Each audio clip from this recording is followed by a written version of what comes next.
right. Here we go. Getting started super early today. Because this is the last stream before I start getting back into capitalism. Kevin, good to see you, my man. Wow, you were waiting there with your finger on the trigger, eh? Good to see you, bud.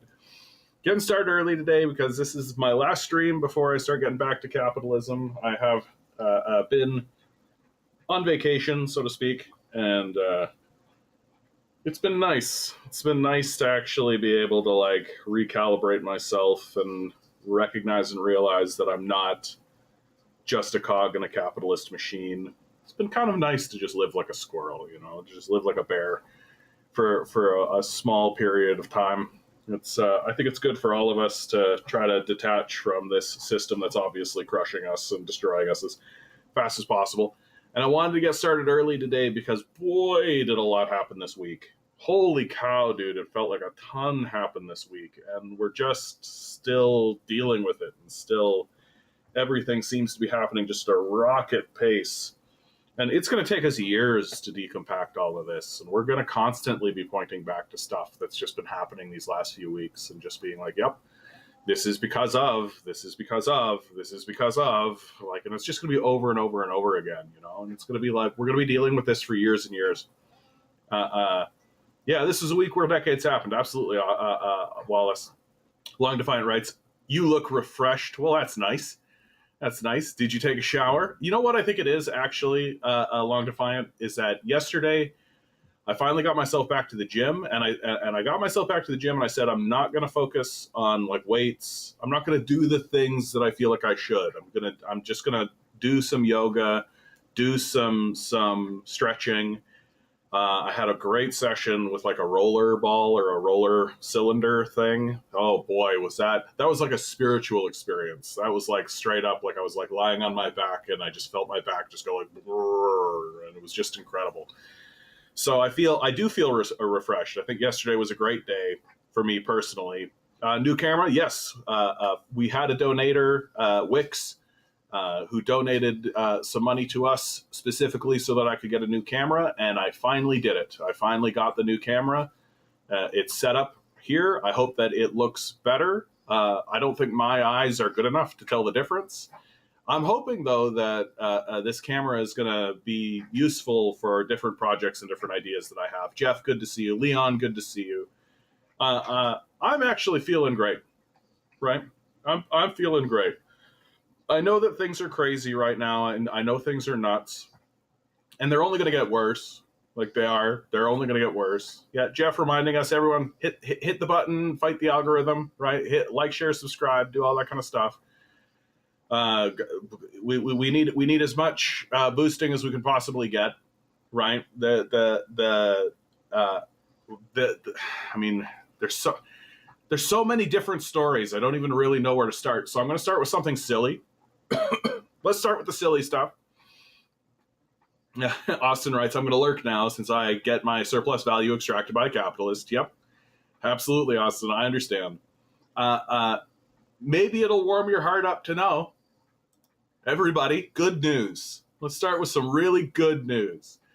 Luigi Mangion tapes a sex tape bombshell as CEO assassin suspect filmed at least 20 cinema-style porn videos he wanted to be watched. I just heard this news, so I haven't seen a single frame of any of this stuff, but good news, everybody.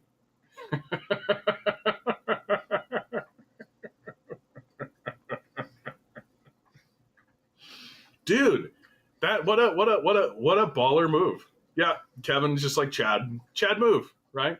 I'm gonna make a bunch of porn, shoot a guy, go to jail, and then everybody will have this. You're welcome, everyone. You're welcome. This guy's just the gift that keeps on giving, right? He just can't stop, right? And the memes, the complete cultural shift of the figure Luigi. I'm really hoping that Nintendo makes a video game about Luigi and they make Luigi super kick ass. I hope that happens, right? Because Yeah, let's have Luigi kill Bowser. Let's have Luigi kick Bowser's ass. Now, I got to be careful what I say these days, right? Because there has been, we all knew it was going to happen. We all knew it was going to happen. Did I bury this? Yeah. Leftist streamer Hassan Piker appears banned from Twitch after saying, if you cared about Medicare fraud, and you in this sentence is in reference to the Republican Party, if you cared about Medicare fraud, you would K-word. I don't want to get hit by the algorithm, right? Like, it's so scary now. It's scary being a streamer, especially a leftist streamer right now, because it's so obvious that they're like lurking, right? They're lurking. Austin writes, he's actually unbanned as of today. Excellent news. I'm actually really glad to hear that. But it's still scary as fuck. Like, it's still scary as fuck. If you look at the clip, it's extremely clear that Hassan was not advocating for the death of Rick Scott. It's extremely clear that he was speaking hyperbolically. It's extremely clear that that's the case. But I think that this case, yeah, chilling effect has happened. This case, and Hassan is like the lightning rod because he's the guy. Like, he's in the streamer space. He's the number one leftist streamer. And there's just no reason to pretend like that's not the case. And so if it's going to happen to him, it's 100% going to happen to everybody else, right? Like, that people who have small communities, such as mine, right? I have a very passionate, a very dedicated and loyal community that I'm so grateful that I have. But if it's going to happen to Hassan, it's 100% going to happen to me. And when it happens to me, I'm not getting unbanned, right? Like, Hassan gets unbanned because it's like publicity and front page and the mainstream media outlets are going to report on it. It's going to be a story that gets traction, right? When it happens to like Socialism for All, when it happens to even to like Punk or Second Thought, right? No one's going to know. Like, they're just going to disappear, right? Somebody by the name of Simply Steve over on Twitch says, wait, tail, I don't know what you're writing here, mate. This is collapses this month and all those millions of Americans don't get their, oh, Social Security collapses this month. All those millions of Americans don't get their checks in April or ever again. Yeah. No, it's a disaster, right? Like, and we're going to get into what the tariffs are going to do. We're going to get into what the, like, the Republicans are collapsing the economy on purpose.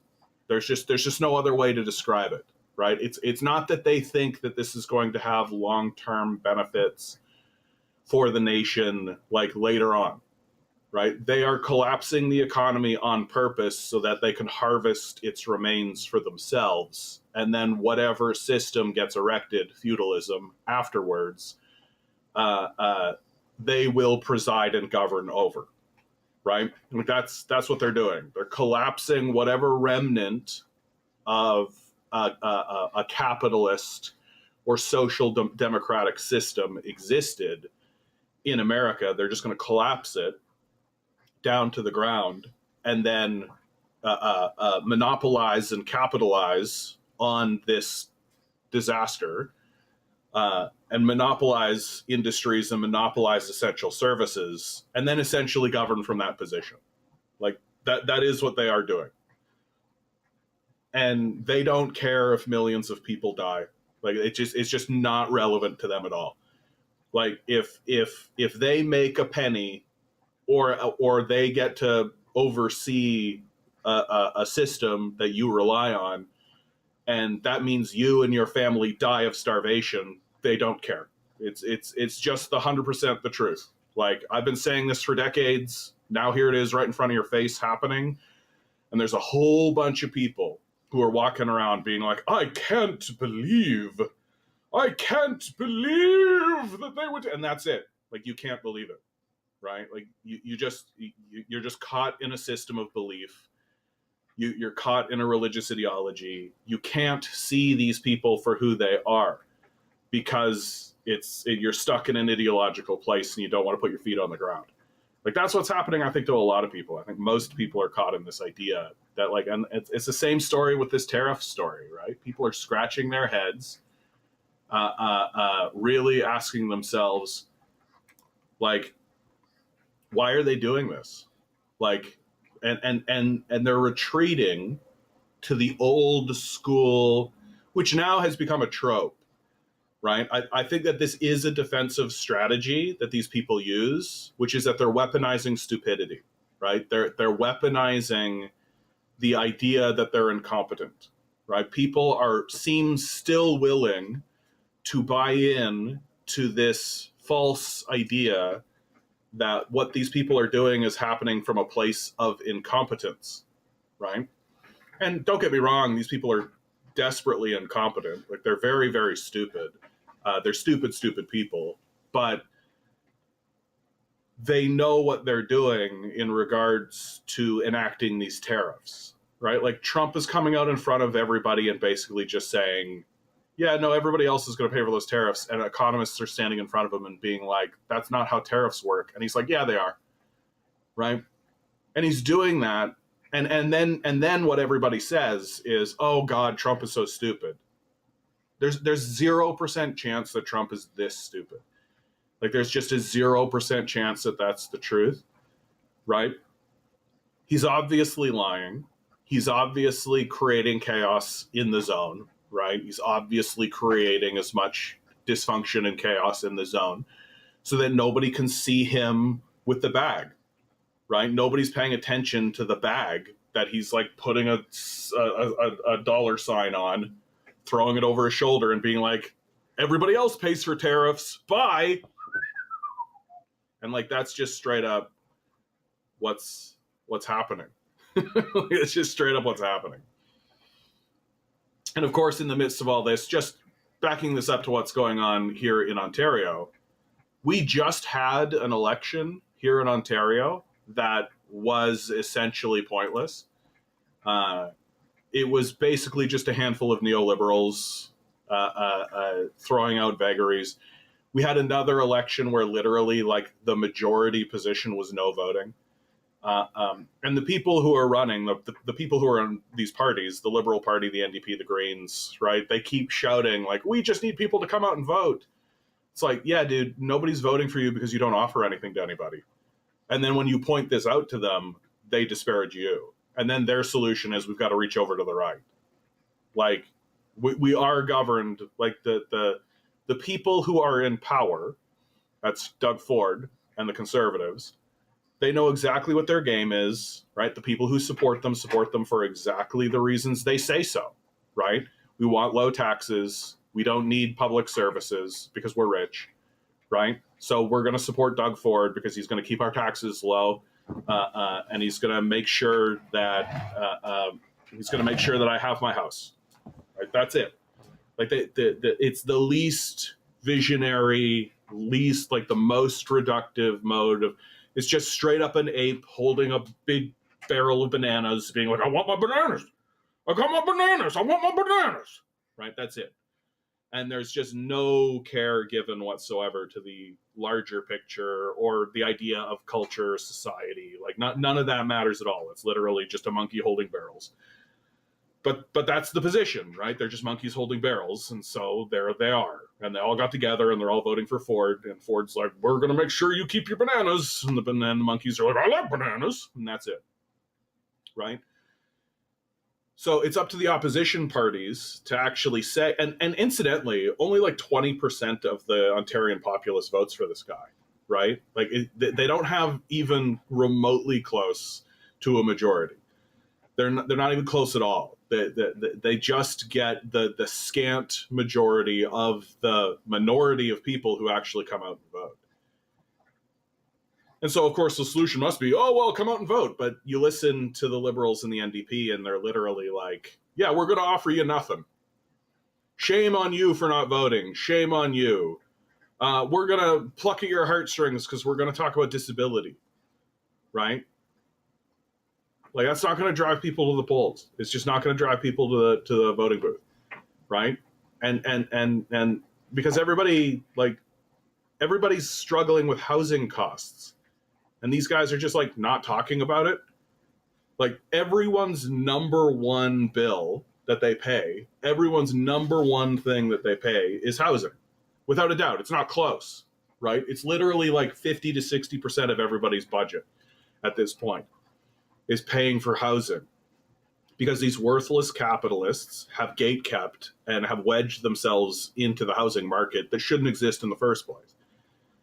But our quote unquote leftists, i.e., right wing liberals in the NDP, Green Party and Liberal Party here in Ontario, just won't even talk about it. And if they do talk about it, it's in this very we think that we can manage this better, but they can't and they won't, and we know it, and it's obvious.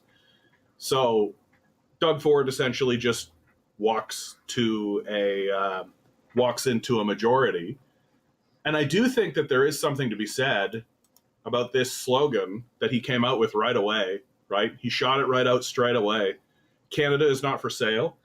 Ironic that it's Doug Ford saying it, seeing as his first term he ran on a slogan of Ontario is open for business, right? So he essentially says, first thing, Ontario is for sale. That obviously fails because neoliberal policies fail. They don't work. If they did work, they'd be working. And now in his third term, he runs for his third term on the slogan of Canada is not for sale. Like if I could show you the stupidity of our system in a side-by-side shot, it would be that. It would be Doug Ford saying Ontario open for business, Canada is not for sale. Just side-by-side juxtaposed exactly like that. And and of course now you've got Mike Myers on Saturday Night Live very recently. I'm showing the picture here. Canada is not for sale. When you see these kinds of things and you have these kinds of iconic moments that happen, Doug Ford might become the Prime Minister of Canada after all of this, right? And I think people, no matter what he does, right, people are going to walk away talking about how he stood up against Trump, he stood up against him. And it does look like he is. The threats are out, right? And Doug has said things like we can cut off their power. Doug has said this type of stuff. And if he actually follows through, I think there's a huge segment of the Canadian populace that's going to be like, yeah, Dougie, get him. Fuck these guys. Right? The big fuck Trudeau energy, but now it's fuck Trump. Right? So that's what's going on here in Ontario. It's kind of wild. It's just wild to see the worst premier, the worst premier in the history of Ontario has presided over COVID and now is going to preside over a trade war. And his legacy is essentially going to be that. And that's what people are going to talk about. They're not going to talk about his failed policies. They're not going to talk about the declining economy under him. They're not going to talk about how he's obviously pilfering and trying to privatize everything. Nobody's going to talk about that. Everybody's going to talk about how he stood up against Trump and he was there through COVID. And it's yeah, but he was a dumbass and he did absolutely nothing for Ontario. Ontario has 4 times the population of Alabama and the same economic positioning. It's embarrassing. We should be embarrassed, and it's happening 100% because neoliberal politics and neoliberal policies fail. They don't work, and yet we've doubled down on them over and over and over again. So I don't know what the opposition parties need to see. I don't know what they need to actually see anymore. Anybody who is to the left of center is anti-neoliberal politics and anti-neoliberal policies. And yet all we're getting from these guys is neoliberalism with absolutely no, they're not talking about landlords. They're not talking about your bosses. They're not talking about Galen Weston, right? Because they're bought by those people. And we know that's true. That's just how it is. So why should we vote? There's just no reason to go out and vote for these people. Which is what the majority of Canadians do. It's as large a repudiation of the electoral system and the illegitimacy of the governing system as you can get. Because people are completely disconnected and disengaged from it because it's not relevant to their lives anymore and they know it. Jeff writes, Canada and Mexico should be united on this. Polyev is attacking Mexico instead of staying, let's unite. Yeah, I mean, Polyev is Polyev had a good game going when it was Trudeau, but what we're seeing from him is that he's not very agile. And at the end, I don't think he's very politically astute. I think that he has a decent team behind him, right? Because it's essentially Harper and Harper's team, right? But he himself, I don't think he's actually that agile. I don't think he has a lot of agility. I don't think he really understands what's going on, which is why he's like doubling down on Trump stuff. He's like, well, it's been working. Let's just keep doing it. But now Trump's in office and starting a trade war, and it's just like not a good look. It's not a good look for Poilievre and the Conservatives. Eggs D, good to see you, my man. Jeff continues. Doug said he's going to use the notwithstanding clause to evict homeless people, and they'll be moved to Toronto encampments, and they're going to increase all over Toronto. Yeah, I mean, it's just as ridiculous as you can get. Like, it's just like fascism's on the rise, and like there's nobody anywhere that's even attempting to stand up against it in any way that's significant. Like it's just embarrassing, right? Like the West is pretty embarrassing as a collected people. We refuse to actually stand up and just say out loud, hey, all these people who are hoarding resources, let's just stop that. That's dumb. Right? And when they cry, we'll just be like, okay, into the education camps with you. Like, you obviously need to be re-educated. Like, we refuse to stand up and say, you've got brain damage. Oh, shit. Man, it turns out that if you give a guy $1 billion, it damages his brain. It's not hyperbolic. It's a real thing that happens. So it's just like, what are we going to do about this? Oh, nothing? Oh, okay, cool. I wonder why the West is in decline. John Hallenberg, good to see you, my man. The common term liberal and conservative don't mean anything now. Yeah, I mean, like, it's one of the things I'm kind of grateful for.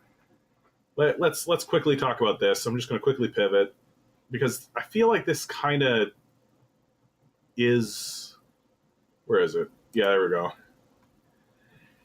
The Trump-Zelensky White House argument. Like, one of the things that has happened, I think, because of this argument, which I can't really watch this. It's so cringy and embarrassing. Like, I can't really take the time to actually look at it because it just hurts me, causes me physical damage, it causes me psychic damage to actually watch it. Bound, good to see you. You're on early. Yeah, I'm just, there's so much to talk about, and I was just sort of sitting here, so I figured, what the hey. Friendly Fire, good to see you. Hello, he'd spend all his airtime slamming Trudeau, and with Trudeau out, yeah, out of talking points. Yeah, I think probably they don't really know what to do now. They're sort of floundering. And the fact is that they had doubled down on Trump so hard, and now Trump's in office, and he's an embarrassment. And so, but the reason why I'm bringing up this argument right now, and I'm sure I'll circle back around onto it, is that it's really revealing, it's giving everybody an opportunity to rehash it. And I've seen people who walked into conversations, like I've seen it, where people are walking into conversations being like, I do not understand what Trump is talking about, what is this that we're talking about. And it gives people like me the opportunity to be like, well, if you take a look at guys like John Mearsheimer and Jeffrey Sachs, they're pointing out the whole NATO encroachment line and how there's all this NATO encroachment story, right? There's this whole side and like the Donbass war, the coup in Ukraine, like all of this stuff that people just didn't know and don't know, right? And of course, and then what it reveals is like, as much as we like to pretend as though on the conservative side there's this mega cult, right? And they're disconnected from facts and they just are running completely on emotion. But then you talk to people about the Ukraine situation and you're like, oh yeah, you're just disconnected from facts and running on emotion. Like, so we've got like QAnon and then we've got Blue Anon. And I think that it's this, this is essentially what John is talking about, that it's like conservative and liberal doesn't matter anymore. It's just people who are willing to acknowledge reality or not. Right. And that we have like the fight is not left, right. It's up, down, as we're pointing out. But then there's also this other secondary fight that's going on, which is, are you willing to acknowledge reality? Like, reality exists. There it is. right? Are you going to be a flat earther or not? And it looks as though there's a big portion of the society that are just brain off, forget about reality. I'm just going to live in la la land, not connect with anything that's actually real. And if anybody confronts me with real things, I just call them a Putin apologist or a propagandist and just move along, right? I know, buddy. I know. You want infinite treats forever. Flying high through the sky, it's Milo Pants. Milo Pants. He's a good boy. He's a good boy. I know, buddy. I know. You want infinite peanut butter forever. I know. I know. Yeah, if it was up to Milo, he would do nothing but eat peanut butter all day long. He'd literally just sit there, and it'd be like a robot would feed him a stick of peanut butter, he would lick it, and then the robot would feed him more peanut butter, and then he would be 2,000 pounds. Yes, he would. June asks, what is Justin Trudeau's legacy? Fuck all. Like, he legalized marijuana. That's basically it. And like, shamefully, his continued support for Nazis in Ukraine. You know, I don't think Trudeau is going to be looked back upon very favorably.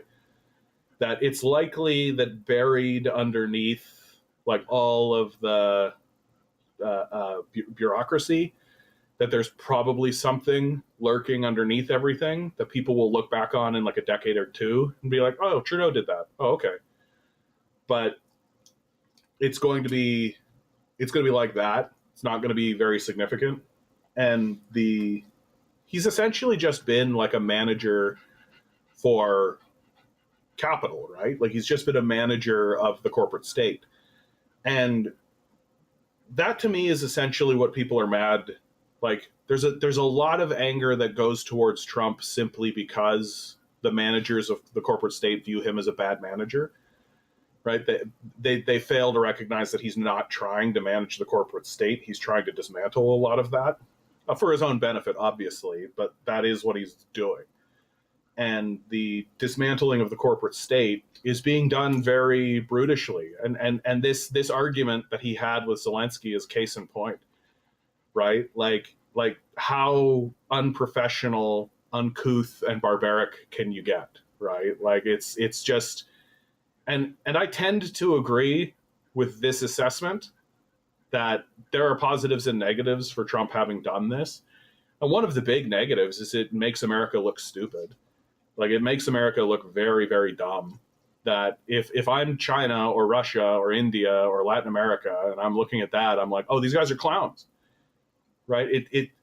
If I were playing a video game of America, right? Or if I was playing a video game of like Crusader Kings 10, right? And this was the American phase, and Donald Trump did this, it would cost a lot of prestige. It loses a lot of prestige. Now, what has it gained? It's cracked open the conversation again. There's a lot of people who are now wading back into the conversation, asserting that history begins February 22nd. History begins February, 2022. And that's the beginning of all history. And we don't need to pay attention to William Burns. We don't need to pay attention to Victoria Nuland. We don't need to pay attention to what the Russians were saying. We don't need to pay attention to John Mearsheimer or Jeffrey Sachs. We don't need to pay any attention whatsoever to the history of NATO encroachment, right? We don't need to pay attention to the fact that Ukraine was the invasion route for both Napoleon and Hitler into Russia. Like, we don't need to pay any attention to that at all. The only thing we will ever notice or ever pay attention to or ever talk about is they crossed the invisible line, and that's it. They crossed the invisible line. It's essentially a position that says we can do anything we like, anywhere we like, treat anybody with anything and not listen to anybody. But if there are consequences for that, then the people who are acting against that are the bad guys, right? It's just wild.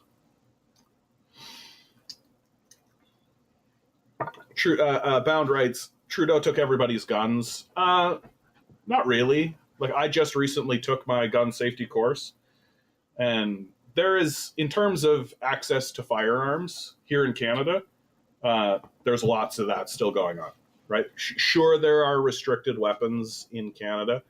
Like, you can't own an automatic rifle in Canada, but that was never Trudeau. That's been going on forever.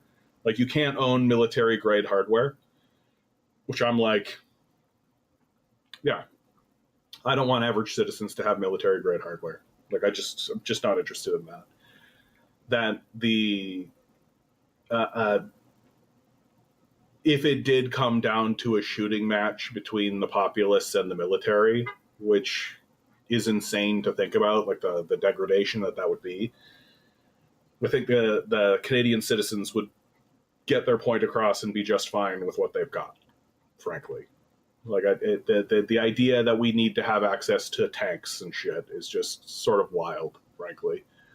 But Trudeau did add a specific handgun type to the list of banned weapons, right? And the only reason he does this is because it plays with his base, right? That's it. It's not actually serious, right? Like, it's not actually a real thing. The real gun people get really hyperbolic about it and start to cry about it. But you're like, you actually take a look at what it is, and you're like, this is essentially nothing. Like, this is going to affect like 0.00000000001% of the populace, and the people it impacts, you're like, maybe it should impact those people. Yeah, maybe those people should be reminded that you can't have access to anything you like. Maybe it's okay.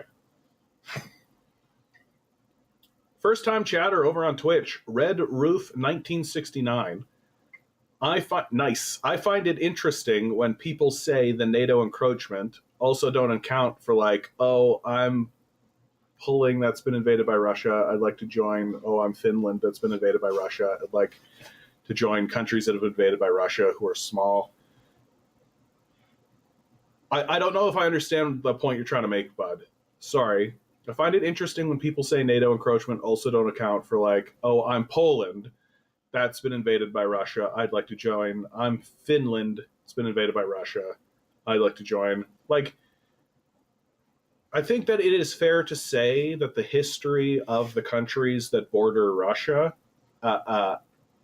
and countries that have at one point or another been part of the Soviet Union, which is largely a Russian federation, right? Largely a Russian-led coalition of countries. That there's a lot of history there, right? There's a lot of history between Russia and NATO. There's a lot of history there. And I think that people essentially ignore that history and don't pay any attention to that history. When that history is 100% the story that we're actually talking about, right? We're 100% talking about the history of the Soviet Union and NATO. We're 100% talking about the history of Germany, the Nazis, and the Soviets. We're 100% talking about that history. And people pretend like history started yesterday, that like that the only thing that needs to be talked about or accounted for or discussed is literally what's happening right now today, and then everything else can just be forgotten about. Like, we're told to never forget, but it's always said by people who have completely forgotten the basic history of what's going on. And that I'm more or less of the mind that it is deeply inappropriate. It is deeply inappropriate for any Westerner to assume that Russia and Russians would just be cool with NATO rolling up to their border. There's already a lot of NATO connections on the Russian border, right? Like Estonia, there's those three. I'm forgetting, it's Estonia, and then there's two other ones. And the only real reason why Russia's been able to sort of navigate that and be okay with that is because if you get into it, there's not actually very many good routes, and Russia actually controls key, Latvia and Lithuania. Thank you, June. And Russia controls like key corridors, right? So sure, they're NATO members, but NATO can't use them for invasion. They can't use them to do anything really. So Russia's kind of got a lock on it. Ukraine's not like that, right? Like and again, it really pays to remind people, even though it just seems to go in one ear, out the other, and nobody listens and nobody gives a shit. Ukraine is the route that Adolf Hitler and Napoleon Bonaparte took to invade Russia, right? When the Germans invaded invaded the Soviet Union under Lenin, right? That was the route that they took. So this corridor, this absolutely crucial, important corridor that exists from Europe, Ukraine, into Russia, the Russians look at and go, that's the route they take to invade us. 20 million people dead, 20 million people dead, red flashing light, red line, whoa, whoa. And they say it, and they're up front, and they should be saying it, and they should be up front, right? They're setting boundaries and being like, oh my God, please, for the love of God, right? And Westerners are just like, what?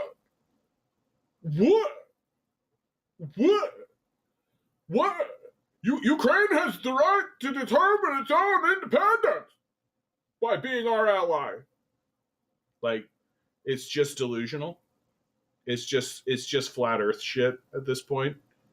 And yet, but I mean, it what it really shows is that liberals are fascists. Like, they are essentially fascists who don't actually care about other people's positions or feelings. That it's completely fine for us to put missile systems on the Russian border as far as liberals are concerned, right? Like, so liberals are fascists. They're just completely, like, mask off. They don't give a fuck. Straight up, they can be as antagonistic as they like. They can coup governments. They can literally fund Nazis. They can do anything they like.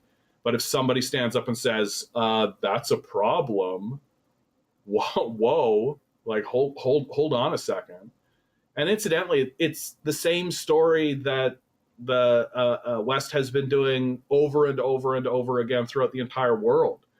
The only reason we're caught up on it as Westerners is because it's happening to white people now. And that's it.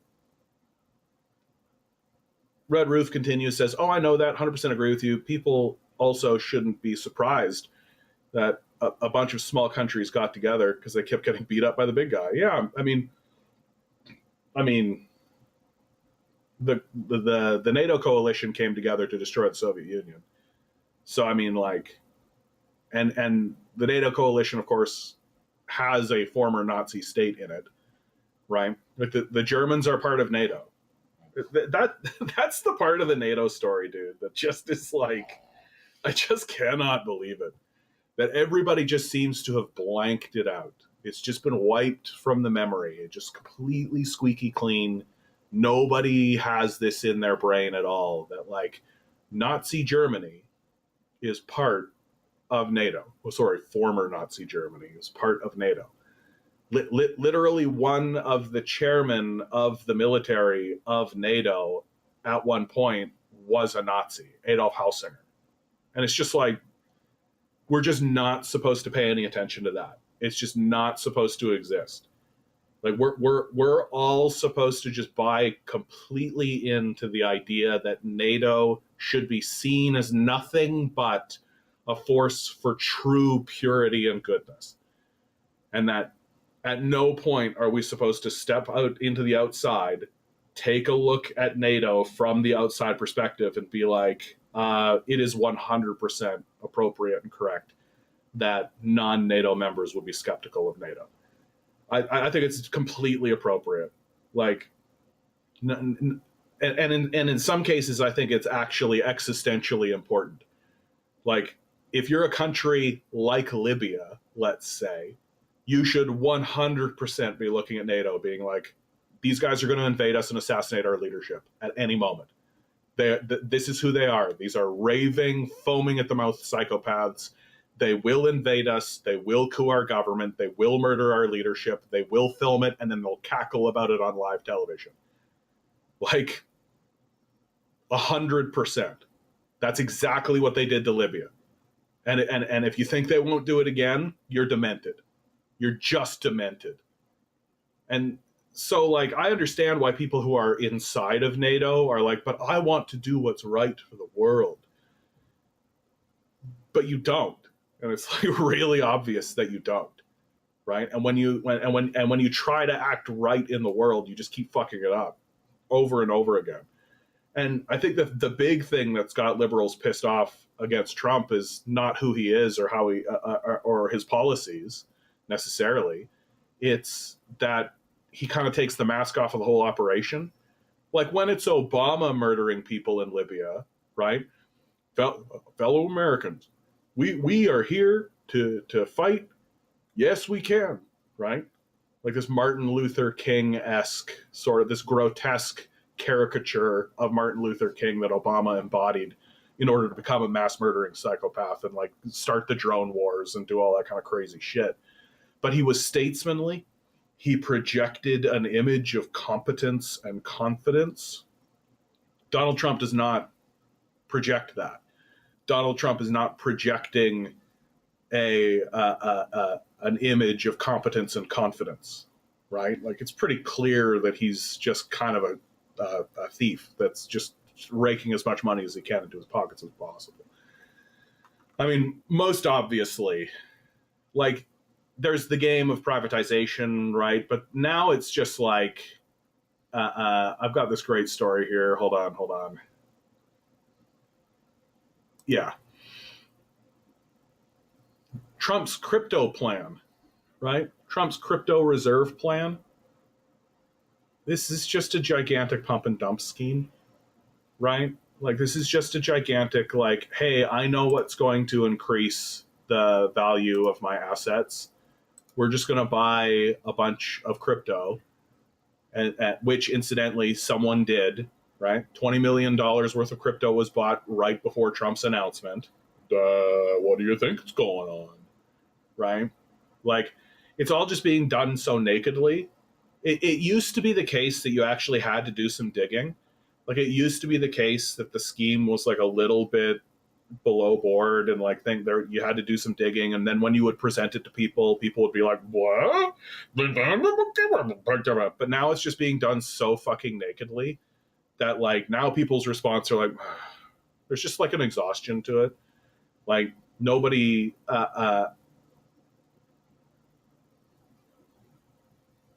the world markets had a massive sell-off.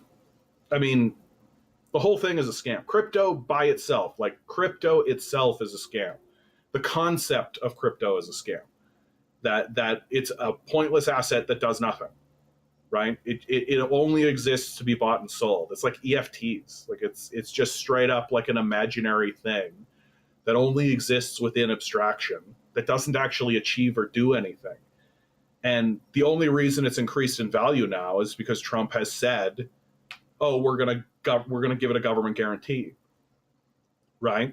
So how much longer do you think it's going to go before like, so what it's going to do is it's going to increase in value.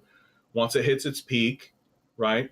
Trump's people, or the people who bought it, are going to do big sell-offs, right? And then Trump's going to be like, you know what, we're reversing that decision, and then the whole thing will crater. Like, it's a pump and dump scheme. It's just being done on this massive, huge, gigantic scale, nakedly in front of everybody. Like literally the only way that they could make it more naked is if they were like saying like, yeah, we're going to do a pump and dump scheme. Yeah, we're just going to inflate the price of this valueless commodity that serves no purpose whatsoever. And then the moment we can dump it on a bunch of idiots, we'll just crater the price. That's what we're going to do. Jefferson Thompson, good to see you. Yeah, we live in a world where thieves like Milley can pull a crypto stunt like he did and get away with it scot-free. Yeah, like there's no laws, guys. Like what have I been saying over and over again? Like there's no laws, right? Laws are just threats given by the dominant socioeconomic order, right? That's it. There's no laws. It's just, and like that's what's making everything so unstable now is that it's clear now that there's just like no laws or order or any of that kind of stuff. And that there is this just mass dismantling back into feudalism that's happening, and that we are going to be serfs. And many of us already are serfs. Like we're already living in this kind of neo-serfdom. And I would actually argue that we're worse off than the serfs. I think serfs got more time off than we do. And serfs had way more security than we have. XD writes, sorry, but if you're like a little wholesome small beans Eastern European country who's concerned about Russia, and your solution is Nazis or Nazi sympathy. Yeah, no. Yeah, I mean, I really do feel like if I'm on the border of Russia, like if I'm one of these Russian border countries, neutrality, neutrality, neutrality, man. Like neutrality, neutrality, neutrality. Like it's just obviously got to be that way. You know, like if you can't stomach being allied to Russia or being Russia's friend, right? You should at least maintain a posture of neutrality. And I think it's crazy to believe that anything else would be the right decision. Like, to all of these people who are walking around being like, Ukraine has the right to self-determine. It's like, okay, cool, but if their right to self-determine leads them to ally with your greatest enemy and nemesis, what's the consequence of that? Like, it's just like this libertarian thinking of just like no consequences. There are no such thing as consequences. We don't need to think even to the next step, right? Like, just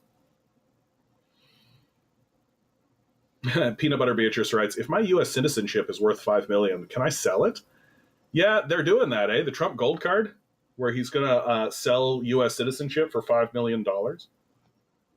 I mean, it's just kind of pathetic, isn't it? It's just pathetic. I don't even know what to say about it. It's just something a loser would do. New CIA drone pilot over on Twitch. Our missiles are defensive. Theirs are aggressive. Don't you see the difference? Exactly. Yeah. Exactly. Like, we can drop nukes on them. That's fine. So I want to pause for a minute, get a little bit silly again. I think I've got my audio settings correct. Dude, this video. So this is a video. I'm on Truth Social right now. This is the real Donald Trump, right? So this is Donald Trump, and he releases this video. This is a real video that this guy released. It's got 19.8K likes, which on Truth Social I think is pretty good. Okay, here we go with this. Yeah, not this shit. Dude, take it, XD. It's 30 seconds.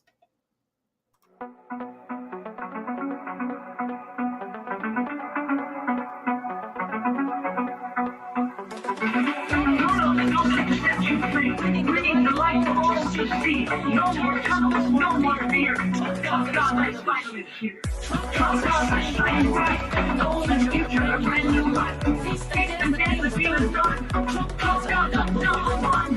God is shining bright. Golden future, a brand new life. And the feel is done. God number one.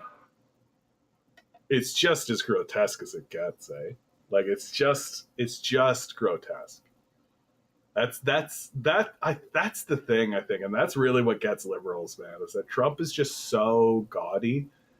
He's just so gross that if he was like Reagan, right? If he was just talking like Reagan, and he was just like, Mr. Gorbachev, take down that wall, and was standing in front of people being like hokey and folksy, right? All the shit that he did in the background, nobody would give a fuck about, right? This Trump Gaza video, dude, it's just so gross. Yeah, what satire, right? Like, Peanut Butter Beatrice writes, that video is brilliant satire if you look at it closely. The satire is dead. Like, there's just no satire left. There's no such thing as satire already, right?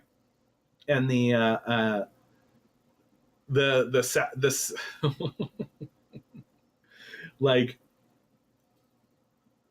like we are essentially like a parody of a civilization that you would see on a show like Rick and Morty.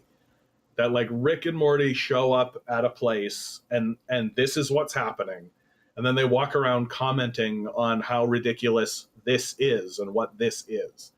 And everybody who watching the show would be like, oh, what a ridiculous place. Very clever writing. Who could possibly imagine such a ridiculous, absurd place? Well, welcome to the West, baby. Like, welcome to Western culture. Like, we're like a lampoon of ourselves, and there's no decency, there's no dignity. We're just a bunch of clowns, right? And it's just clowns fighting clowns at this point. like neoliberals fighting oligarchs, right? Just like straight up like corporatists versus oligarchs, and like the managerial class versus the owner class kind of stuff going on. And it's just like as silly as it gets, and it's just as unmoored from anything real. And yet here we are trying to cope with it and deal with it and bear witness to it.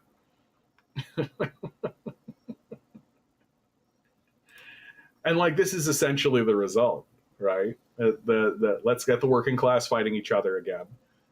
And I'm more or less of the opinion that that's what this tariff war is all about, right? Like people are saying, and I was kind of scratching up against this earlier, but people are like, this is so dumb. Why is Donald Trump doing this? All this kind of stuff. Well, the best way for the bourgeois to maintain power within a fragile ecosystem is through a war, right? You take the proletariat and you throw them against another nation's proletariat, right? You throw them into war. That has a great cooling effect on revolutionary fervor, right? Because people can't actually organize because they're too busy killing each other and killing somebody overseas. The trade war is going to have a very similar effect, right? The Canadian proletariat is now geared up to be like, boo America, right? Boo America. The villain is America, right? It's not the capitalists within Canada, it's America. And Donald Trump's perfectly fine with that. He's perfectly fine playing the heel. He doesn't care, right? It doesn't matter to him on the day-to-day. He's perfectly fine if the nation of Canada wants to boo at the hockey events and wants to boo him. He doesn't give two fucks about that at all. Because what are they not doing? Booing Galen Weston, right? They're not going against Galen Weston. They're not going against David Thompson, right? That the actual enemies that exist within the dichotomy between the classes that exist here in Canada, right? That Trump is protecting his allies by engaging in this trade war. And of course, it's going to hurt a bunch of people within the proletariat, but that's the point, right? That's the whole point, is to make sure that the proletariat is suppressed, oppressed, and fighting each other and fighting against tariffs and fighting against all this kind of stuff. And if the Canadians want to throw eggs at Trump, perfect.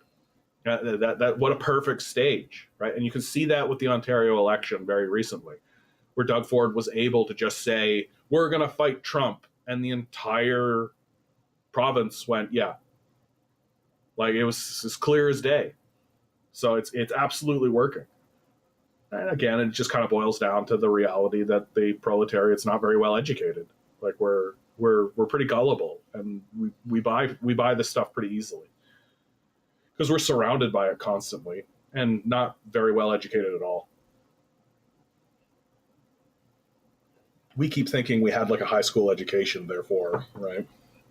Or even worse, if you went and got yourself a bachelor degree. Jeff writes, did you watch Trudeau this morning? I saw some clips of him, yeah. He said we are booing the policy, not your teams or people. I don't know. I think that nationalism is a scary force. That's a lot easier to unlock and unleash. I understand why Trudeau feels he has to say that, but don't be too surprised if this moment is going to lead to a lot of anti-American sentiment. Like, the anti-American sentiment here in Canada is pretty strong. Like, we have a really strong anti-American sentiment. And don't be surprised at all if you start to see comedians and entertainers. Like, when I was growing up, it was really common to see entertainers within Canada, comedians in Canada and musicians in Canada, who would have an entire 10-minute set about how America sucks, right? It was like a pretty common thing. And that the relations between Canada and America seemed to be softening over time. That anti-American sentiment was kind of diminishing, right? And especially over the Obama years, because I think the concept and the idea of Obama sent a lot of goodwill into Canada. I think Canadians rather liked what Obama culturally represented for America, right? And we were sort of rooting for that version of America to begin emerging. And of course, once the blowback began, we sort of all sat back and scratched our heads about it, but we weren't anti-American, right? We were like, these guys are lunatics, like these guys are loons. Well, now those guys voted in the president, and the president is calling us the 51st state and calling our prime minister the governor of Canada. Boo! And it's all back. Like, it's all back. Like, all of the goodwill that was earned over decades of free trade deals, all of the goodwill that was built over decades and decades of free trade, good relations, right? It's over, man. Like, it's over. Like, they pilloried it. They destroyed the shit out of it. And I don't think it's going to come back. Red Roof writes, we should just join each other. It's so stupid. Well, that's part of the stupidity, right? Is that we were doing that. Like, we were. Like, Canada was pretty lockstep with America during the neoliberal era, right? Like, we weren't fighting them. We had good relations. We had good business deals. The free trade agreements, I think, were pretty amicable for the petit bourgeois, right? Like, I think everything was kind of working out. And was actually quite favorable. And it was being done with this kind of idea that, like, yeah, Canada can have its own electoral system and make its own legislation and govern itself. But it's essentially a vassal of the United States, right? And that's more or less the arrangement that we had going on. And it seemed as though everybody was pretty much chill with that Canadian sovereignty was essentially off the table. Nobody mentioned it. Nobody talked about it. Canada is Canada. Canadian sovereignty is sacred. But now let's do business and let's trade and let's make some agreements. But now Trump has put sovereignty back on the table, and that's not gonna fly. Like, Canadians are not going to give up their sovereignty, especially to this kooky American system that they got going on. Like, there's a lot of stuff going on in America, not just Trump, but stuff that's part of their stuff that's baked into the American system that Canadians for centuries have gone, no, we are not going to roll things that way. That's not how we're going to do business. We're definitely not going to organize ourselves that way, for sure.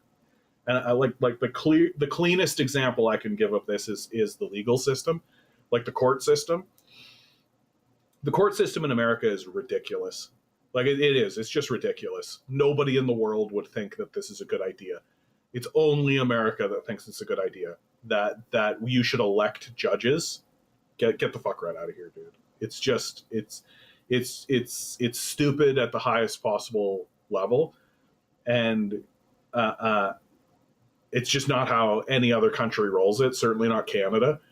And if Canada were to become the 51st state, presumably the idea of, like, elected judges and elected people would become part of the conversation. It's just like, no, we're not going to do that. We're definitely not going to do that. Like, the court system and the Supreme Court system in Canada is a different beast, and we should absolutely want to keep that intact. It's another big reason why I find the conservatives here so offensive when they start talking about dismantling the CBC. Like, you can criticize the CBC. I think the CBC is criticizable for sure, but they are what they are, which is state-funded propaganda, right? Like, that's what they are, and we shouldn't pretend like they're not. But if you were to eliminate the CBC, then that means you just have corporate propaganda, right? And you've got absolutely no foil whatsoever. So you're basically just saying, let's have the National Post and the Global Times set the discourse with absolutely no other organization even attempting to bring forth anything even reasonable. And it basically means that your discourse just decays into national inquirism, essentially. Just like there's nobody in the discourse who's trying to stand there and be like, shouldn't we care about, like, whether or not there's facts or reality at all? Like, even a little. And so it's this kind of juxtaposition between those two positions that matters. And I find it pretty offensive that there's anybody in Canada that's saying we should dismantle Like, defund the CBC. Like, reform the CBC, sure. Like, I could get behind that. I think the CBC is pretty poorly managed. I think that their mandates are pretty bad, and that the people who are in charge of it are old and don't really understand what's going on. So could use a lot of new blood, right? Get some reformists in there, right? So some people who are actually interested in, like, hey, maybe we should actually try to inform people of something. But insofar as what it represents as an institution, I think it's better that we have it than not. June writes, I hope the U.S. continues to isolate itself. I mean, it's too late. Like, it's too late. Like, it is going down this major path of isolation, and it can't not, right? It just can't not at this point. Like, I don't know what they could do to stop it, you know? Like, the Americans are isolating themselves enormously. We've got Donald Trump. Like, Trudeau came back firing with the saying we're going to raise tariffs, and then Trump has said, yeah, what we're going to do is we're going to increase tariffs by the amount that you re-tariff us. So it's just going to be like tariff, and the result is definitely just going to be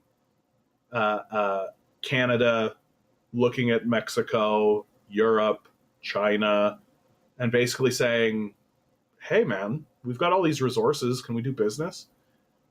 It's going to result in Canada. Like, this is what happened in Russia when the West slapped sanctions on Russia.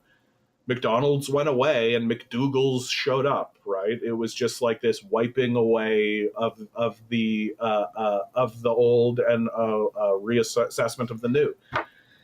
And, like, that's what is going to happen here in Canada. It happened in Russia. Like, we're not going to just roll over and die. Like, we're not just going to be like, oh, goodness, a tariff. Oh, which is what I think Trump sort of thinks is what's going to happen.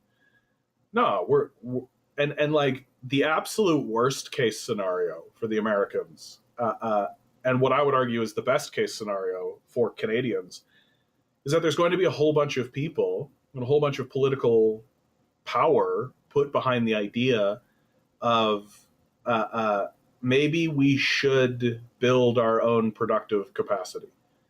Like, there's so many, like, a big reason why the free trade agreement was so beneficial to the petit bourgeois and the bourgeois generally is not because, oh, we can sell our stuff to the United States consumer, right? Certainly there is some of that, but what it really benefited was, I give the example of Manitoba, right? It's as clear as an example as exists. This is also true of the oil refining that happens in Canada. But hog farmers raise hogs, right? They don't necessarily slaughter hogs, and there's like thousands of them. So it's like you need a fairly substantial facility to accommodate and maintain and do that, right? And so what we do is, instead of building our own facility, right? Well, there's one just in the United States, just right over the border. And so what do? Hog farmers, we sell the hogs to that facility, they slaughter it, and then they sell it, right? Free trade. And there's no tariffs, there's nothing standing in between anybody to be able to do that. So it's like a production chain that exists that crosses the border.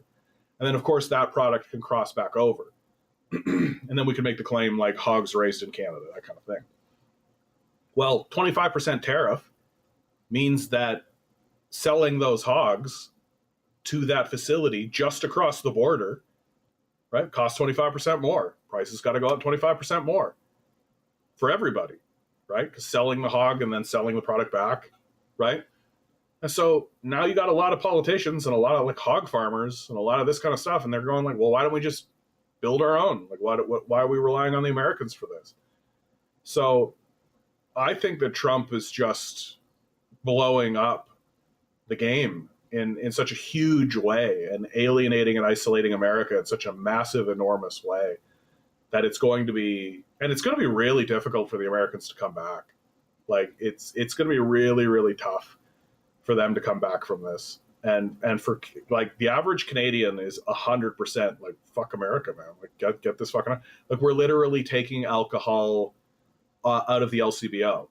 Like we're literally taking American products off our shelves. Like that's what we're doing.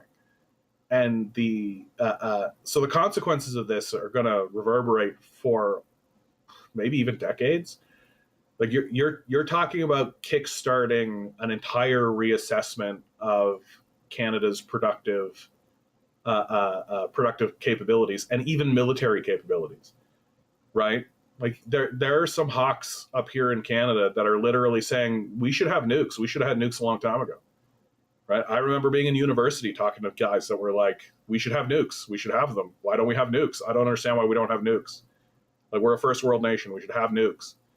And I poo-pooed them, and now here they are, and they're like, so, hey, how about those nukes? Like, how about we get some nukes? And there's more and more people who are like, yeah, like, yeah. Although the idea of America actually invading us is just clownish. Like, that's not a real thing. Up Man Bros over on Twitch. Hey, how are you? Doing well. How are you? New CIA drone pilot nails it. The destruction of McDonald's is akin to the destruction of 1,000-plus-year-old religious sites. It is the highest form of American culture. It is kind of true, you know, like the Golden Arches represent America in a way that, like, the cross represents Christianity. Like, big critics of America call it Burger Corporation, because that's kind of what it is, you know, like, and Donald Trump loves McDonald's and eats McDonald's. And now McDonald's is on a decline. It's not really. I mean, if you ask me, the big problem about McDonald's is that their food is way too overpriced for what it is. It's still pretty fast. The quality is pretty bad, so that's fine. But now it's expensive, right? Now it's just expensive.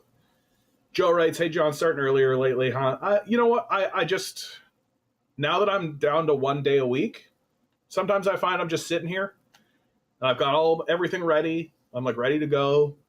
And like I've got my little guy down for his final pee for the night and give him a little treat and all that. And so I'm just here. And I'm like, you know what? Let's do it. So I maybe what's starting to develop with this is that I'm doing less daily streams, but the stream day that I'm doing a larger stream. And I think I'm going to start thinking about that and focusing on that. And then the second side of that, Joe, is that there's so much to talk about today. Like this week has been just so crazy, man. And I'm still only on the tariffs. Like I haven't even moved on to other stories. And I mean, it's all kind of interwoven, right? Like it's all kind of interconnected, every story. And like, of course, with these tariffs, like the stock market sees sluggish opening, right? So as far as the American religious acolytes, you know, economists in America are concerned, this is a failure, right? This is the big problem.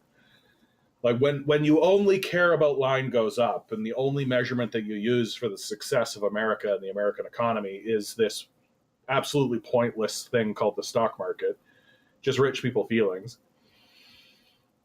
Well, the stock market line goes up. Well, but now line go down. Anemone, you didn't say you were going to start early. Yeah, I'm sorry, Anemone. I hate to break your heart, so, but now you're here. Good to see you. Good to see you. And like this, it's even like right on the right hand panel. You see it. The only thing that's going up, gold. Stock markets see sluggish opening as Wall Street reacts to Trump's new tariffs on Mexico and Canada. Right? Austin, you want me to read this? Sure. This is not going to be a very long one. The stock markets have already tumbled as Wall Street braces for the impacts of President Donald Trump's tariffs on the U.S. largest trading partner. The president's highly anticipated 25% trade tariffs on Mexico and Canada took effect Tuesday. He also added an extra 10% levies on China, on top of the 10% he imposed last month. By lunchtime Tuesday, the Dow Jones Industrial Average dropped more than 774 points, or 1.78%, from Monday, while the NASDAQ Composite sank 253 points, or 1.37%. These dips come after sharp drops Monday. The Dow fell 2.5% compared to its peak near the start of the day, while the NASDAQ fell as much as 3.8%. American consumers and importers ultimately pay for the tariffs, although Trump has insisted the contrary. Despite the prospect of its negative effects on the market, Trump said at the White House Monday that there was no room left for Mexico or for Canada. He added, the tariffs, they're all set, they go into effect tomorrow. The president has previously stressed that the tariffs are the result of the influx of drugs, namely fentanyl, coming into the United States from its neighbors. Just so you understand, vast amounts of fentanyl have poured into our country from Mexico, and as you know, also from China. It comes in from Canada, and it comes in from Mexico, and that's a very important thing to say, Trump continued. I got to reread that. He's so silly sounding, isn't he? Right? Like, when I just read it with my normal voice, right? Just so you understand, a vast amount of fentanyl poured into our country from Mexico, and as you know, also from China. It comes in from Canada, and it comes in from Mexico, and that's a very important thing to say. It just really sounds so childish, doesn't it? Just so you understand, vast amounts of fentanyl imported into our country from Mexico, and as you know, also from China. It comes in from Canada, it comes in from Mexico. It's a very important thing to say. Trump continued. Commerce Secretary Howard Lutnick echoed this while appearing on CNBC's Squawk Box Tuesday morning. People say, oh, it's only a small amount of opioids. They're only killing about 25,000 Americans. You shouldn't worry about that. The president is not going to take that lying down. These things have to end, and we need to see a material reduction in autopsy deaths from opioids. How many people die a year from car accidents in America, do you think?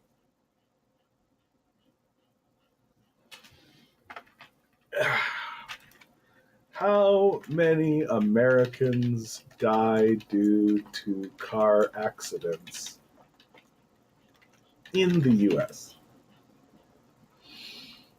A total of 42,000 fatal car accidents. Okay. So slightly less. How many Americans die due to gun accidents in the United States?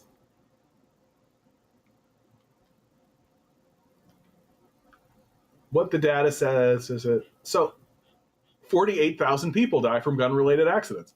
So, like, the same number of people that die in car accidents die in gun-related accidents. And according to the people who are doing, like, a whole trade war over it, there's, like, 30% more fentanyl-related deaths that happen. So I'm looking forward to the same kind of radical action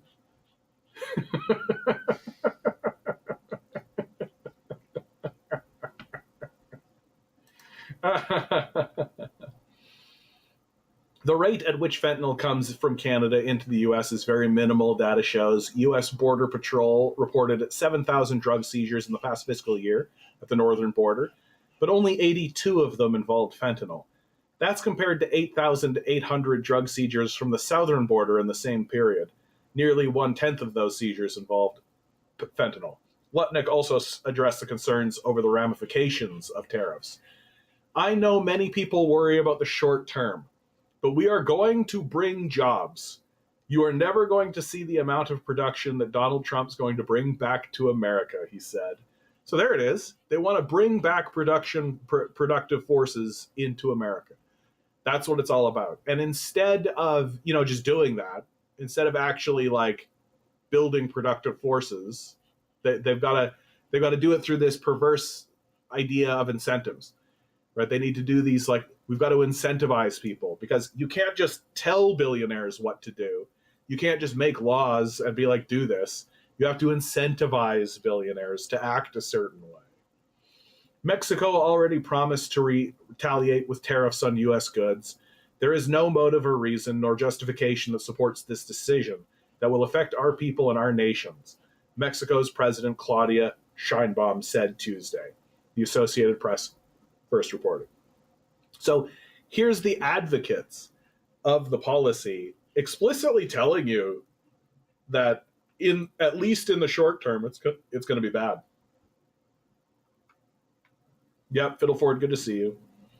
A gentleman and scholar, right back at you, my man. Christopher De Silva, good to see you too, my man. He doesn't give two shits about fentanyl. Trump has ulterior motives. Yeah, Trump's ulterior motives are his own pocket. Like, that's basically it.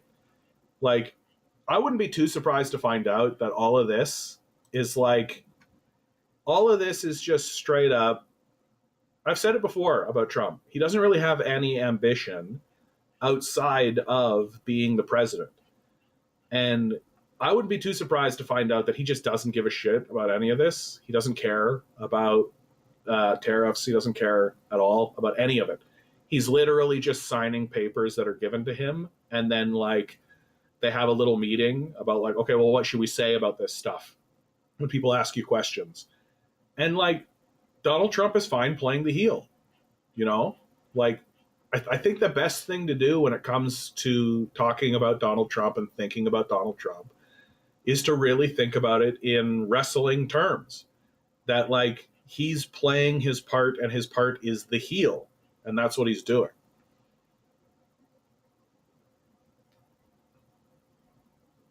Oh, Austin, yeah, sorry, John. Read the comment was in relation to my Mexico was lost. Yeah. I have an article about an attempted CEO shooting in Oregon. I have a link to it if you want to read it.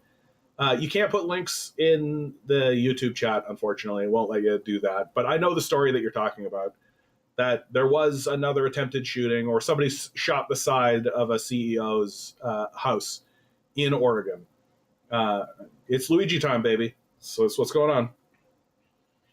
Yeah, Trump's a hatchet man, says Leon. For sure. Like, Trump knows how, like, it's actually quite fascinating to think about it from this perspective, that Trump gets involved in the WWE, right? Like, he was in the WWE for a while, doing stuff and acting like a heel and doing all that kind of stuff. And he learned about rhetoric and he learned about whipping up a crowd through his time with the WWE. And I think, and according to everybody around him, he got a real taste for it, right? He got a real taste for it, and he really liked it. And you can see that with his rallies, right? He really likes doing it, and he really likes being in front of the crowd, and he really likes hearing them boo and hearing them cheer and getting them whipped up, and he likes being the center of attention, right? And he knows that it doesn't matter what he says, right? It just matters if he gets that emotional response. And funnily enough, this connection to the WWE still exists. Linda McMahon, the wife of Vince McMahon, the owner of WWE until very recently, was just sworn in to head the Department of Education, right?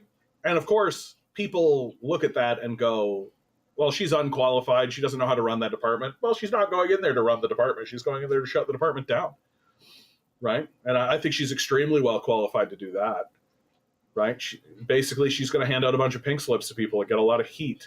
Well, she's done that before, and she's had a lot of heat from people like Vince McMahon, big egos, like big wrestlers, and people like Hulk Hogan, right? The Rock. But she knows how to handle big egos. She knows how to handle angry people. And that's essentially what she's going in there to do. She's going in there to piss off a lot of people and shut down this department. Jeff writes, whatever happened to the shooting in Ontario? They released the security footage and then it all went quiet. Yeah, I think that story kind of goes under the radar. Like, shootings amongst the populace now are so commonplace that nobody cares. Like, it just doesn't really matter anymore. Like, unless there's some kind of larger political connection, like everything's become political now. And like a story like the Luigi Mangione story is what people are really, really care about. Like if it's this class dynamic, that seems to be what galvanizes people. But if it's just like guy does robbery, nobody gives a shit. Like husband kills wife, okay, nobody gives a shit.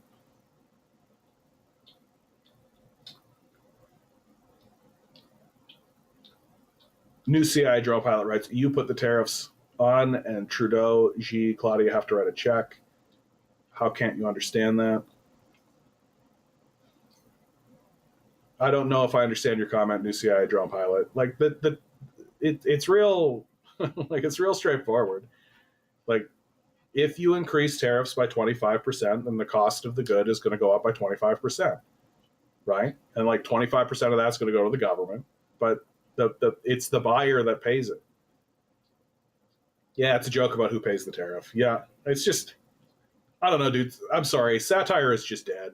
Like, there's no such thing as sarcasm or parody or any of that anymore. Like everything's just so fucking ludicrous. It's just so cartoonish now.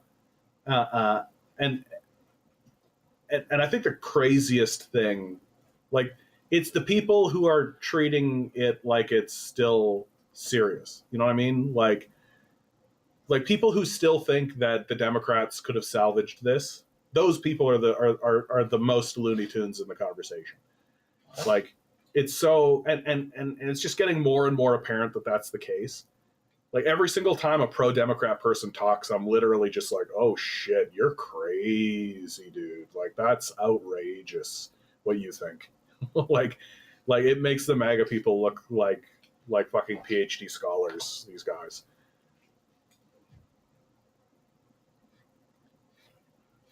Peanut Butter Beatrice writes, my coworker is convinced a Trump supporter will try to unalive either him or Elon any day now. I don't think we're lucky enough for that. I mean, political assassinations have happened. It does happen, right? Elon Musk has talked about his concerns. He went on Joe Rogan very recently and complained that people thought he was a Nazi because he's a Nazi, right? Like, what's the exact thing? Yeah, here we go. Like, it's so cute that Elon Musk is pretending like he's not a Nazi. Hold on one second, guys. There you go, buddy. My dog just wanted off the couch, and every single time he does it himself, I'm like, ooh. Elon Musk tells Joe Rogan he's not a Nazi and admits the online hate he receives is extremely taxing. Yeah, good. Yeah, good. I hope it's extremely taxing. I hope you struggle going to sleep, dude. Like, for real. Like, this guy has always been, like, just kind of like a casual white supremacist. You know, but the second he stood up in front of us and did the Nazi salute, this guy's a Nazi, pretty nakedly. And now you've got Joe Rogan basically being a clown, basically acting as a Nazi collaborator, so that Elon can stand in front of us and be like, oh, I'm not actually a Nazi. I just like all the things that Nazis stood for. Like, Elon Musk has pushed back against claims that he supports Nazi ideology, saying the wave of online criticism he's facing has been pretty stressful. During a 3-hour episode of the Joe Rogan Experience on Friday, Musk and Rogan addressed a recent controversy surrounding a gesture, a Nazi salute Musk made at President Donald Trump's inauguration celebration in January. The gesture sparked widespread debate, with many people questioning whether it resembled a fascist salute. So this article is trash, right? Like, Elon Musk did a Nazi salute. It can't be anything other than that. And if you're still standing around pretending like it's not, get completely fucked. Michael Friedman, former vice president of the Central Council of Jews in Germany, strongly criticized Musk's actions, telling a German publication that it was a disgrace and, in his view, a clear Heil Hitler salute, according to The Guardian. U.S. Representative Jerry Nadler also condemned the gesture in a post on X, while several Jewish organizations voiced concerns. The Simon Wiesenthal Center, a Jewish human rights group, urged Musk to clarify his intentions. And remember, he did it twice, right? Right, he did it twice. It's not like he did it like once and it was like his hand slipped or something. Like, he did it twice. And to me, the big part about it was that Trump, like, he's never denied it. Even now, he's not denying it, right? He's saying, I'm not a Nazi, but okay, was that a Nazi salute? Nothing. Fucking Rogan didn't even ask him, right? However, the Anti-Defamation League took a different stance, stating on a post on X that the moment appeared to be an awkward gesture and a moment of enthusiasm, not a Nazi salute. So that discredits the Anti-Defamation League, right? This is no longer a credible institution, right? Being pro-Nazi or a Nazi apologist, right? You should not be taken seriously as an organization. So the Anti-Defamation League, 0%. Since then, social media, including Musk's own platform, X, has been flooded with accusations that the billionaire is enabling or condoning Nazism, which is exactly what he's doing. Responding to the backlash, Musk posted a message on X making puns of prominent Nazi names. Don't say Hess to Nazi accusations. Some people will Goebbels anything down. Stop goring your enemies. His pronouns would have been he, Himmler. Bet you did not see that coming, ending the post with a crying, laughing emoji. Boy, howdy, I hope this guy gets it. Like, for real. Like, just, and it looks like he's losing lots of sales from Tesla. Like, Tesla's going into the shitter across Europe. Speaking to Rogan, Musk dismissed the allegations as ridiculous and denied making a Nazi salute, joking, now I can never point at things diagonally. Hopefully people realize I'm not a Nazi. Just to be clear, I'm not a Nazi, Musk said, laughing. Yeah, unserious clown is a Nazi. Yeah, lies of P.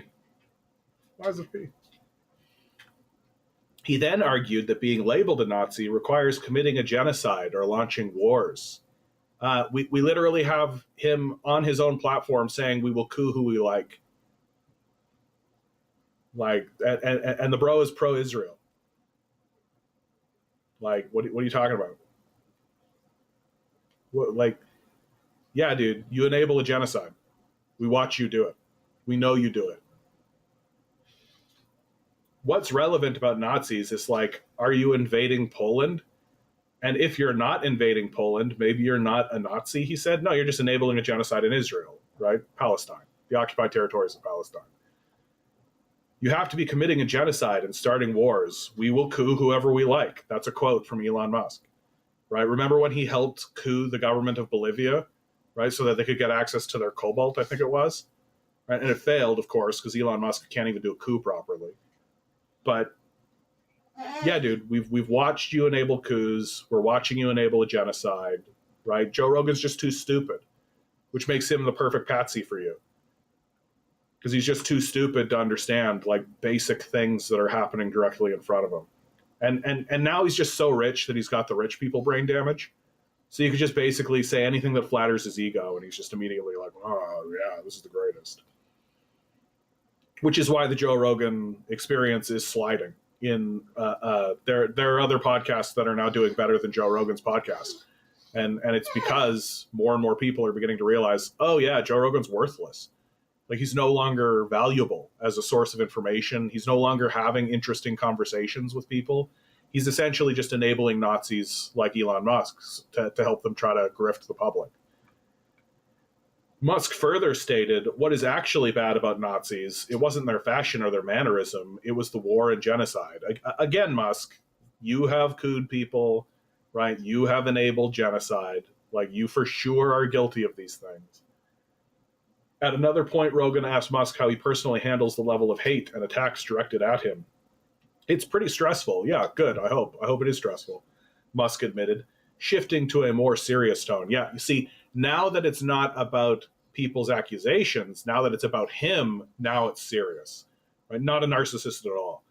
They actually want to kill me. They say so online. There's like Reddit forums where they don't just want to kill me, they want to desecrate my corpse. Beyond the controversy over his gesture, Musk has also drawn scrutiny for his support of Germany's far-right Alternative for Germany party. Right? Oh yeah, I completely forgot about that. Right? Forgot about how he's actively funding a Nazi organization. Right? The nationalist anti-immigration party has been widely criticizing for repurposing Nazi slogans, downplaying Germany's past crimes, and claiming that the Nazi era was just a speck of bird poop in the country's long history. Yeah. And then the article just ends there. Right? Unconvincing, Elon. Unconvincing. Like, did you guys know that people who support coups, Elon Musk, genocides, Elon Musk, and do Nazi salutes, Elon Musk, might also lie about those things? Did you know that? Like, that's always been the thing that's blown me away about Nazi apologists. Right? Like people like Charlie Kirk, for example. Like, turns out that the Nazis were also liars, my man.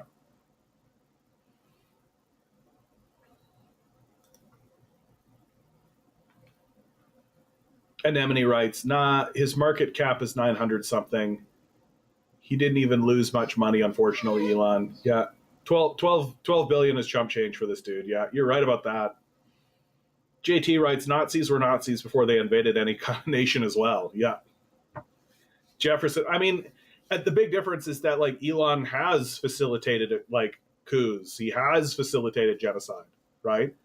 Like, he is part of that. Like it's just so wild that nobody points out that, like, hey, this guy is, like, explicitly outright saying that he's going to coup governments. Like, he said it. It's right there. You can read it. It's not hard to find. I could probably do one Google search and find it. So he's supported it. He said that he wants to do it. That the leaders of countries have responded to him directly. Like, Elon Musk statement. Like, I don't know what you need. Like, I don't know what you want. And then he stands up and is like, to be a Nazi, you have to do all the things that I have done. You know. Yeah, bud, we know. Right? We know you're a Nazi. Jefferson writes, the media has been very creative lately by trying to avoid calling Nazis Nazis. Yesterday, here in a carnival street party in Rio, some foreigner with a Nazi tattoo was beat up. Media said, alleged Nazi. Yeah. Joe writes, he thinks we're all stupid. Yeah. No, he for sure thinks that. He for sure thinks that. Like, he's definitely drank the Kool-Aid. Like, he genuinely thinks that we're too stupid to figure this shit out. And I mean, he's got reason for that, if you ask me. Like, we have been acting very stupidly in regards to Elon Musk. Like, there's tons of people who have bought into this, like, idea that Elon Musk is somehow valuable or useful, that he's a Tony Stark, like, genius type person. Like, we've just gulped down the propaganda. And, like, at no point has anybody actually stood there and been like, this guy's just a rich, like, apartheid baby. Like, he's not intelligent. And his biographer, like, a biography of Elon Musk is going to come out very soon. And his biographer has outright said that Elon Musk has no intellectual achievements whatsoever. It's like, what's it going to take? You know, I find I've been saying that more and more and more for people. It's like, what's it going to take? And I think it really is going to take, like,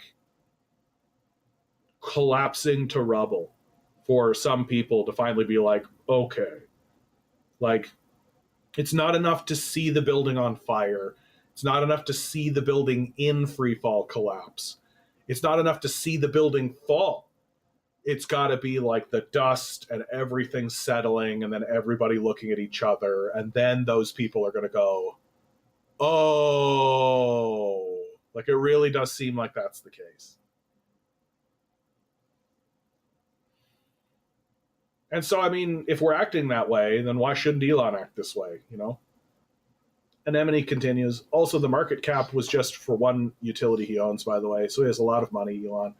Almost $1 trillion. I mean, and a lot of it is subsidized. Like, so much of his wealth is speculative, if you understand that. You understand what I mean? Like, because he has these subsidies that you pay for Elon Musk's subsidies, because he has those subsidies, that attracts other investments, right? Because that's guaranteed money, right? The government is going to bail him out. No matter what Elon Musk does, he will be bailed out, right? And so if you're an investor, and you're the average capitalist investor, i.e. you have brain damage and you're a psycho, then you don't care if Elon Musk is cooing nations and acting like a Nazi, right? So you invest in his companies because you know that his companies are going to get bailed out no matter what. And so that increases his stock market portfolio and increases his value, but it's fictitious. It's not real. He's not actually increasing value or wealth for anybody. And incidentally, he's losing in every single department, right? Like the Chinese are trouncing him at every single level. Like that's why they're putting huge tariffs on Chinese goods, because the Chinese are absolutely trouncing. The Chinese are trouncing the electric car. Hold on one second, guys. My dog is literally sitting here just whining for nothing. Hey, buddy, I know you want more peanut butter, but you've had enough peanut butter. You're super fat. I know. You know it's time for bed, eh? Nah. I know, buddy. You want more peanut butter, but you've had so much peanut butter. It's too bad. Yeah. No more peanut butter for Milo. I know. Sad day for Milo. I know. Oh yeah, the crypto reserve. Martin, good to see you, by the way. Like, so much of the American economy right now is just fictitious. Like it's not really based in anything real. It's all speculative. Which, like, that's why this story of the stock market going down is actually very, very serious. Like, I mean, this isn't the story I was referring to, but Elon Musk says upcoming recession is actually a good thing. Right? It's a good thing if you're a fucking Nazi. If you're one of these psychos. If you're, like an actual person who lives in the world, who relies on the financial system to gain access to goods and services. But Elon doesn't give a shit about those people. Right? Nazis rarely care about the consequences of people they dominate.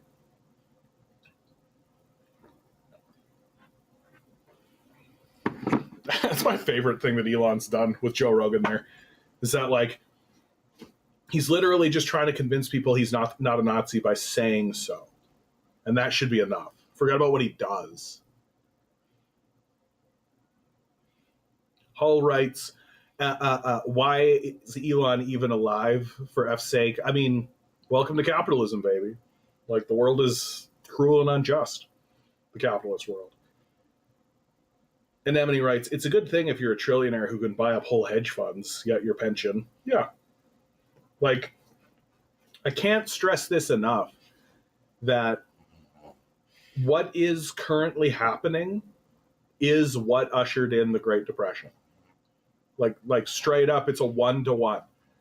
That the ruling class of America enacted a whole bunch of tariffs, claiming that they were going to increase productivity and increase economic growth. They didn't.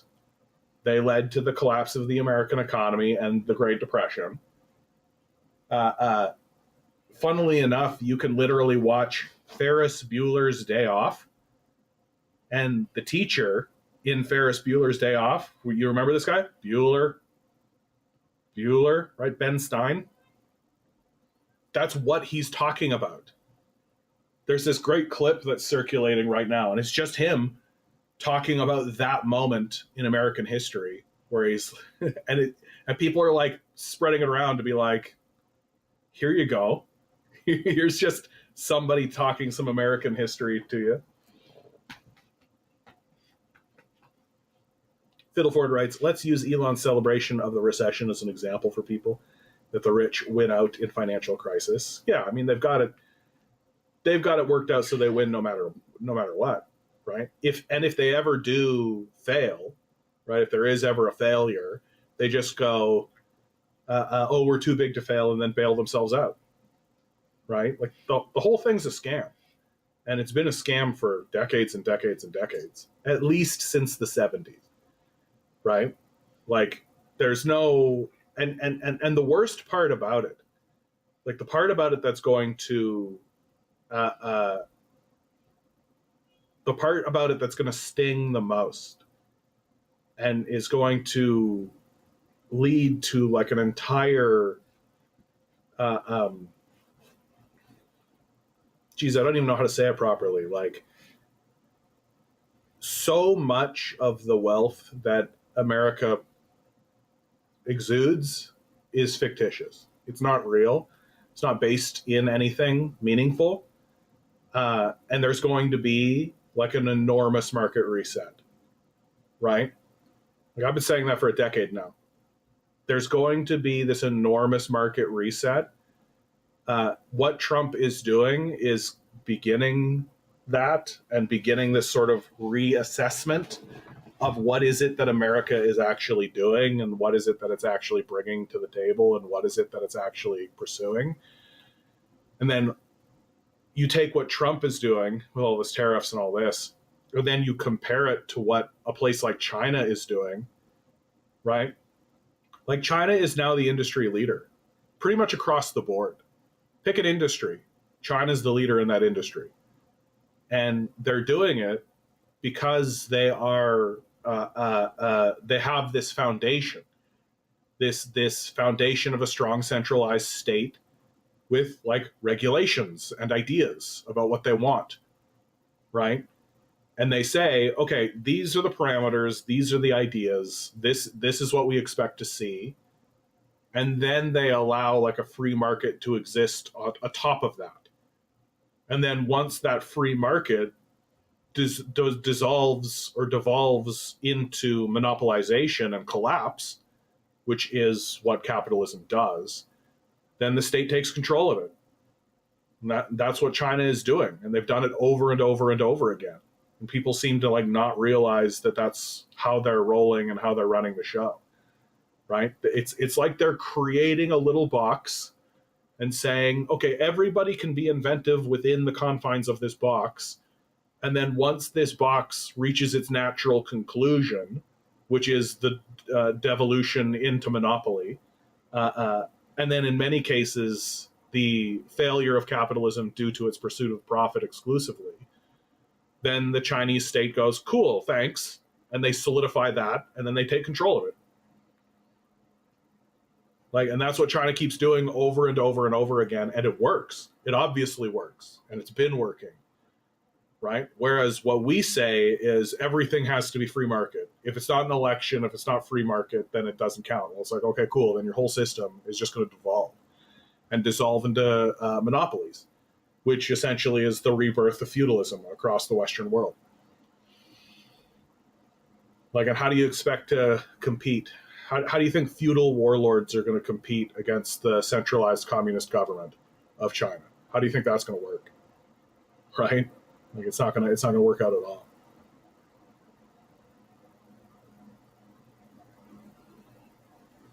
Monsieur writes, Dr. Heiku Ku, leading Western expert on Chinese economics, establishing Marxism on Chinese AI. Please have a look sometime. I mean, hold on. Hopefully you've spelt this correctly. I can look this up. Dr. Heiku Ku. Is this him? I'll take a look at that at some point. I'm always interested in hearing new voices until they like really show me how kooky they actually are. Right? Which happens with just an insane amount of frequency. It's actually insane how often people will be like, oh, you got to listen to this person. And then you start listening to them and you're like, And then they take like the hard right turn.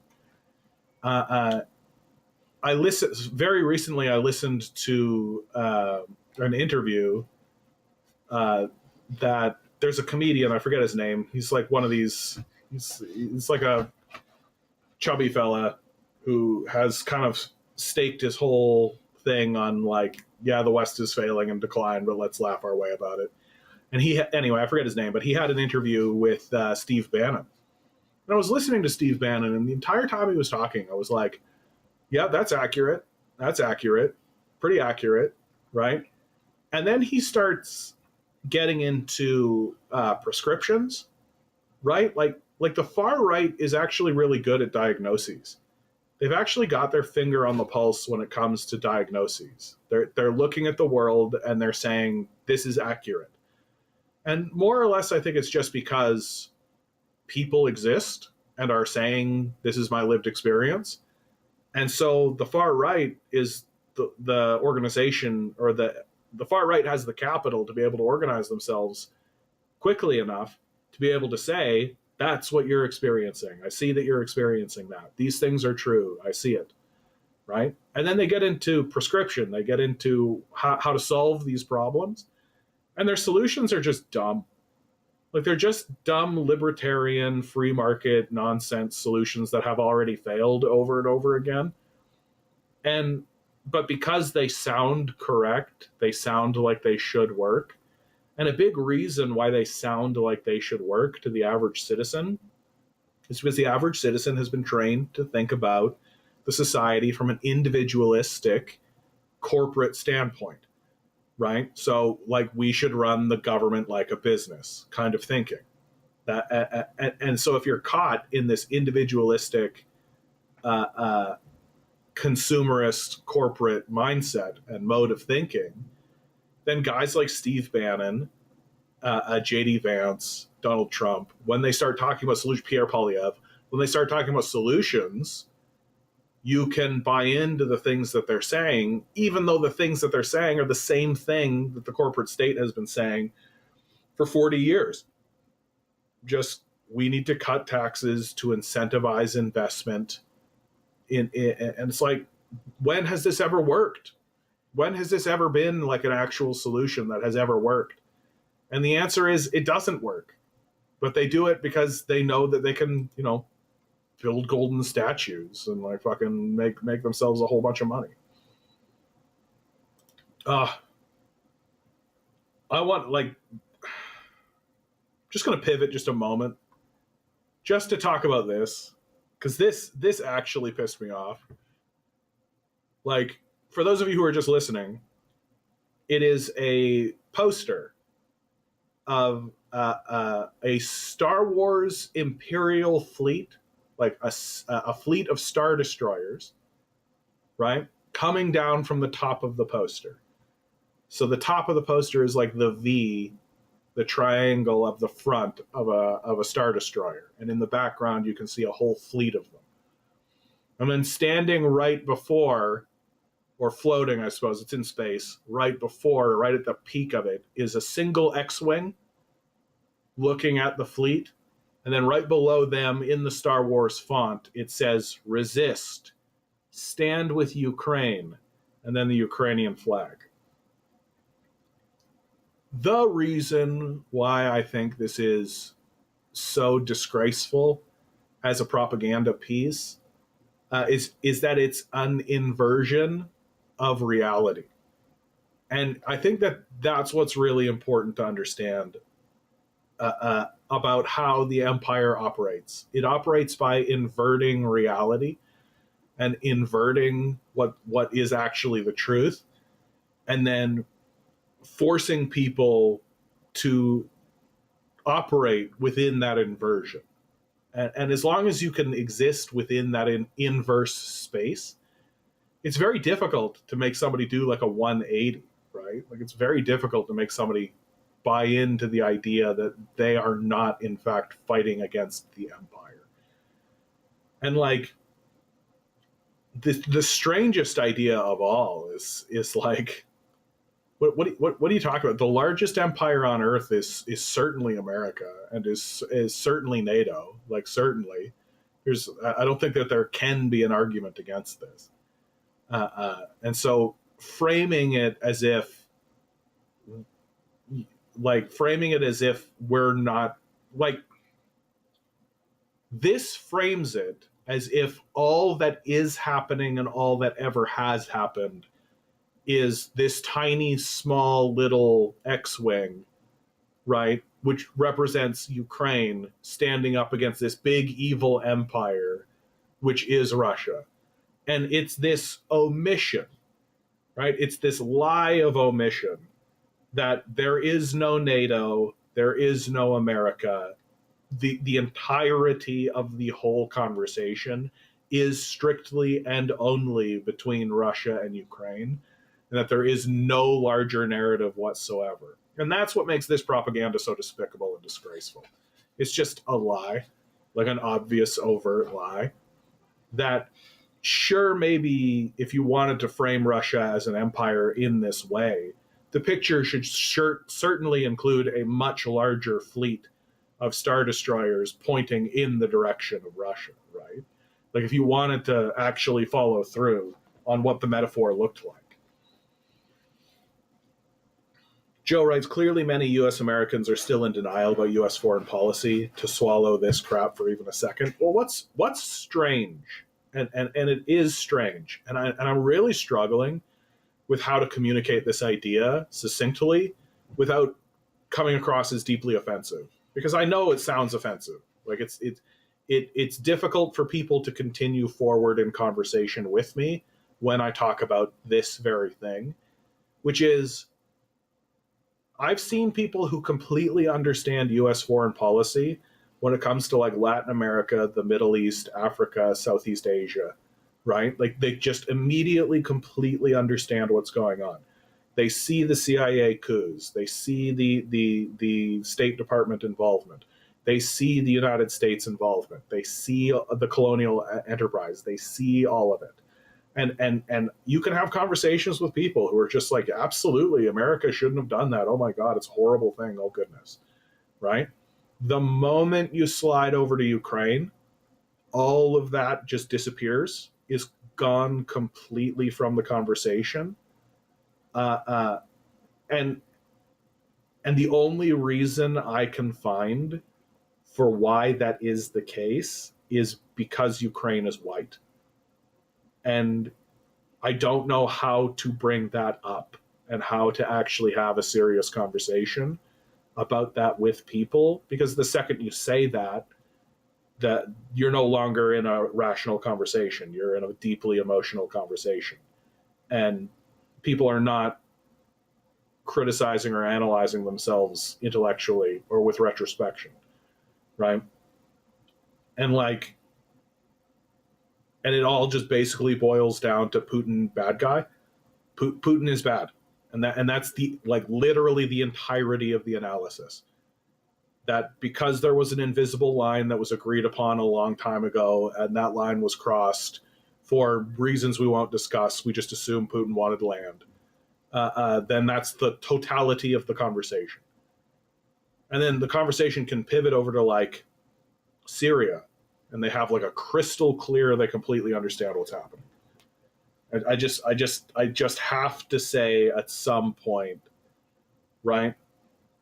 I just have to say at some point, yeah, this sounds to me like it's because Ukraine is white. And that's kind of it. That if Ukraine was brown, we would completely understand what's happening. Long Defiant writes, I've been listening to leftists from Russia. The ones I've heard have a critical view of their government's actions. I've heard some criticism as well, but that criticism usually comes from a pretty similar space. I think that John Mearsheimer's assessment is pretty accurate, right? That's really what it boils down to for me. I think the accuracy comes down to yeah, if you roll a military up to a superpower's borders, they're going to do stuff. And to me, that's kind of the long and short of it. The idea that Russia would sit there and do nothing, I think is just baby brain, really baby brain. Whether or not you want to talk about what's morally or ethically correct or any of that kind of stuff, if there's a gigantic gorilla over there, right? You're in the pen and there's the gorilla right over there, right? And you steadily start to move closer and closer to the gorilla. What do you think is going to happen? And if the gorilla charges at you and beats the fuck out of you, then puts you back in your corner, right? What, are you going to write a big dissertation about the morality of the gorilla and what the gorilla should or should not have done? Like, what the fuck are you doing, you dumbass? Like, at some point, like, what are you fucking doing? Poking the bear? What are you doing? Like, and to me, that's really what it boils down to. It's like, if I don't understand how the Ukrainians hold on to any position other than neutrality. Like, just like, no neutrality, we're going to be neutral. We're for sure going to be neutral. And it's difficult to remain neutral when your government gets couped, right? Like, and that's a big part of it. Like, Ukraine, actually, when Ukraine was holding elections, you know who they were electing? They were electing people who wanted good relations with Russia. That's who Ukraine elected. People bang on and on about, like, oh, Ukraine has the right to determine its own. Yeah. And when they were free to do that, you know who they were electing? People who were in favor of maintaining good relations with Russia. Not in becoming part of Russia, but in maintaining good relations with Russia, which, incidentally, is a wise thing to do. You know what I'm in support of? Having good relations with America, right? You know why? Because I think war is bad, and it's bad to have these conflicts, right? We should maintain good relations. We should be maintaining good relations with our neighbors. I don't think that that's a silly position to hold on to, right? Unless you're a Russophobe, right? Unless you hold on to this position that the Russians are just inherently bad because they have a weak bloodline or whatever. Like, Ukraine should maintain good relations with Russia. And you know who thought that more than anybody else? The Ukrainians, when they had the right to vote and when they were voting people in. And then they got couped, right? The government was couped by the help of Victoria Nuland and NATO. And they put somebody in who was pro-NATO and against Russia. Well, and then another election was held. And you know who they voted in? They voted in the guy who was saying that we're going to end the war, the Donbass war. That, guess who started that? Oh, it was the guy who got installed after the coup. Right? So, and like, the idea that Russia is just going to stand there looking at it, going, oh, whoa, well, they got the right to self-determinate. Like, what are we, babies?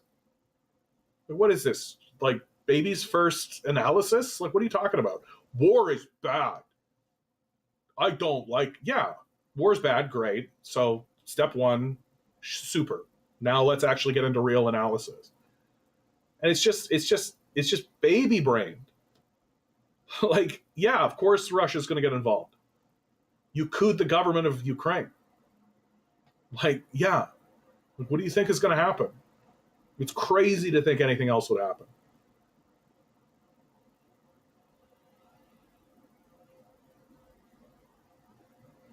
Monsieur writes, liberals ultimately have little conception of solidarity. It's more a charitable support. Emotionally, they like to feel charitable to the poor, brown people, assuage their guilt for empire. And it's difficult to feel charitable towards the big guy. Liberals are ultimately reactionary. Yeah, scratch a liberal, a fascist bleeds. Like, we're all familiar with that. Long Defiant continues, personally, I think it's a mess to try and analyze. I don't think there's any good guys in this war. Yeah, I mean, Putin's not a good guy, right? Like, Putin cares about Russia and he cares about his own position, clearly. But I do think that there are antagonists, and I do think that there are defendants, right? Like, when I analyze this situation,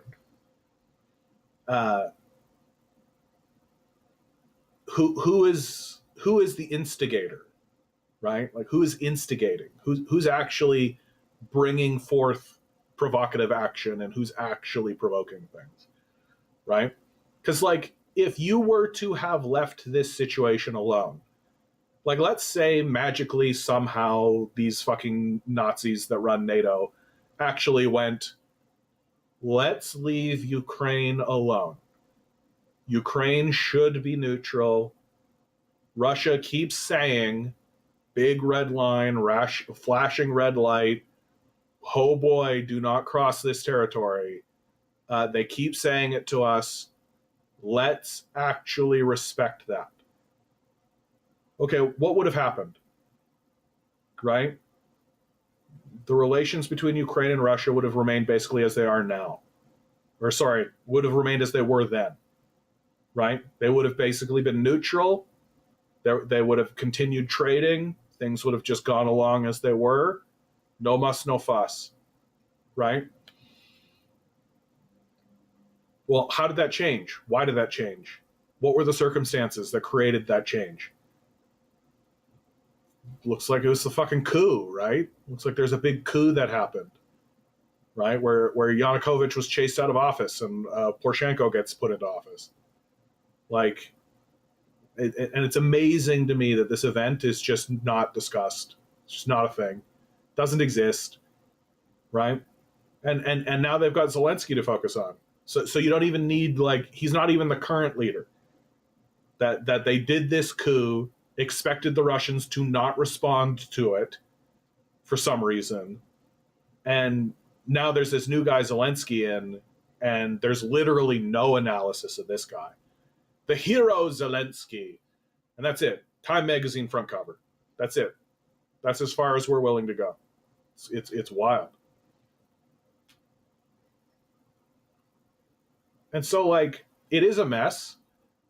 Like, and certainly, like, Putin's not a good guy, right? Like, he's in the oligarch class. I do think that Putin is worthy of analysis on his own merits and of his as a historical figure. And but there are certainly, like, antagonists and instigators, and there are certainly people, like, the Russians are not acting from a place of like, glory for empire, you know? Like, I feel like they've just been terrorized, and it's hard to say that that's not the case, if you ask me. Like, the United States empire and NATO is a terrifying force. Like, they're a terrifying group, and you don't know what they're going to do, and they lie over and over and over again. Like, and it, to me, it's this chaotic terror that NATO brings into the world. Like, I've said it over and over again, right? Like, people are willing to tolerate an unjust government and an unjust governmental system if that system is predictable. If the people in the government say one thing and then do the thing they say they're going to do, even if the thing they do is something that you disagree with, or even something that you might find harmful, well, they said they were going to do it, and then they did do it. And if you look throughout history, like, people used to live under kings and monarchies and empires that were deeply unjust and didn't make any sense at all. And the people who were living in those systems knew it. Like, there's this sort of idea that people didn't understand that the systems they were living in were unjust. No, they fully understood. They completely understood. But those systems were predictable. And the people that were governing those systems said what they were going to do and then did the thing that they said they were going to do. And if they didn't stay in power for very long. And what NATO does, though, and what the United States does, and they do it over and over again, is they say one thing and then do another thing entirely.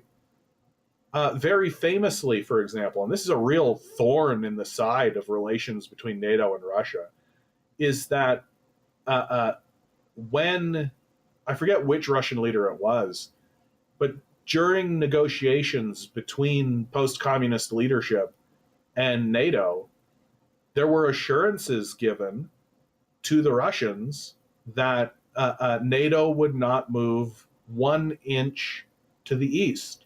It's the very famous phrase, 1 inch to the east. NATO is not going to move 1 inch to the east. Well, then very swiftly and thereafter, NATO moved to the east, encroached to the east. And the Russians put up a big fuss about it. And the response from the Americans was essentially, well, it's your fault for believing us. Like, that's essentially the response that the Russians are given. That we didn't write it down, right? It's not like a proper treaty. It was just an understanding that we had. And you should have never believed us. And it's like, this is the prevailing mode of NATO and the West. That when they speak, you are supposed to assume they're lying. And they've built this reputation now. And if I'm Russia or China or any country that's not in NATO, part of this NATO agreement, that's deeply terrorizing. Like, I can't imagine what it must be like to be the leader, like the current leadership that's taking over Burkina Faso, for example, right? Thomas Sankara's country. And the new leadership that's taking over, Ibrahim, right, is essentially like Thomas Sankara 2.0, right? It's like a new version of this. If I'm this guy, I'm 100% looking at NATO as Nazis and nothing else. I'm 100% looking at these guys being like, you guys are Nazis and you are coming for everybody and we know it. And I just don't know how you can be the leader or governor of a country at this point and look at NATO and think anything other than that. And not just because they coup governments and overthrow governments, but because they lie. They lie constantly over and over and over again. They're extremely destabilizing. And the lies have gotten so huge and vicious. And the internal politics of America have gotten so nonsensical and ridiculous that it's gotten to the point now where you just can't talk to these guys even. You can't communicate to these guys. And most of the world, when it comes to the Ukraine conflict, I think the Ukraine conflict was this huge turning point for global politics. It was this enormous turning point for global politics because it really was the moment when the entire rest of the world, like that's when Putin stands up and Xi Jinping stands up and they start talking about a multipolar world, right? Is the Ukraine war. And they do that because they see that the entire rest of the world is now beginning to realize, oh shit, dude, like we can't even talk to these guys anymore. They've become so unhinged. We don't know what they're going to do. And this is the beating heart of why the Russians are standing up and saying so loudly and so consistently, for good relations with NATO and NATO countries, Ukraine must be neutral. It just must be the case for us. And if you're not willing to respect that, then we cannot have communications with one another anymore. And NATO went ahead and crossed the line. Like, and the entire rest of the world sees this. The entire rest of the world watched that happen. They looked at Russia screaming its head off, saying neutrality, neutrality, neutrality. They looked at NATO steadily encroaching, steadily encroaching, steadily encroaching. They watched the coup happen, right? They watched what Russia said about it. They watched what NATO said about it, which incidentally, all NATO said about it was Russia invaded, and that's it. To which the rest of the world went, yeah, we know. Like, we would have done that too. It's like saying Mao was bad because he invaded Tibet. Like, it's like, yeah, dude, like they're gonna do that shit. Like, pretty straightforwardly. Like, it's and this idea that I'm just supposed to ignore NATO as an organization, that it's just not supposed to exist. And that there's this doubling down on this idea. There's this doubling down now on this idea. After the argument between Zelensky and Trump, you see a bunch of people just doubling down. And the governments of Europe and of NATO, including Canada, all got together and had a photo up and said, our support is for Ukraine, our support is for Ukraine. And there's like a big row about it in every parliament where they're all getting together to say, let's be perfectly clear, Putin invaded unjustly. And everybody goes, rah. And it's like, what? If I'm standing in Africa or Latin America or China looking at this situation, I'm like, what are you talking about? You literally have a country saying, I do not trust you. I am feeling uncomfortable. I do not want you to come over here. Do you remember how the Nazis killed 20 million of us? Do you remember how Napoleon invaded? Do you remember the relationship between Russia and Europe? Do you remember any of this? If you have any respect for peaceable relations for us to move forward, this territory must remain neutral. Could it? Yeah. There's like, who's destabilizing the situation? Where is the destabilization coming from? It's clearly coming from the West. It's clearly coming from the West. And it's all rooted in the reality that the West lies, destroys whoever they like. They've got literally the richest man living in America tweets out, we will coup who we want, and does Nazi salutes. Like, yeah, like you can get into like more nitty gritty and talk about and criticize Putin. Very recently, for example, Putin invited Benjamin Netanyahu to the victory celebration that's being held in May, right? May 9th, I believe. Right? There's something worth criticizing and worth talking about for Putin. Like, hey, bro, like he also invited the Palestinian Authority, but it's like, hey, bro, like, why are you legitimizing this guy? Like, you should be saying this guy's a war criminal. But in regards to this conflict, like, if America had have just done nothing, right? If NATO had have just done nothing, wouldn't be here, right? Wouldn't be here. Would Putin have invaded Ukraine if Ukraine was just like peacefully trading with its neighbors and like building up its own productive capacity and like talking to everybody and being like, hey, we're going to do this. Cool. Right. Hey, we've got wheat. You want wheat? Hey, we got it. Like, do you think Putin would have invaded? Probably not. Like, probably not. Do you think Crimea would have flipped over? Probably not. Right? So it's this, and this is the big reason why I think the West is sunk and they won't be able to get out of it, because they have failed to recognize that once you have broken this trust, like once someone is convinced, like the entire world is convinced that they cannot even listen to these guys, that they are obviously liars and they are obviously frauds, and that the best thing for every country to do is to treat NATO like an aggressor, right? That's all they can do. We all saw what they did to Gaddafi. Like, we watched this happen. And you're telling me that, oh, now they're telling the truth. Now they want to have good relations. Now they want to. It's just the least believable thing in the world that every single African nation, every single Latin American nation, Mexico, now Canada,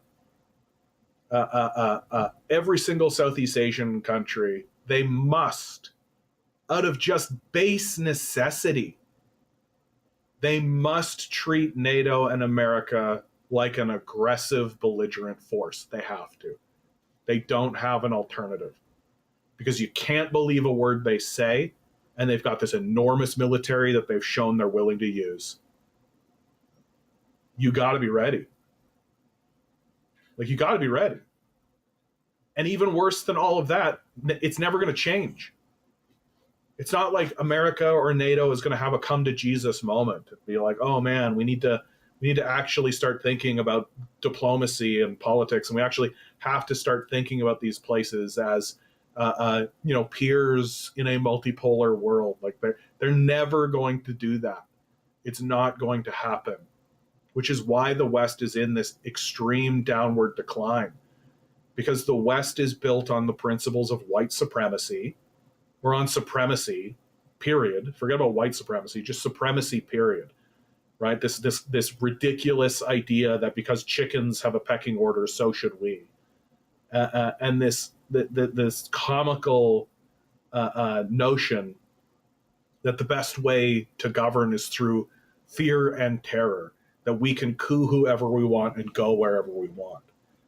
Well, as the entire world closes its doors to the Western world and these politics and these ideas that we've been inflicting on the entire world are turning inward in exactly the same way as what happened to the Romans, the Greeks. This happens to every single empire, that the people who are fighting wars abroad under these principles bring them home and govern using those principles. And what are we seeing all across America? The erection of cop cities, gigantic fortresses that are so obviously designed to suppress the populace.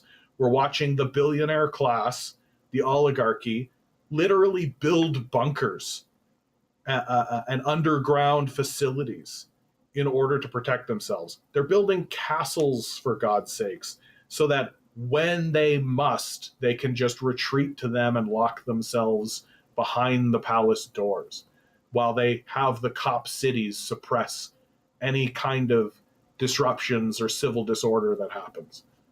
Like they did abroad, like they've done in the Middle East, like they did in Afghanistan, like they did in Iraq, like they did in Libya, like they've done around the globe over and over and over and over again. They've built hundreds of military bases abroad. Well, what do you think these cop cities are?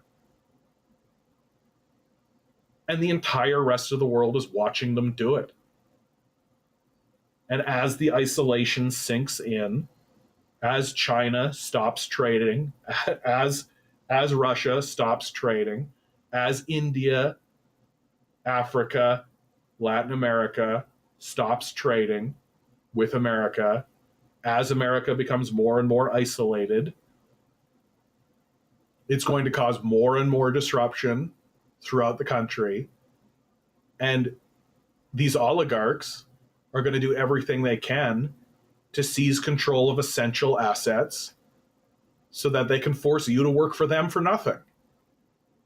You know, like feudalism.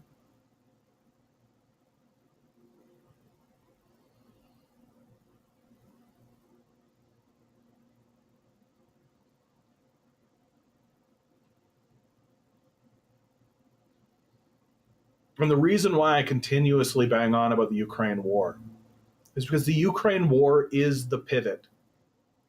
It is the pivot for global perception of NATO and America.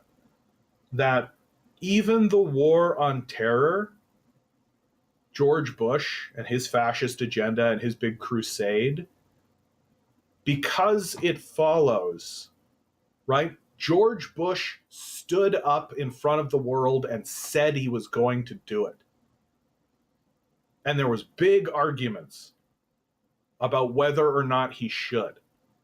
But then he said he was going to do it. And then he did it. And everybody could go, boo, you suck. Oh, I hate it. But he said he was going to do it, and then he did it. What are we doing up to this moment? What is the West still doing? Pretending like we didn't do it. Pretending like it was 100% only just Russia. That Putin woke up one day and went, you know what? Let's seize Crimea and the Donbass. Let's just roll in there. And all of his generals and all of the citizens of Russia went, yeah, good idea, Putin.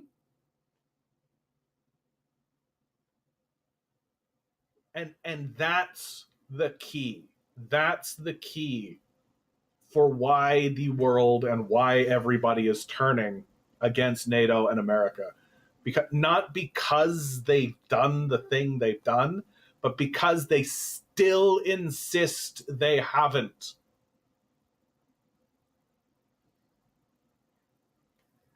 You can't negotiate with someone like that.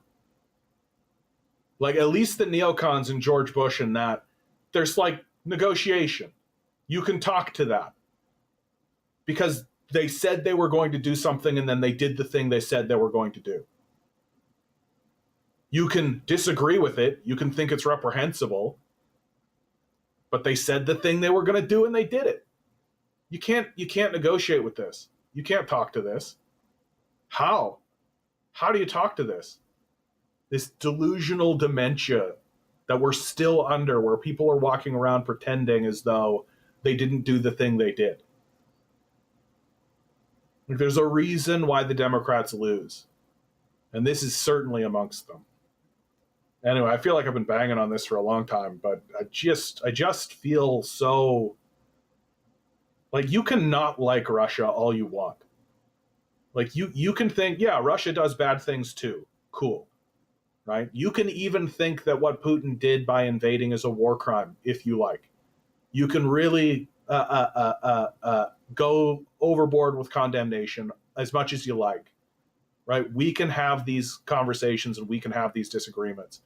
But if you're not going to start with the reality of NATO encroachment, if you're not going to look at Jens Stoltenberg, the General Secretary of NATO, saying out loud that the reason why the Russians invaded was because of NATO encroachment, like if you're not going to believe NATO when it says the truth of what happened to you, right? If you're not going to start there, then I don't know how we can have these conversations.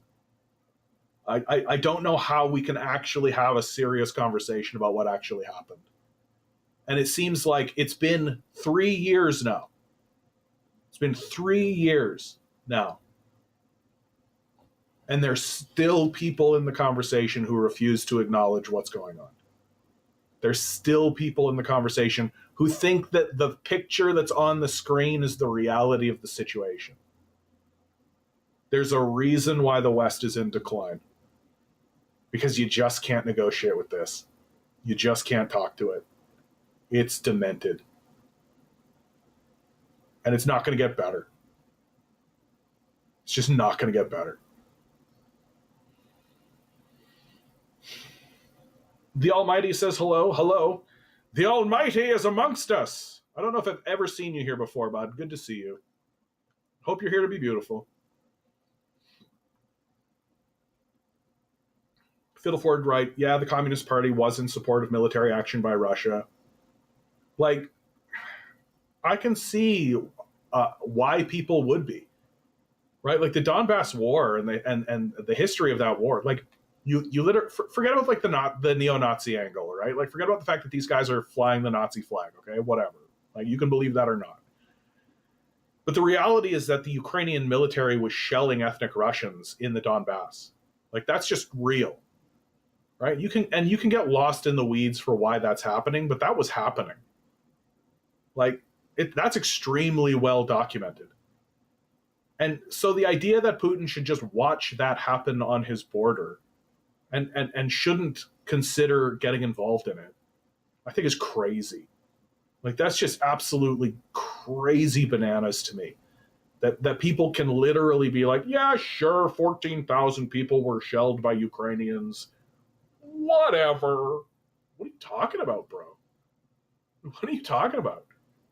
Like, if there was a group of people shelling along the Manitoba-Ontario border, I would dead ass be demanding that Doug Ford do something about it. For sure. For sure. And I think that you would be crazy to think anything else. What are you talking about? Fiddleford continues, listen to Chris Hedges on the topic of Western provocation on Russia since the collapse of the Soviet Union. Yeah, Hedges has been good on that. I still think that the best voice in the conversation is a kind of a tie between Jeffrey Sachs and John Mearsheimer. That those two guys are basically kind of neck and neck for me on telling that story the best. And as I'm saying this, I'm really starting to see that's probably Jeffrey Sachs, because Sachs has been like really on the inside of this whole thing the entire time. And so he's got like a really clear vision of it. And I also rather like Sachs because I feel like he still has like a positive vision for the future. He still believes that humanity can make the right choices. And he has these passionate speeches that he gives where he advocates for our humanity and he advocates for it. Whereas I think John Mearsheimer's position is more or less like, nah, like humans are not going to do that.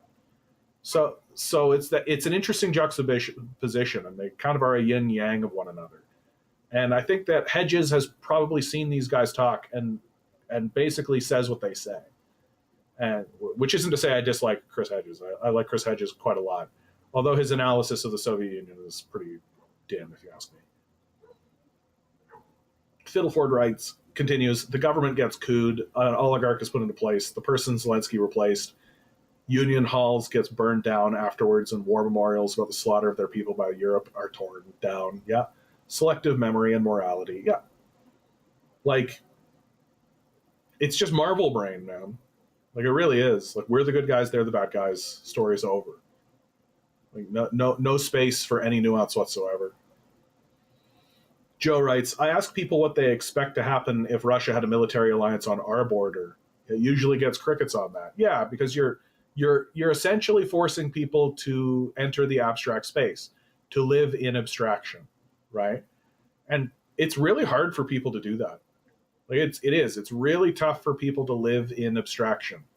That most people are spending their lives just kind of checking the boxes of going through the motions of their existence, right? And then like for them, cutting loose is like getting blackout drunk, you know, going to see a show, getting on like a roller coaster, right? Like this is something that I've thought about a lot, and I've thought about a lot through my whole life, which is every time I would get on a roller coaster, it's just like a non-event for me, right? Like it's a non-event. I don't enjoy them. I don't hate them. I just feel like I get buffeted about. You know what I mean? So at the end of the roller coaster, I just feel uncomfortable because I've just been kind of buffeted about. And I don't get why people like them. And I've thought about it a lot. And the reason why I think people like roller coasters is because it allows them to enter abstraction because they haven't been in abstraction. Like, I can imagine what a roller coaster is. I can imagine myself going through a roller coaster. I can also imagine the lead up to the building of such a thing. Right? So I know it's perfectly safe. There's absolutely no danger there whatsoever. And I know what it's going to look like, and I know how it's going to feel the whole time. Like I know every part of it because I can imagine it. I can live in that abstract space. And so at the end of the day, I don't really get anything out of it. Whereas for lots of people, the abstraction doesn't begin until they get on the ride. And the abstraction begins with, you might die. This is dangerous. What a scary thing is going to happen. Oh, here it comes. Oh, here it comes. Oh my God. Click, click, click, click, click, click, click. Oh, oh, oh. And then the release. And the cathartic release of just like, oh my God, we're gonna die. And everybody throws up their hands. And then there's all these loops and turns and things that are designed to sort of activate a cardinal thing inside of you that's all based on the abstract premise that you might die when there's absolutely no chance that you're gonna die. There's just absolutely no chance that you're gonna die. And if you did die, it would be like, a catastrophe of epic purport. Not just for you personally and not just for the carnival, but for the concept of roller coasters. It would be a total catastrophe.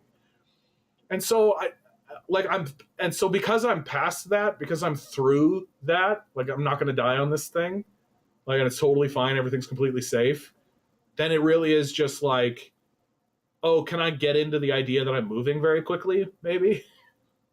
And the answer to that is no. Like, you move way faster in a car, right? And so the whole concept of being on this roller coaster to me is just like, and my brother is coming to town soon, and he wants to go to Canada's Wonderland. He wants to go on a bunch of roller coasters, and so I know I'm going to have to do this soon. And so I'm trying to not be such a Debbie Downer about it, because usually I'm kind of a downer about, or I have been in the past, and I've had big arguments with people because they were like, "You're just not getting into it. You're just not letting yourself go." It's like, it's not about that. It's not about not letting myself go. It's that I just can't trick myself. I can't lie.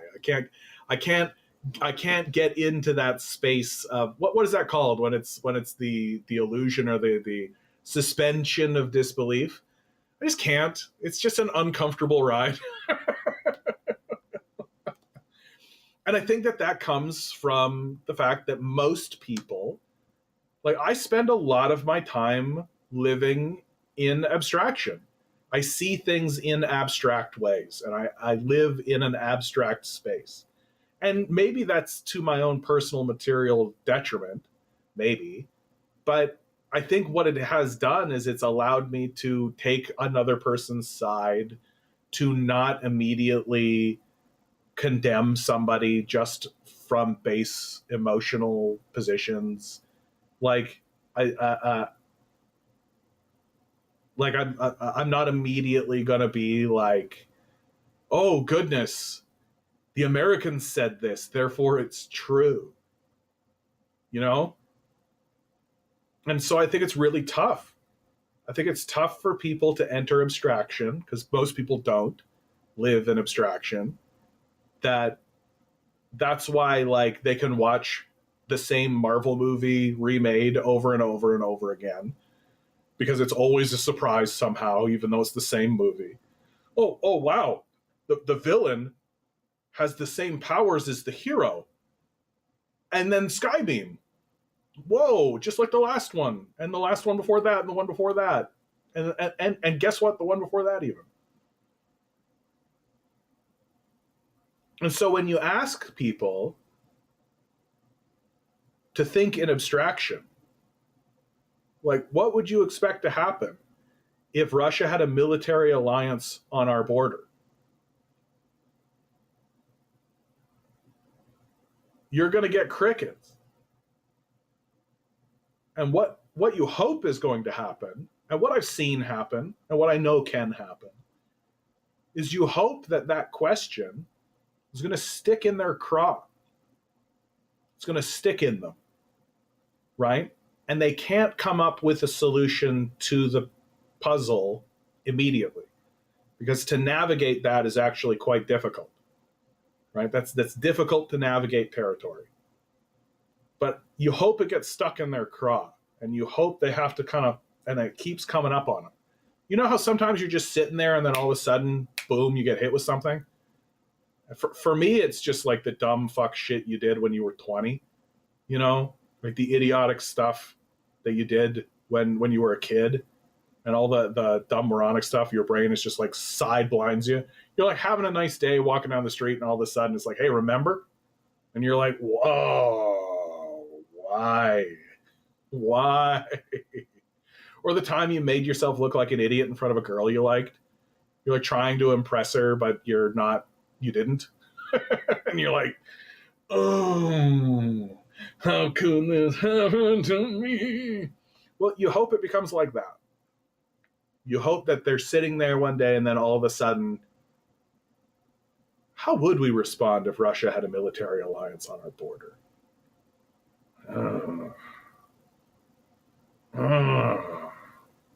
And you let them puzzle it out. Right? And it's annoying because you want it to be like a come to Jesus moment. You want it to be like a light switch where somebody goes, whoa, wait a minute. It's not how it works. It's not how it works. These things take a long time, decades, right? And to me, that's why you get like bubble, like it's like that Lenin quote, and we've said it a couple of times even today, right? That there are decades where weeks happen and weeks where decades happen, right? And that's because there is this simmering, right? People have arguments, they have debates, they have this, and there's this simmering that happens, this simmering that happens, this simmering that happens until finally it reaches a boiling point, and then suddenly it goes poof, right? I think that Donald Trump was exactly that. That Donald Trump is this like culture coming together and coalescing and just festering and just and building and building and building. And like the neoliberals were trying to put a cover on that pot. They tried to put a cover on that pot and they just failed to recognize, man, like you cannot cover that pot, man. You got to put shit in that pot. You got to get involved in that pot. You can't just cover it, right? And they just covered it until finally.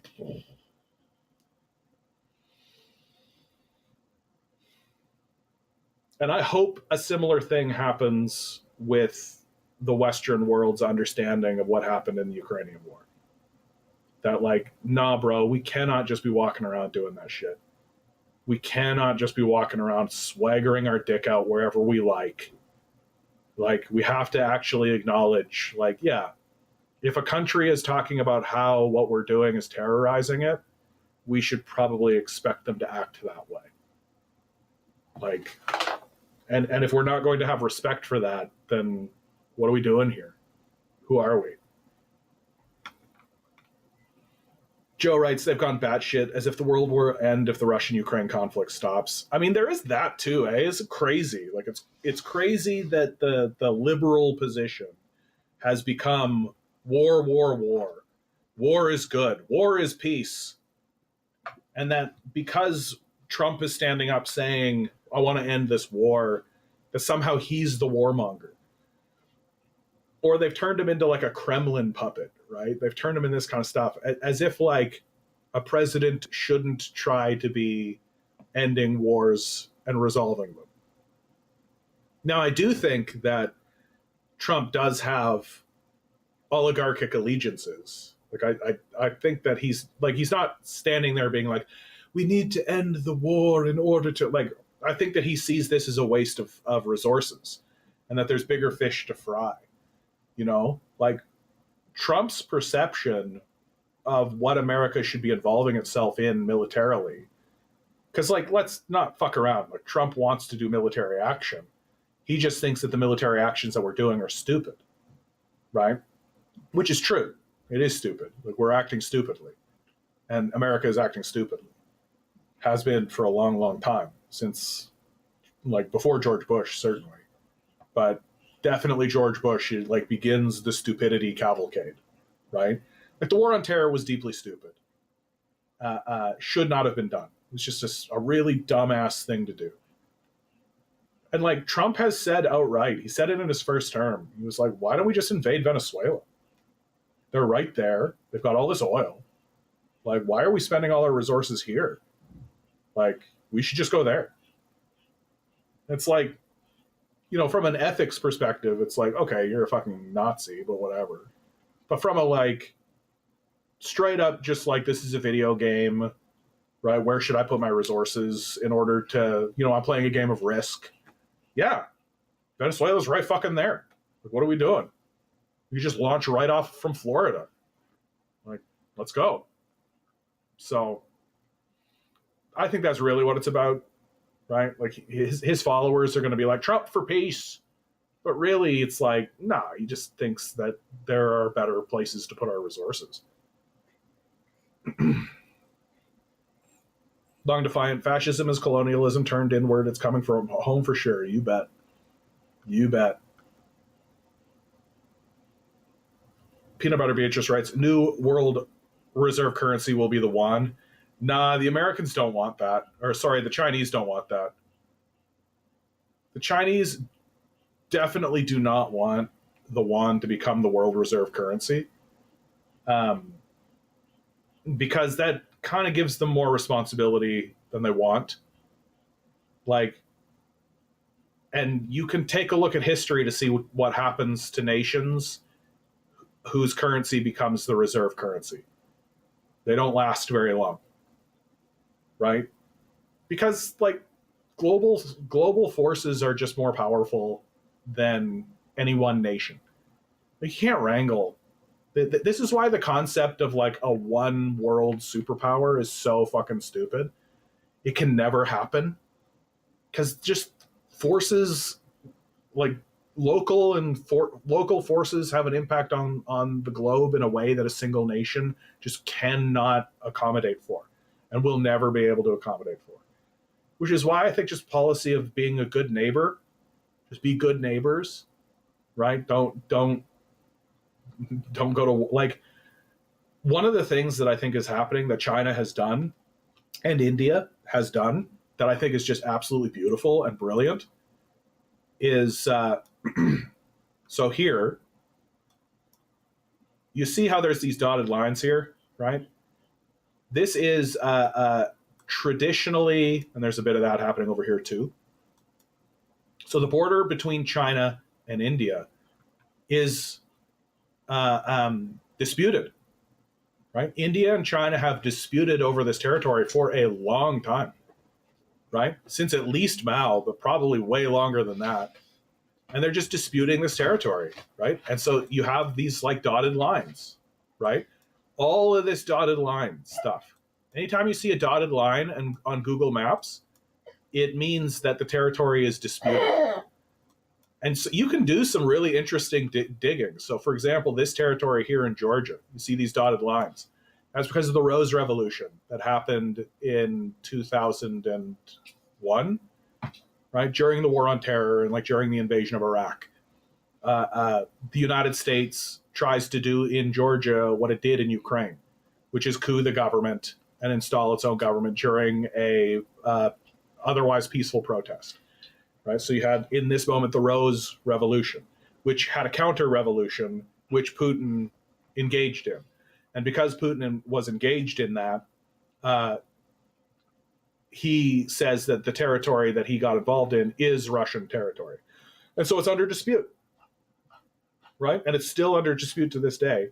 And of course, there is the whole other side of it, which is that Google is a Western company. And so even if Georgia and Russia sign a document and have a treaty and come to terms, well, Google doesn't fucking care because Google is, you know, owned by billionaire oligarchs and they don't give a shit what anybody thinks. So there's one. Here's another great one, right? The border dispute between Venezuela and Guyana, right? These borders were drawn up by colonizing Spaniards, right? Like, certainly the people of Venezuela and Guyana don't necessarily think that these borders are sacrosanct and like sacred. And so Venezuela and Guyana are going through a legal dispute right now that it looks like they are going through like proper channels. They don't want it to just be war. Might makes right, who's the toughest.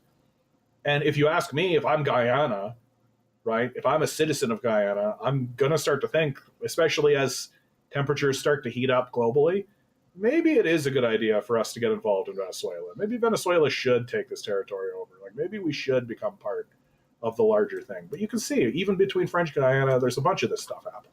Right?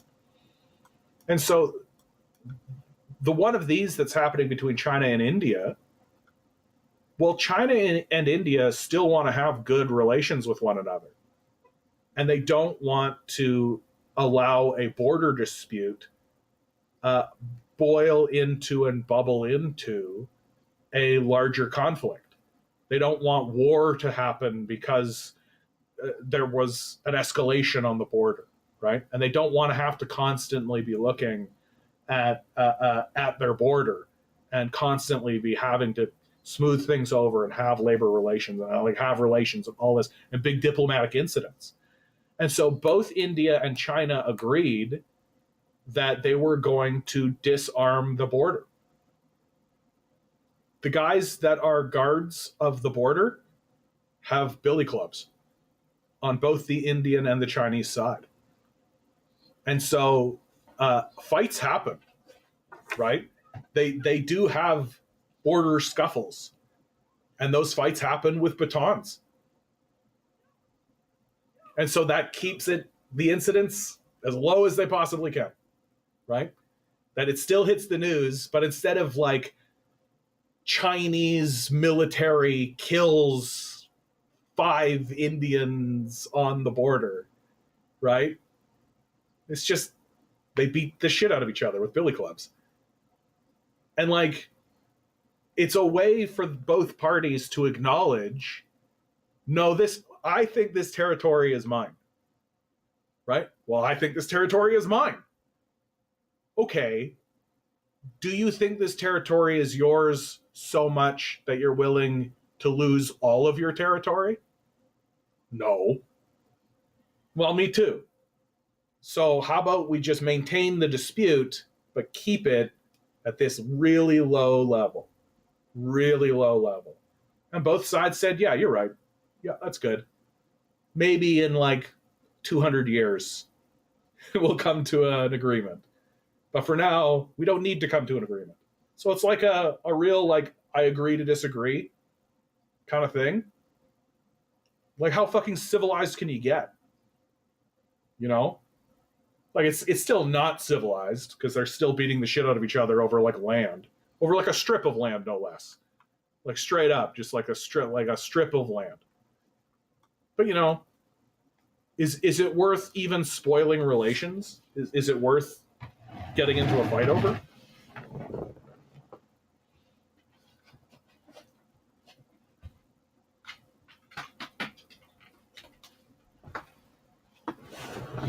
Well, now intersect this border scuffle idea with the idea that the Chinese yuan is the world reserve currency. Now this border dispute takes on a different tenor and a different tone. And so China doesn't want responsibility for that. It doesn't want the responsibility of having to like, if Yemen and Djibouti get into some kind of conflict with one another over Chinese yuan, does China want to litigate? China want to get involved in that? No. Like, no, bro. And so China has said so. It's just said so. It's just not interested in the yuan becoming part of being the reserve currency. It straight up is not interested in it.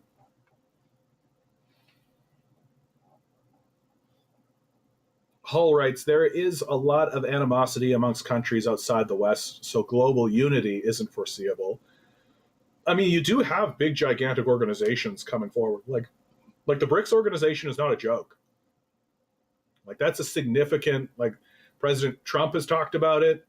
This is a significant trade alliance because I think all of the parties involved have come to understand that they need to do something, right? That you're right, that there is animosity between nations, but I think the terror of the West, right? It's like what happens at the end of Watchmen, right? Spoiler alert for anybody who hasn't read or watched the film Watchmen. Spoiler alert, Alan Moore's Watchmen. But the whole thrust of the piece is that the villain, Ozymandias, creates and fabricates an external threat, and that fear of that external threat is what unifies the nation and unifies the world under a single banner to fight this perceived manufactured threat. Well, the rest of the world doesn't have a manufactured threat. They have a very real, legitimate threat. That NATO and America is a very real, legitimate threat. And so their disdain for one another or their hatred for one another is being pushed aside or at least suppressed in favor of making decisions based on the reality of this external threat. And nowhere is that more evident than the relationship between Iran and Saudi Arabia. The recent negotiations were successful. China had Iran and Saudi Arabia sit down and they hammered out an agreement with one another. And I don't think it's really seeped into popular consciousness yet that this is actually a motherfucking huge deal. That a big part of what was going on in the Middle East, especially throughout the war on terror, was that the balance of power favored America and that Saudi Arabia was on the side of America, which allowed America to basically do what it liked, do what it wanted in the region. But recently now, and as long as Saudi Arabia and Iran were antagonists to one another, right, then the balance of power always favored the West. It always tilted westward. Well, now the West is evacuating, right? The abandonment of Afghanistan, the essential abandonment of Iraq, right? They're still involved, obviously, in like Israel and Syria and like all of this. But now Saudi Arabia and Iran have looked at one another and have said, hold on, if we listen to the Chinese and we actually grab hold of each other, right, we can become the power center of this area, of this, like, this used to be the Ottoman Empire, right? We can secure dominance in this region. And moreover, Saudi Arabia and Iran are like the two places that didn't get their asses fucking kicked during the war on terror. Iran was able to secure its borders, and so was Saudi Arabia. Well, Saudi Arabia did so by being the allies of the West, but you got to do what you got to do. And they're evil Machiavellian geniuses. So this is a clear sign to everybody that Saudi Arabia and Iran, which have been antagonists for centuries, are starting to come around on this idea and have come around on this idea that we've got to put these differences aside. Sure, we have this history. Sure, we've been at each other. Sure. But we see this, right? Like, we see what the West is, right? And both have said, yeah. So we're going to bro down and we're going to take control of this area together. It's a huge, massive, enormous shift in politics in that region and for the entire world, frankly. The idea that Saudi Arabia and Iran are now trading partners and are now working together, just a total shift in how politics has worked in that region for centuries. And I do think the beating heart of it is if we don't do something like this, the Americans and NATO are going to come in and they're going to do to us what they did to Libya, just at the snap of their fingers, because they feel like they have to. We don't know what these guys are saying. We don't know what they're talking about behind closed doors, and we can't believe what they're telling us. So we got to work together. Like that, and this is what is all falling out from the Ukraine war, right? This is what's all falling out because of the Ukraine war. That these countries have realized that, oh, NATO is a massive threat. They are not. There is no end. There is no end to their ambition, right? They are not going to stop until everything is blue. And so we got to make them stop. And the first step of stopping a machine is no longer participating. That's the first step. So I see where you're coming from, Hull. I do think there is still animosity. Like Saudi Arabia and Iran have grievances with one another, certainly, right? But I think the threat is so enormous, so overwhelming. Like, you've got places like North Korea. Like, North Korea explicitly says what's happening is the rise of Nazism in America. Like, that's a country in Southeast Asia explicitly saying that what's happening is the rise of a new Nazism. Nazism in the 21st century. Right? Like, that's not zero. Like, that's not nothing. Like other countries are not just like doop, doop, doop, doop, doop, doop, doop about that. Like when China meets with the Kims, right, North Korea, when Chinese leadership and they talk about it, and like these guys say, like, this is Nazism, right? Like what we're looking at, like that lands. So I think there's been a shift. Jefferson writes, I remember someone, don't know who, saying the U.S. is transitioning into exactly that. Techno-feudalism, pretty fast too. Yanis Varoufakis was the first one to use this phrase, techno-feudalism. I think he kind of coined it. If not him coining it, he certainly popularized it. Because, and I think that's accurate. I don't necessarily agree with all of his analysis, but I think his large analysis is pretty accurate. That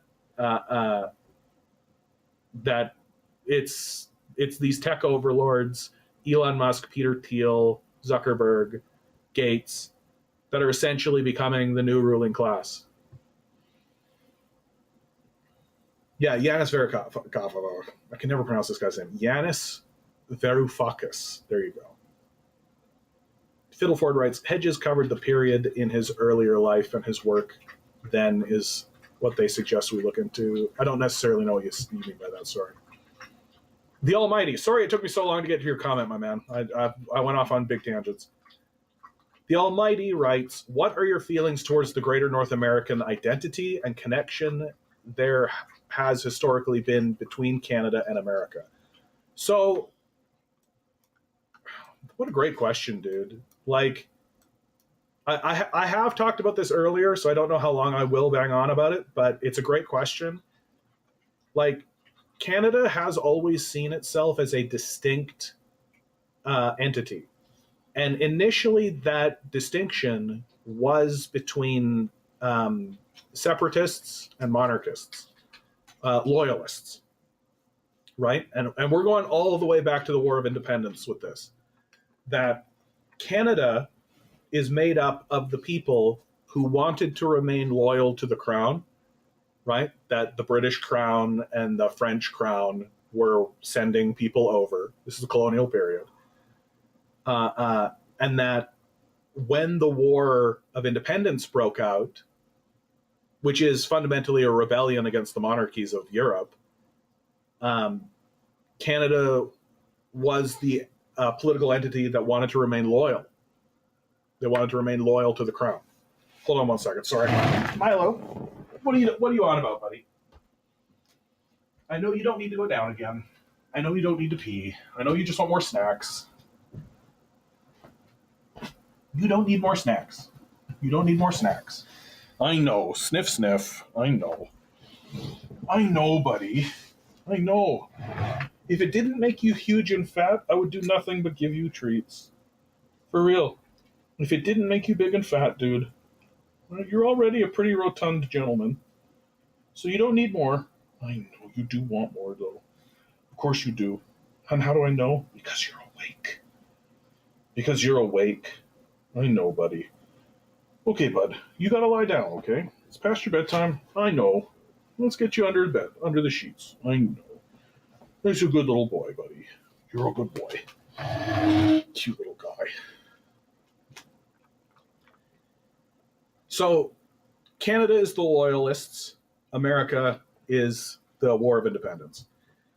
And of course, there definitely has been talks throughout American history.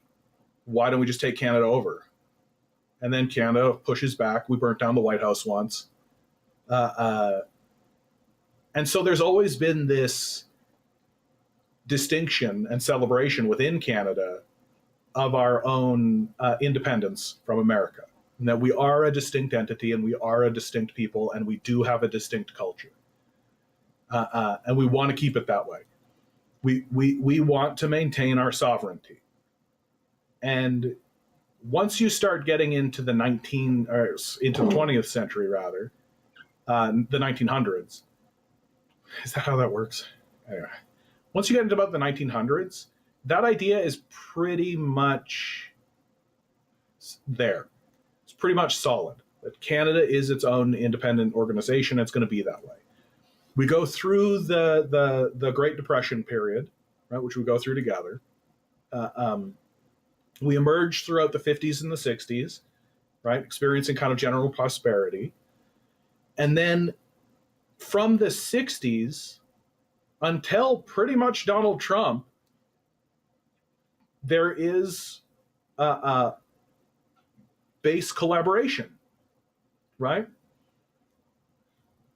So this base collaboration, this idea that we should collaborate, work together, be good neighbors with one another, leads to free trade agreements, right? And you can debate the inherent justice of a free trade agreement and whether that's good or bad all you want, but it definitely indicates a more collaborative, cooperative idea.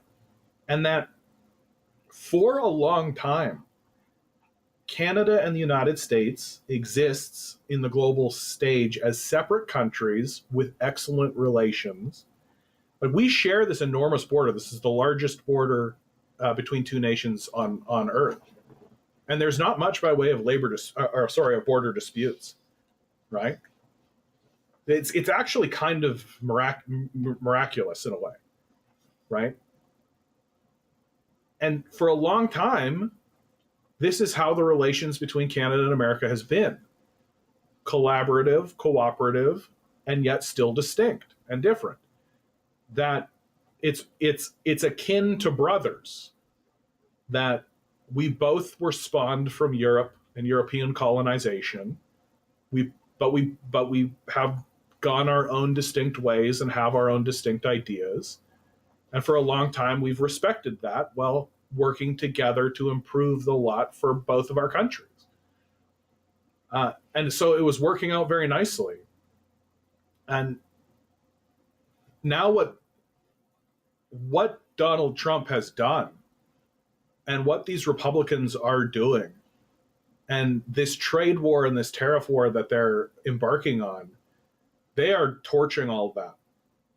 They're taking the last at least 70 years of history and just throwing it into the fire pit and torching it. And we're going back to like 1880. Like we're going back to that, where there's this deep tension. And you hope it's not going to go down that path. You hope that there isn't going to be this like split, and there isn't going to be the toughness that's coming and the difficulty. You hope that that's not what's going to happen, but that's going to happen. And that this aggression, right? Like I don't know that America comes back from it. Like Canada is going to respond. It's not going to simply take it on the chin and do nothing. And the result of it ultimately is that Canada pivots to other countries in the world, and relations between Canada and the United States degrade.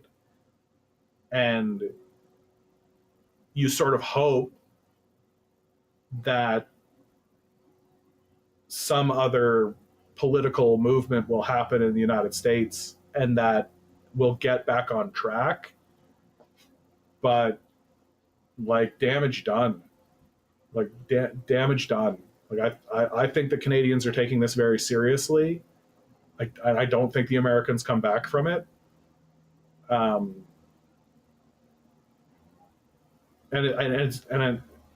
it's like it never needed to happen. It's deeply sorrowful.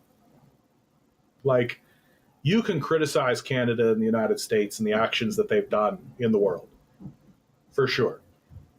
Like Canada does not have clean hands. It has helped the United States do a lot of the stuff that it's done, for sure. Its fingerprints are all over the war on terror. Canada's. Like Canada's not free from any of this. But there was always sort of this hopeful idea that existed that we can kind of ride or die, you know, that we can actually be brothers, that we can actually, like, sure, we'll make mistakes, but we'll make those mistakes together. But this tariff war, I think, is being seen as a deep betrayal across Canada. In my view, I think that's a big reason why Doug Ford won this last election so handily, because I think he has taken it personally, that he sees it as a betrayal, and he articulates clearly and cleanly that deep sense of betrayal that exists in the heart of Canadians, and articulates this sort of sense of confusion. I think Canadians are deeply confused by what is happening. But, you know, we thought we were friends.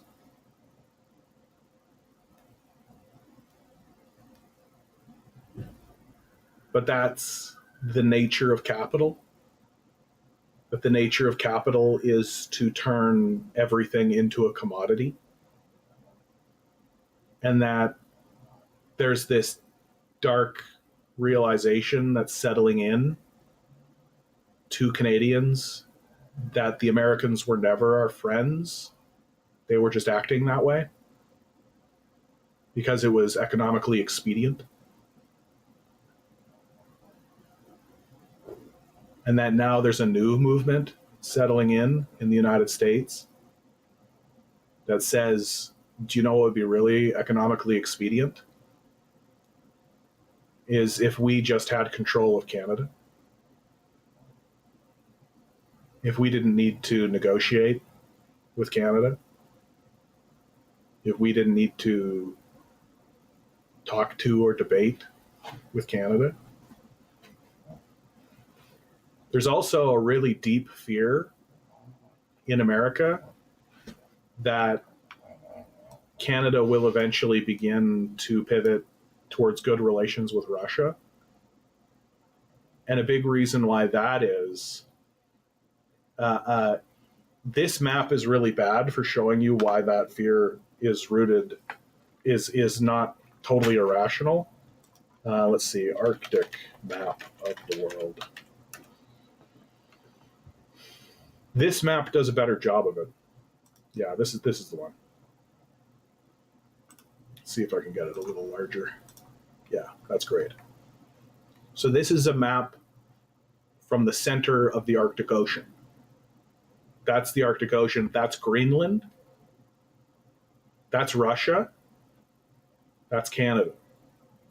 Right? The United States technically has a foot in this game in Alaska. But when it comes to the negotiations that are unfolding now, what with the polar ice caps melting, right? Climate change is happening. New territory is being discovered. New resources are being discovered in the Arctic Ocean and in the Arctic Circle. There's Russia, Finland, Sweden. There's Canada. Greenland, that's Denmark, and the United States. This is a new gold rush, right? There be gold in them there hills. There's a big, big, big, big push to do more exploration, to get more involved in the Arctic Ocean, because if you're the one that finds the resources, if you're the ones that strike it, you can claim it. And we don't know what is in there. And so there's speculators who are saying maybe there's oil in there. Maybe there's big thorium reserves, cobalt reserves. We don't know what's in there. And as the ice melts, we get more and more access.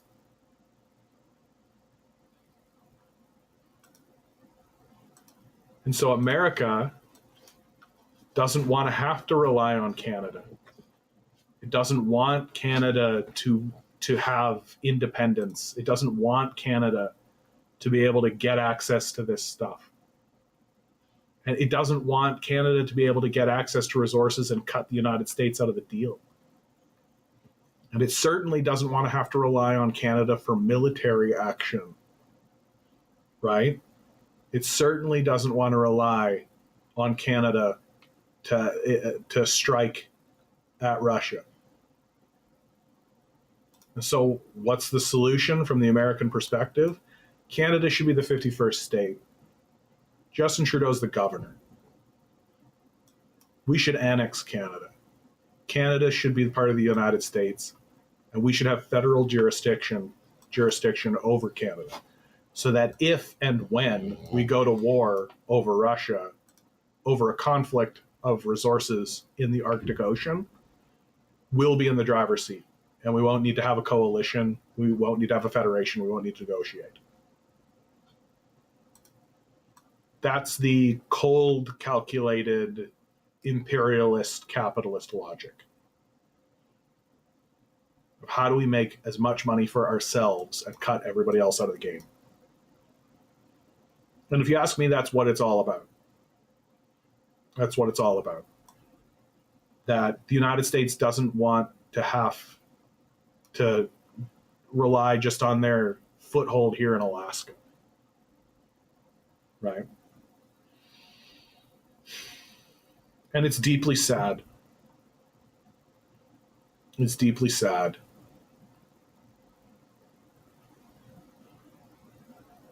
But that's capitalism, baby.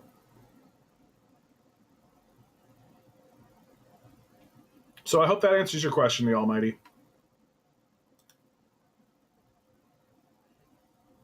Fiddleford writes, we have a sense of exceptionalism on either side of our borders. However, the border itself is a silly reason to act in difference to each other. We have the same issues. We have done the same things to oppress our own populations, but we have arguments over doing so in a more humane way. Well, I mean, a big reason I think why Canadians are desperately opposed to the United States coming in is just the healthcare. Stuff like that. Like, we're not perfect, but we managed to get like a universal healthcare system into Canada. The United States wants to dismantle that, like, for sure. And like the U.S. doesn't, like, if we get annexed by the U.S., like, our healthcare system's gone, and we all know it.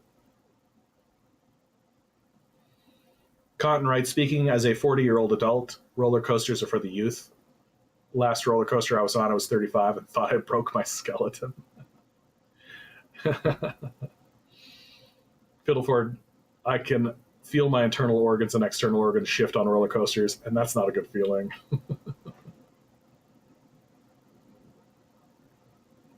Hull writes, with the countless video games, movies, and series, TVs they consume, they can just grasp the freaking messages in most of them, which are anti-capitalism, imperialism, and empathy.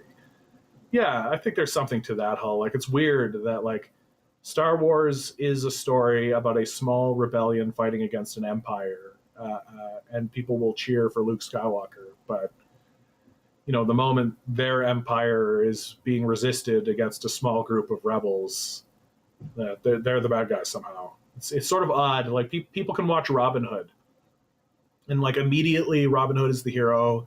We see that the power structure is evil, but if somebody in the real world does anything even remotely similar, it's just immediate that we're supposed to demonize them.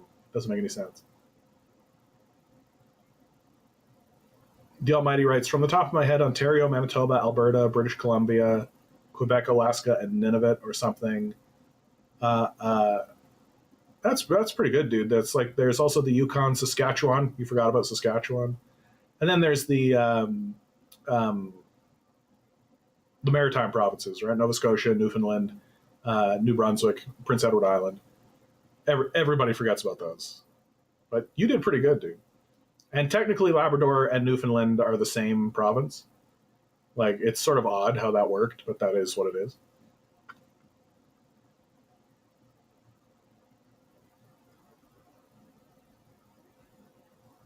Joseph writes, nice show, liked and subbed. Well, that's nice.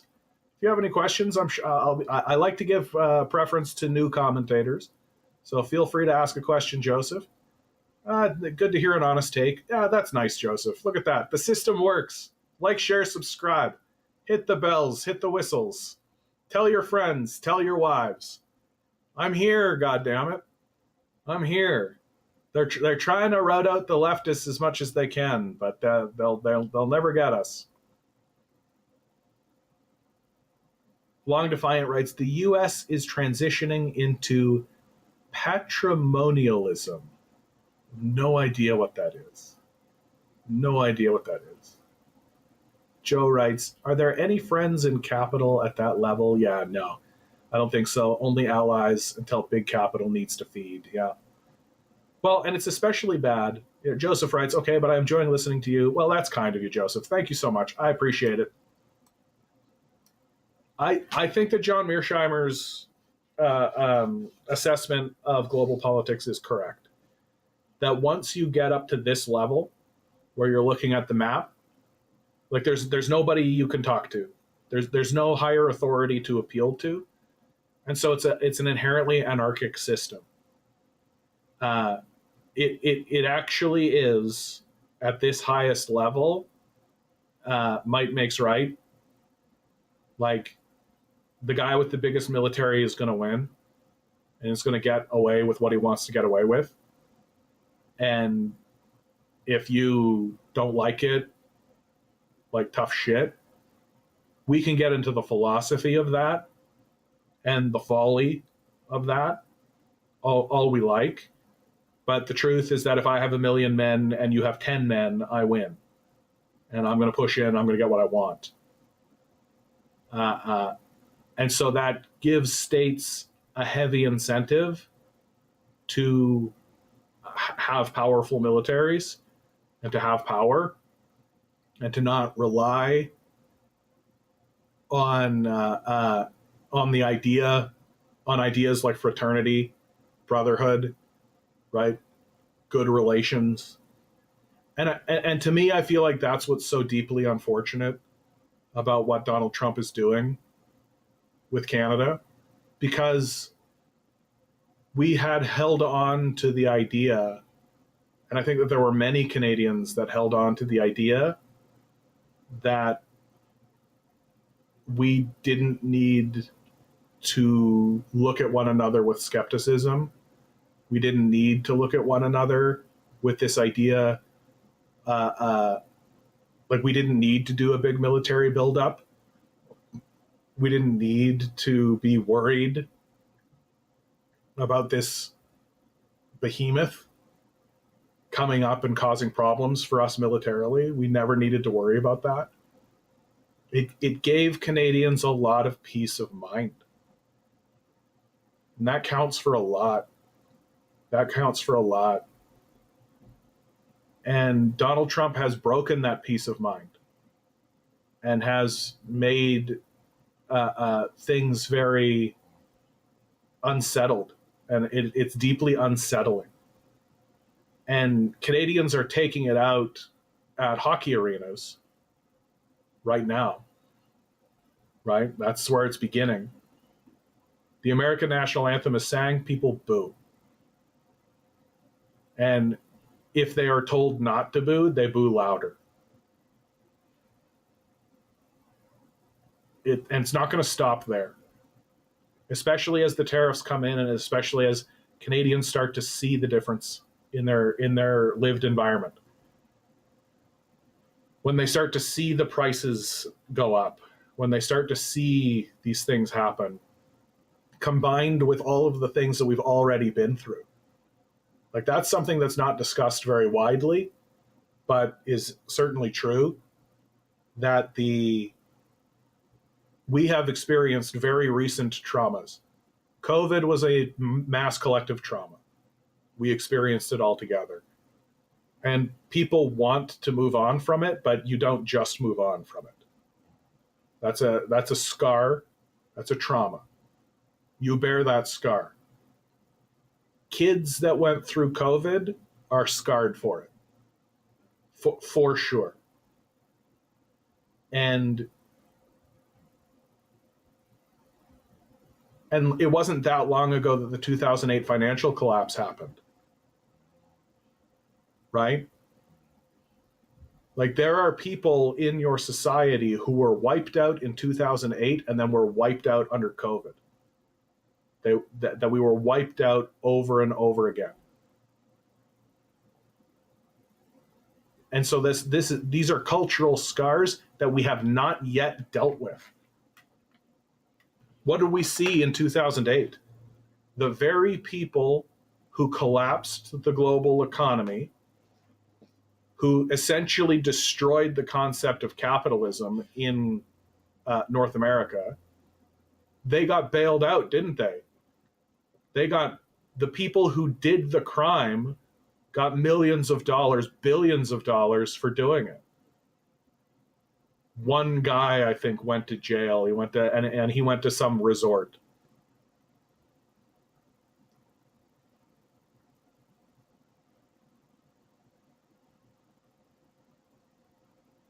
And so and then there's the Tea Party movement, the Occupy movement. These expressions that come from the populace that were essentially cleared out with military action or co-opted by dead-end politics that led to nowhere.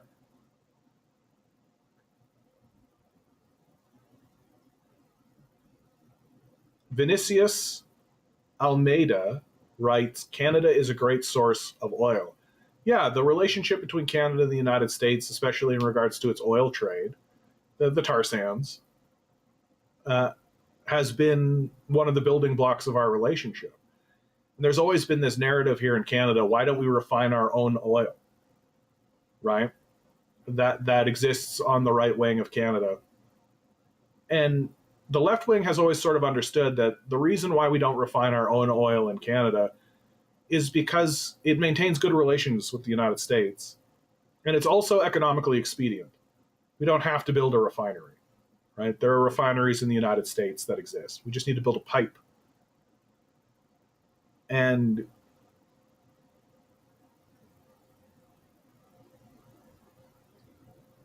But to circle back around to what I was saying, so my concern is that Trump calling Canada the 51st state and calling Canadians, calling Justin Trudeau Governor Trudeau, and then moving forward with this tariffs, like Canadians are going to reach a boiling point. Americans are going to reach a boiling point. Like we're already in this kind of Luigi Mangion reality. We're already there. And I think Canadians always intrinsically understood that economically speaking, it wasn't going to get much better. But we all kind of held on to the idea that it wasn't going to get much worse. And nobody imagined that everybody wanted to believe that we'd be in it all together. Everybody wanted to believe that we'd all be in it together. And it's heartbreaking, I think. I think Canadians are heartbroken to see that it's not going to be that way. We're not going to be in it together. That we're going to have to break and we're going to have to go our own ways. And I think that breaks people's hearts.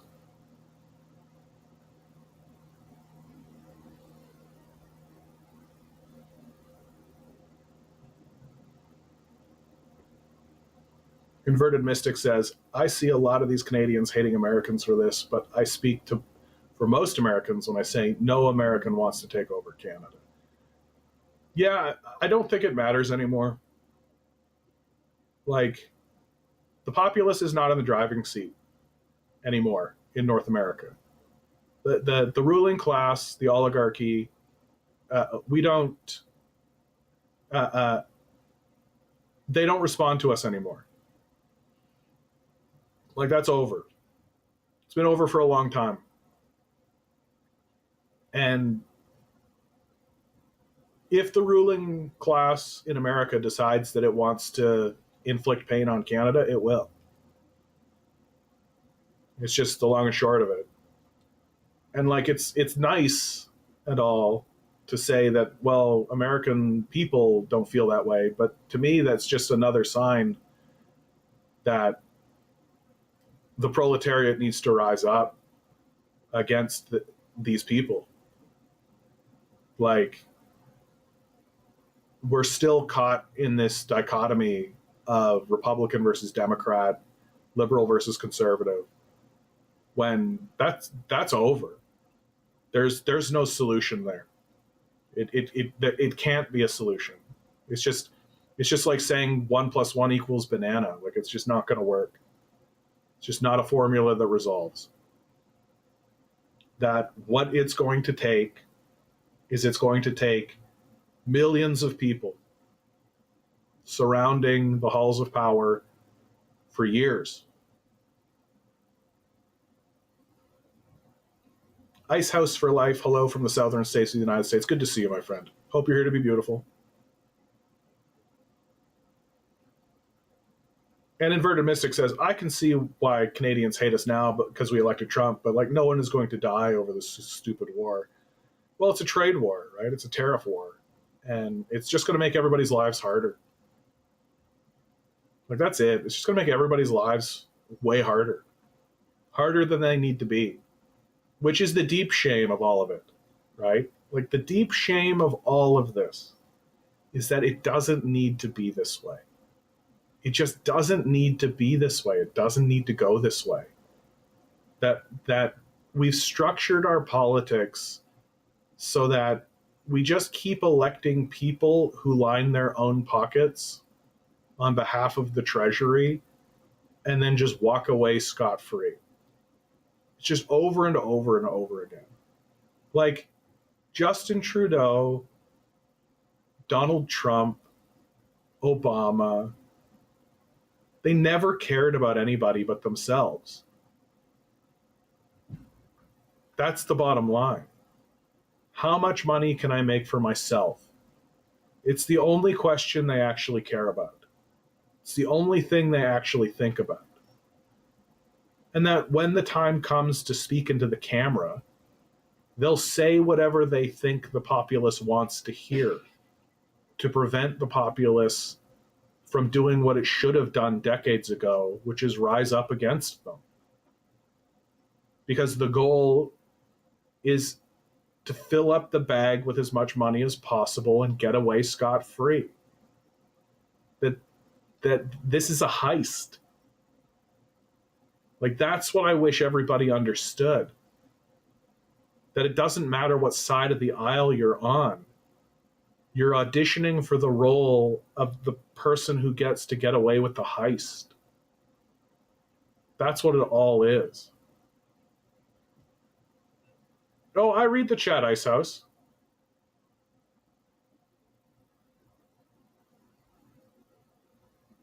Did you have a question?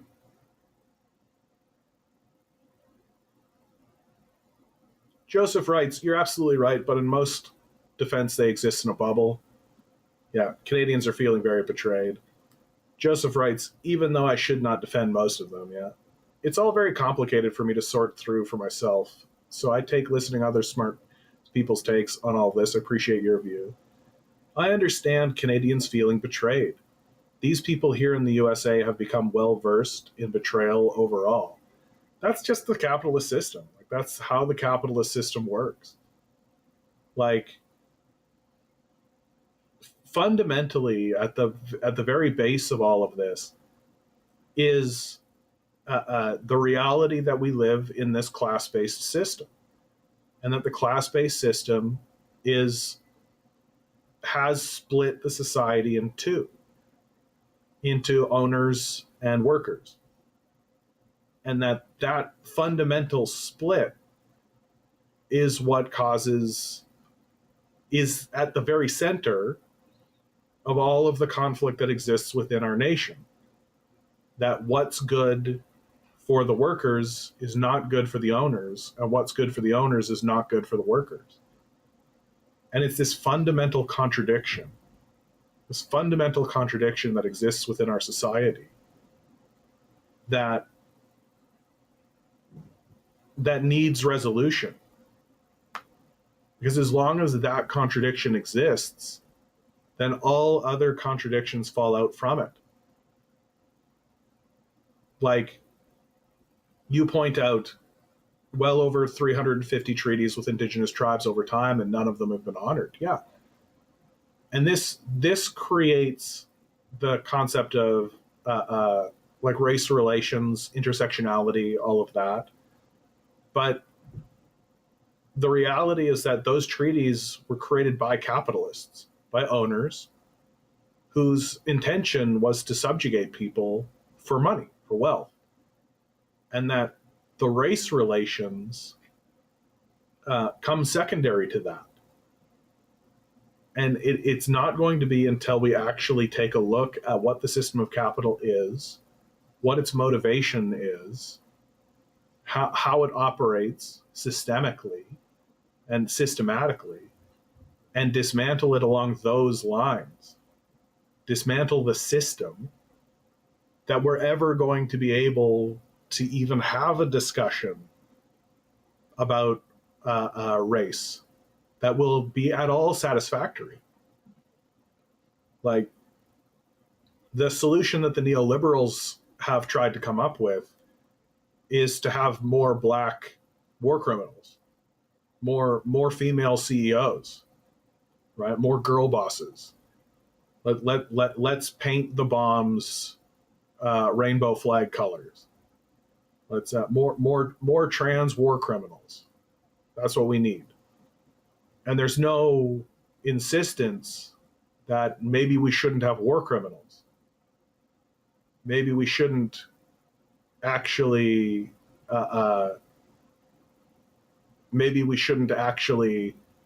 engage in imperialism at all.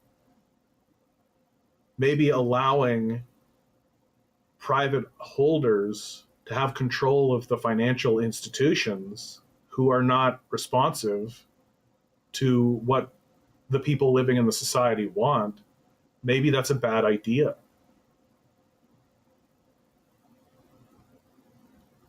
Fiddleford writes, state capitalism is many times more beneficial for our nations than to allow capitalists to have any part in the economy. Well, state capitalism would be the first phase towards socialism, towards communism, right? That's sort of the theory behind it.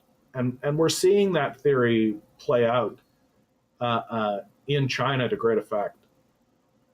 The trouble, of course, like the benefit that China has is that China's governing system, the National People's Congress, was put into place through a revolutionary communist force, a revolution. Mao Zedong and the communists implemented that system specifically to maintain the revolution. And when the Chinese communists were able to make peace finally with the American imperialists and have America acknowledge the People's Republic of China as a legitimate political force, Deng said that one of the great successes of that was that the National People's Congress and the people and the Communist Party of China were able to maintain their position and maintain themselves. And I think that that's accurate. I think that not having to give that up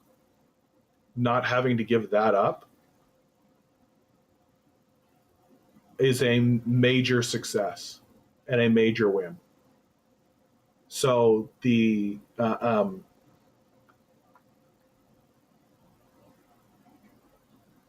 and people often take that for granted. People often take for granted that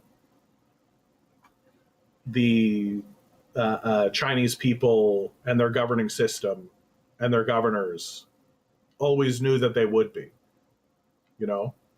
So I think that you see like a pretty big period of consolidation happen during the Cultural Revolution under Mao, and then the transition to Deng. And then you see a transition into state capitalism, essentially, and state-run capitalism. Baldy, good to see you, my man. Vinicius says, it's going to be very interesting if China ever transitions into socialism. I watched a podcast that said they are currently developing the productive forces and infrastructure before they socialize them. but we never know when or if that's going to happen, though they do have ambitious goals for a transition. Yeah, the China has only very recently achieved its goals. And its primary goal since the death of Mao, since the transition into sort of the new phase of development, was always military security. That they needed to build a military that could defeat the American military. And they've been pursuing that, and they've been doing that very quietly. One of the things that is quite admirable about how China has acted is that it's not boastful of itself. It doesn't feel the need to push itself around or brag about the things that it's doing. It just kind of does things very quietly, off in its corner of the world. And it's only very recently that China has gotten to a point where it suspects, and remember, it's just it suspects, it can't be sure, but it's only now that it feels like, yeah, if the Americans tried to fuck with us, I think that we could beat them. I think that we would do pretty well. And there's been a couple of moments very recently that has kind of revealed that to the Chinese. A big moment was what happened in Yemen. That when the Israelis kicked off that genocide, the Yemenis, in solidarity with the Palestinians, started launching rockets at Israeli ships as they began to pass by. Right? Like the Houthis. You just have like a ragtag band of rebels, basically, firing rockets from little tiny schooners and boats and shooting from the coast at trade vessels as they go by. Right? This straight up, only this reduces the amount of trade that Israel is able to engage in by 30%. It's a huge economic blow. Like here we are in Canada talking about a 25% tariff and how it's going to cripple our economy. Yeah, the Yemenis did that to the Israelis. And not with a tariff, just by 30% less trade. And so the Americans launched a project against the Yemenis. It was Prosperity Guardian. Failed. And in fact, they shut it down. The Yemenis still do this shit. So the Americans cannot defeat the Yemenis. They cannot defeat, and not just the Yemenis, the Houthis. So not even all of Yemen, literally just these guys. And they can't defeat them. Well, if I'm over here in China, I'm starting to think, you know what? I think we got a good shot.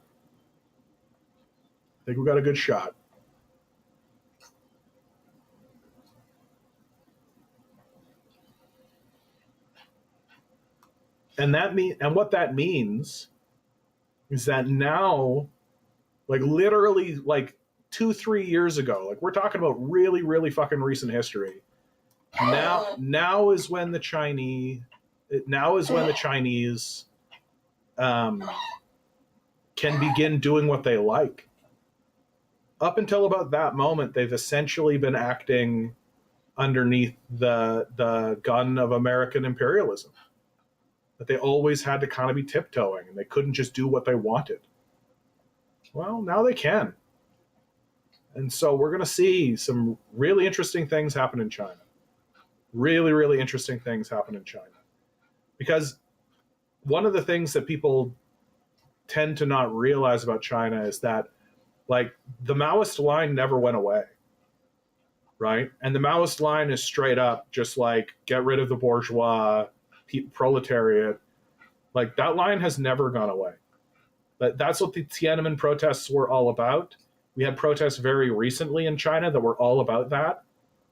And there's an expectation in China that China will develop towards socialism, that it will begin that process. And there's always been the tension between the Dengists and the Maoists.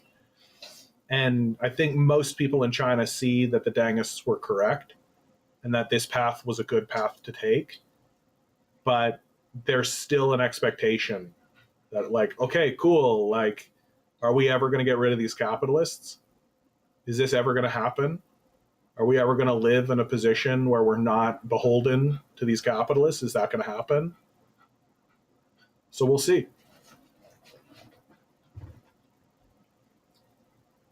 AK writes, what do I think about the Trump Gaza plan? I think it's just the ravings of a fucking lunatic, like a genocidal maniac who wants to ethnically cleanse Gaza so that he can put a golden trophy of himself there, build a fucking hotel. Like, one of the things I've always imagined, right? I've always imagined like a movie where the plot was about a guy who ethnically cleansed like a beach and built a building there, and the very last scene of the movie would be him and his wife or daughter on the beach, and his wife turns to him and says, "The sand here is too rocky," and then walks off. It's more or less what I think of that whole project.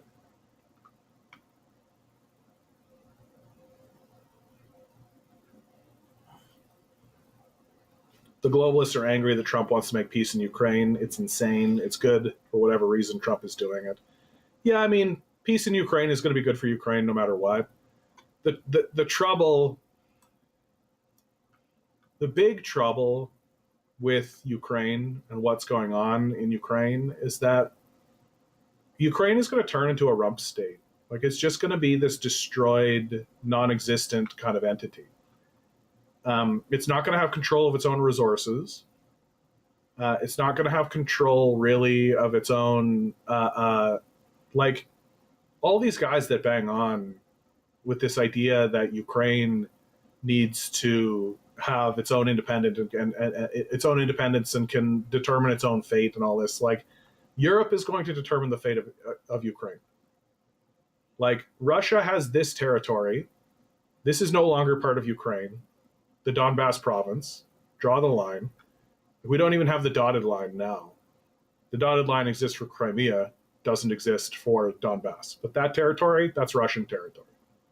And that's not going to change. And Ukraine is going to devolve. Like, it's going to devolve, and people have been fleeing from Ukraine, like, en masse. It's been a huge, not to mention the amount of people who have died. And so Ukraine is just depopulating. Like, less and less people live there. And it really is only going to be a matter of time until pieces of it begin to get sliced off.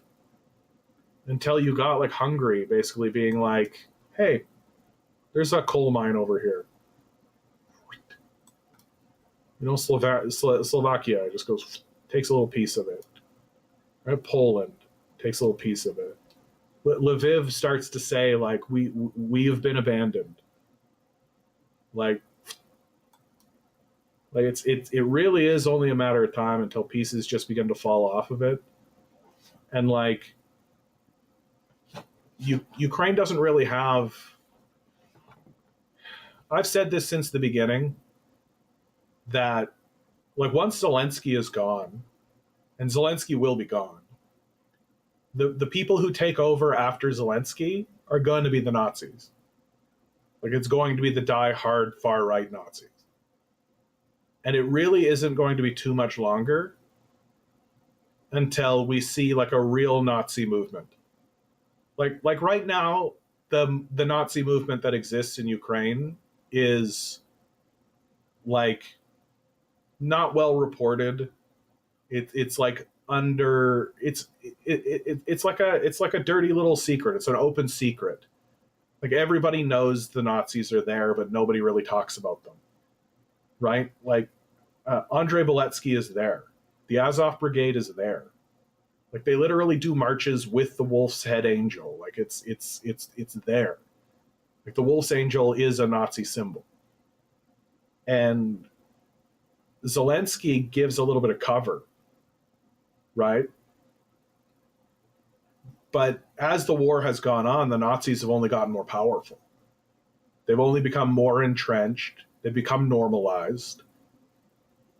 And it's highly likely, especially because like left-wing political organizations were banned. So the only political organizations that have been allowed to organize are the far right. And so once Zelensky goes, like, tell me if this political situation sounds familiar. A country engages in a war that it loses. It is then humiliated and then indebted with debts that it can never pay back. The humiliated country rallies behind a far-right authoritarian figure who tells them that he is going to restore Ukraine's greatness. Does that sound familiar at all? Does that sound like a story we've all heard before?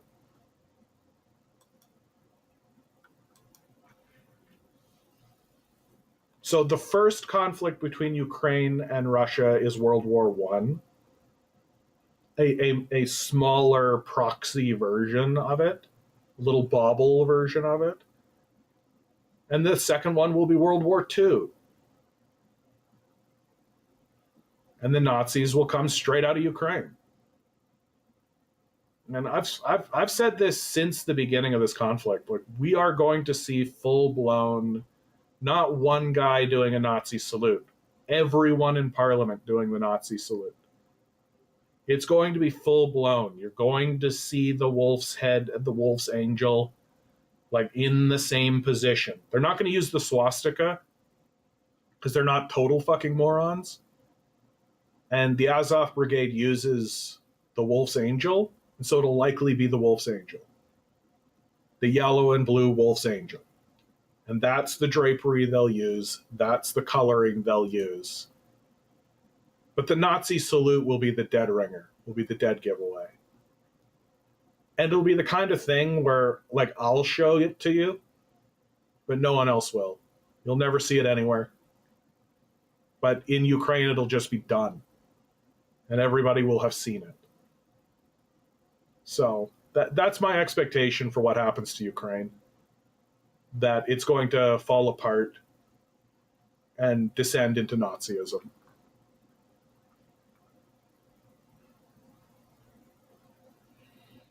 Hossein Kewell writes, how is the political system in a communist society? Interesting question. I take the same line that China has taken, which is that it's up to every single nation to sort of work that one out. That, if you ask me, that's the wisest position that China has ever taken. It hasn't taken this fundamentalist line, which you could argue the Soviets did. The Soviets did take a more fundamentalist line with this.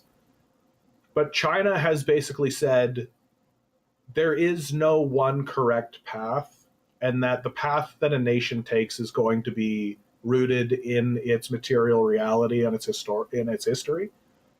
So it's very, very likely that however people organize themselves in order to pursue this path towards communism is likely going to be correct for them.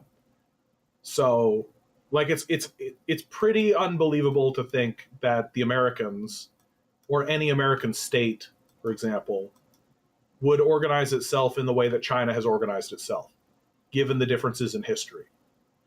And you can actually see, like, even Nepal, Nepal uses a multi-party democratic structure, and all the parties within Nepal are communist.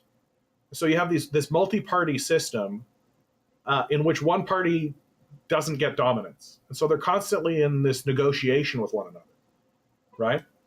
Well, China is a one-party system, right? And that it has multiple parties within the National People's Congress, but the Chinese Communist Party is so overwhelmingly dominant that it's a one-party system. And and that's really working for China. And there's good reasons for why it's working, and I can get into it if you like. But there isn't one road to it.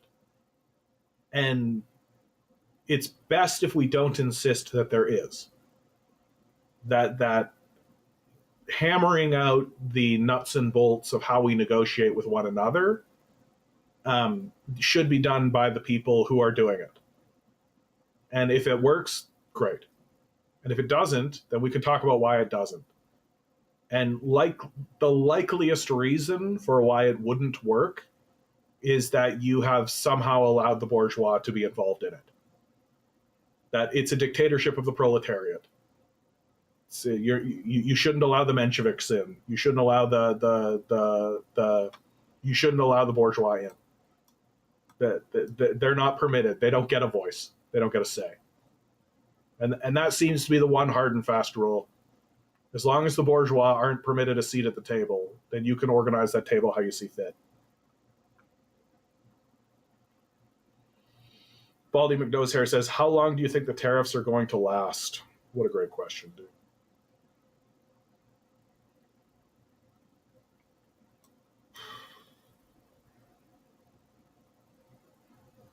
I mean, at this point, I think they gotta last until Trump's out of office, right? Like, he can't step down from them now. Like, he's stuck with them now, isn't he? Right? And they've just got to, like, kind of keep doubling down on this idea that they have.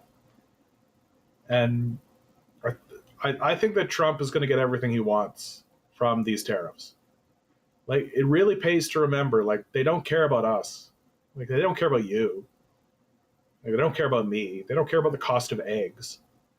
Right? If you have $1 billion, eggs could be $1,000 an egg. They wouldn't care. They wouldn't notice. They go eat an omelet every day. Right? They would never look at their bank account for any reason getting eggs. Eggs could cost $10,000 an egg, and they wouldn't give a shit. Right? Like,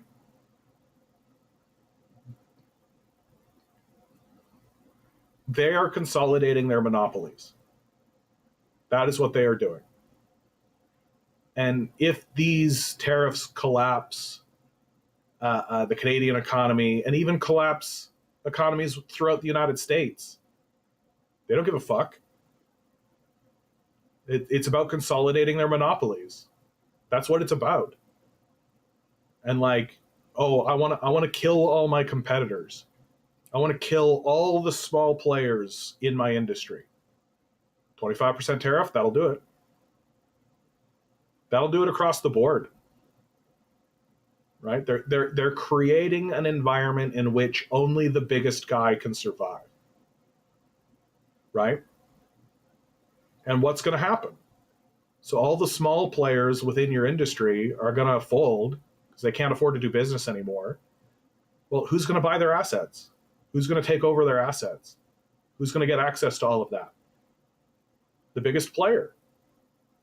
So it's for sure a monopolist move.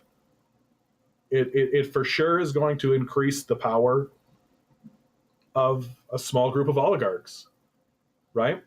Jeff Bezos, Elon Musk, Mark Zuckerberg, Bill Gates, Warren Buffett. Here in Canada, Galen Weston, Jim Pattison, the Irvings, and the Thompsons. That's the reason why it's happening. And so, how long do I think they'll last? I don't think they go away. And I think that they only go away once the populace surrounds the halls of power for a couple of years. Like, I'm talking millions of people basically encamping, like basically taking over the White House to the degree that they can no longer control it. like Richard Nixon with buses surrounding the White House acting as a barricade kind of stuff. Like, go watch the footage from the 60s. That's what it will take. Nothing else will work. Period, full stop. Like, you're not going to lobby your government. You're not going to write a letter. Like, you're not going to pray it away. You're not going to have a little march. Right? None of that's going to matter. You're not going to have a protest that shuts down a street. It's going to be you and millions more people surrounding the halls of power every single day for several years. And nothing else will get it done.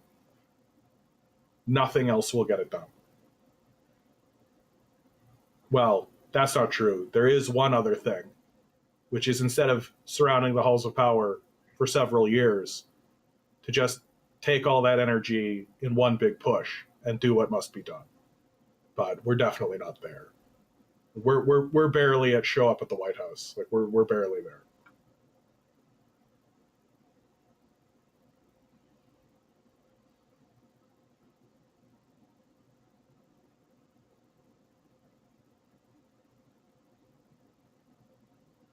Yeah, socialism is a transitory stage in the first place. Yeah, we don't know as we've only ever. Is this achieved socialism? I don't know that we've ever achieved socialism. Like we've managed to socialize sections of our economy. Like that's the universal healthcare system, right? Like it's a socialized system. It's a system that basically says everybody should have access to healthcare, everybody should have access to hospitals. This should be taken care of by government forces. Baldy says, my Premier Danielle Smith is not responding to the tariffs well because she didn't respond to any of it. Well, when Trump first floated the idea of Canada becoming the 51st state, Danielle Smith was on board. Like, she and, what's that loser's name? Kevin O'Leary. Just these total hacks, just these total losers, were pitching the idea that this would be great for Canada. Right now, they've shut up about it because they see how deeply unpopular it is, and but like Danielle Smith is a total sellout. Like she would sell Alberta to America for probably $100,000. Like I bet if they plopped a piece of paper in front of Danielle Smith and gave her a briefcase with $100,000, she would sign it, and Alberta would just be part of America. Like I think that she's just so vapid and empty as a human. Like forget about as a politician. I just think that she's like this was one of the startling realities that I had about politicians in North America. Like I always assumed that these guys were being bribed for like millions of dollars, right? But it turns out that if you have like $5,000, you can bribe a politician. Like, it's amazing how cheap these people are. Like, it doesn't take a lot. You take a look at, like, the amount of money that the Zionists have been bribing with to get votes for a genocide. Right? Literally, let's go do a genocide. How much money do I need to give you? And some of the numbers are literally like $5,000. Like, it's pretty shocking. Like, I always sort of assumed that at least like, oh yeah, $1 million, sure, you know. I can see how somebody would sell out their principles and their morals and murder millions of people for millions of dollars, sure. $5,000. That's how pathetic it is. And like these people are pathetic. Like it's pathetic. Like it's vapid and it's emptiness at its highest. And that's Danielle Smith. She's just a pathetic, empty person who would sell out their entire nation and their entire seat and their entire principle for like $5,000. She's just worthless.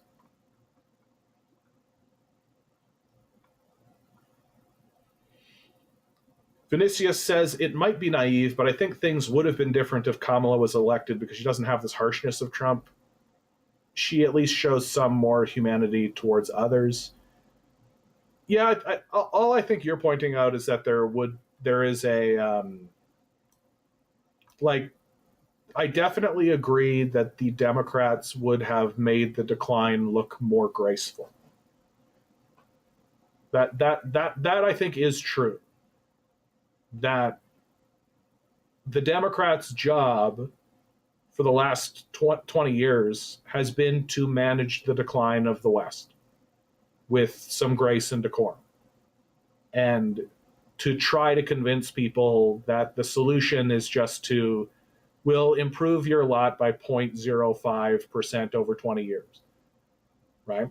That's always been the Democrats' pitch, or it certainly has been in the modern era. And I think most people just finally got to the point where they were like, "Oh, you guys are just, losers, right?" Demix over here on Twitch writes, "Glory to Ukraine. What's up?" Yeah, I'm not the guy you want to be talking to if you're saying glory to Ukraine, my man. Like, I feel like that's been a very dirty, deeply unfortunate situation.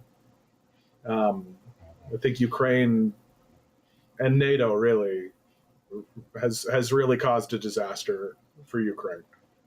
So I don't think there's any glory to be had by anyone on any side of that conversation.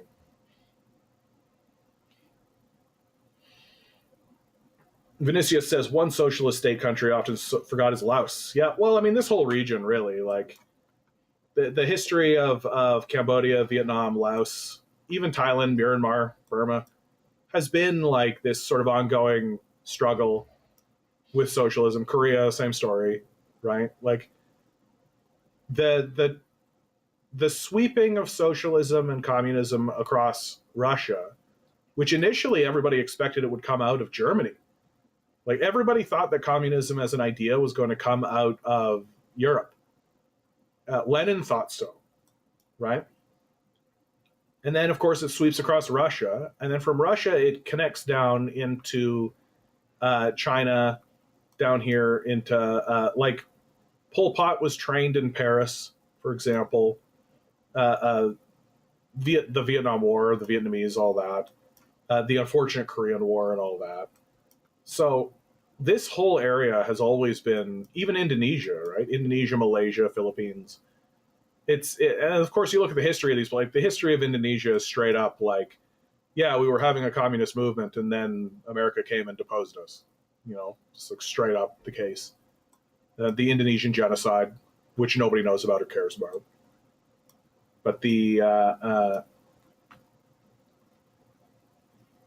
yeah. But to circle back around on this, like, the reason why we have Trump is because of I think there's two major events that have led to Donald Trump. And event number one is the war on terror.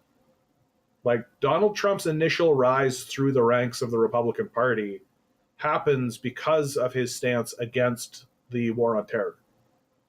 Like, he straight up destroyed Jeb Bush's political ambitions handily and swiftly by repudiating the Iraq War. And then I think the financial crash of 2008.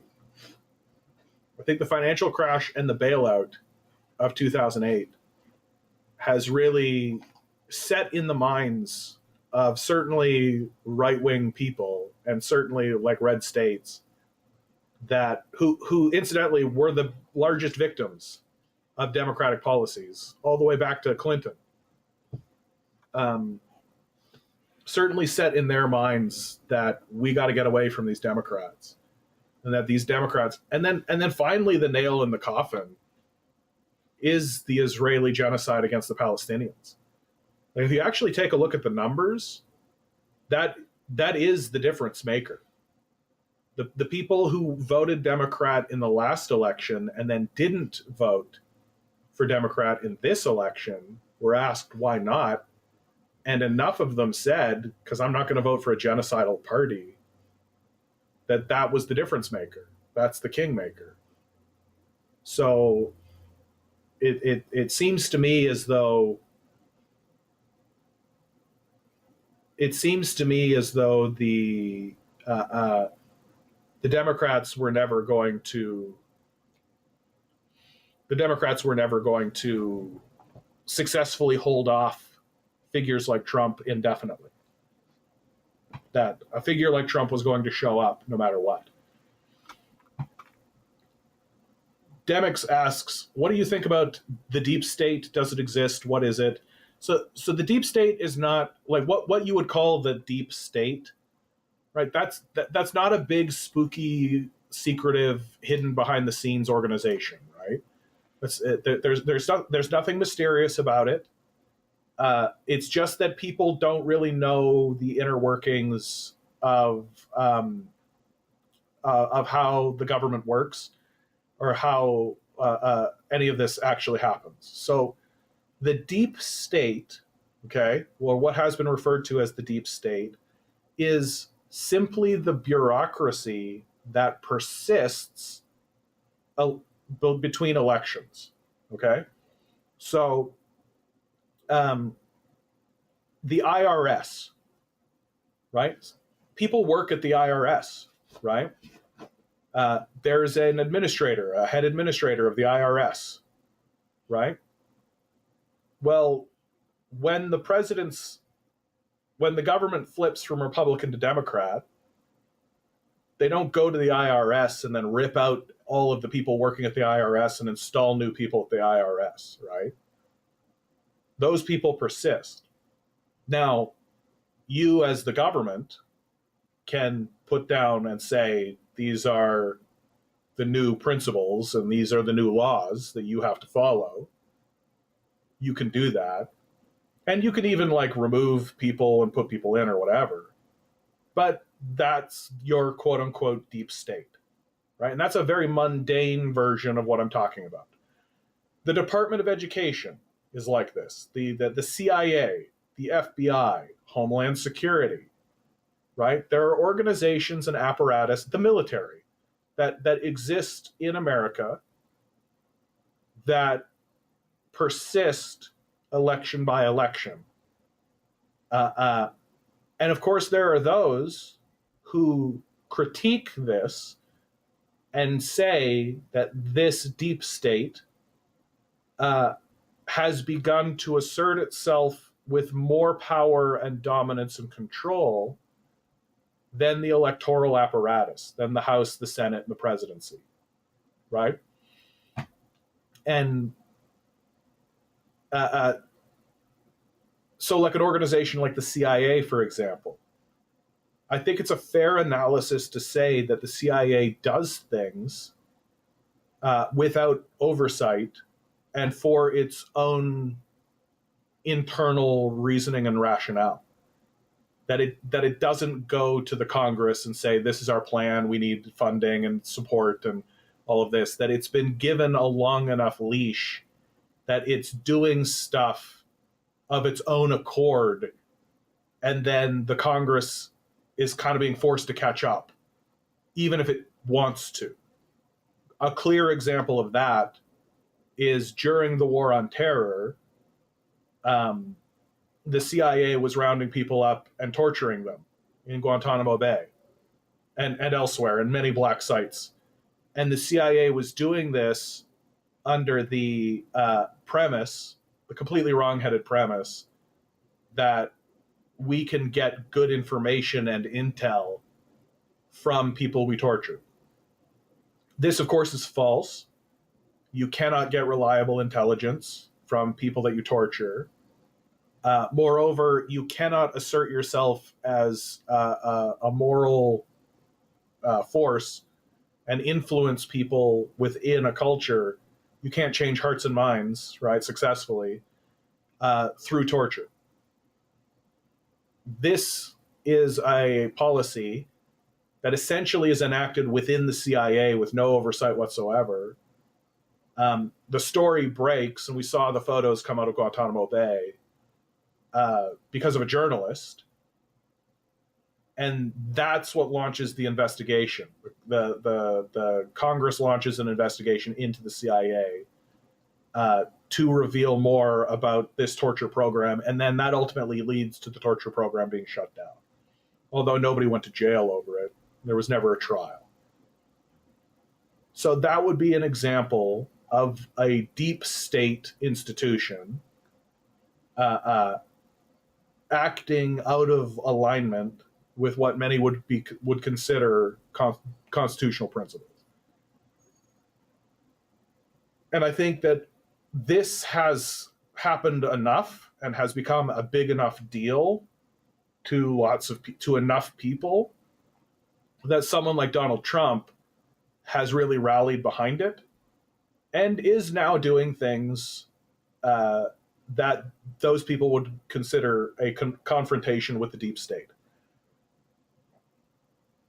So I hope that answers your question, that the deep state is essentially the institutions that exist in a bureaucratic form throughout the American government that persist election by election. Like the FDA is like this. The EPA is like this, right? These are organizations and institutions that have congressional and government oversight, but by and large persist regardless of who's in charge. And most electoral governments that come in, if they want to interact with these institutions, it's through small reforms and through small things. Trump is the first leader to come in and really say, certainly in decades, and really say, we got to confront these institutions. These institutions are bad for America. They've taken us down a wrong path. And in many ways, it is a continuation of his of what he said about the war on terror. That the war on terror was done not just by the Bush administration, but by also generals and people within the military, right? The deep state. And those people are still in office. Those people are still in the positions that they have. The generals that enacted the war on terror are still our generals. And they still have this worldview. And so we got to go in there, we got to get rid of them. And it looks like they're doing that, by the way. Like, I'm not a Trump fan, but it does look like that's what they're doing, is that they're going in there and they're going to purge the ranks, so to speak. Like, if I was a general or even a lieutenant in the military and I saw the guy that Donald Trump selected to be the Secretary of State, or sorry, the what's that called? What's the position? The Secretary of Defense. He chose a Fox News correspondent, like a guy that I think is a Marine. Like, I feel like he has military training, but he's a Fox News correspondent, for Christ's sakes.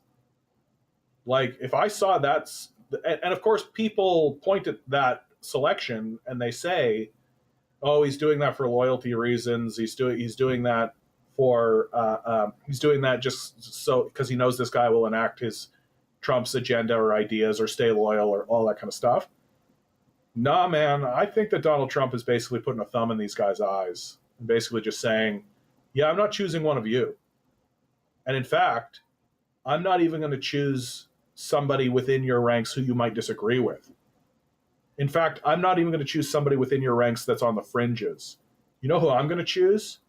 I'm going to choose a Fox News correspondent. This is what I think of you. Like, yeah, I'd be packing my bags. Demix writes, Putin is independent player or agent of CIA. He's definitely not a CIA agent, my man. No.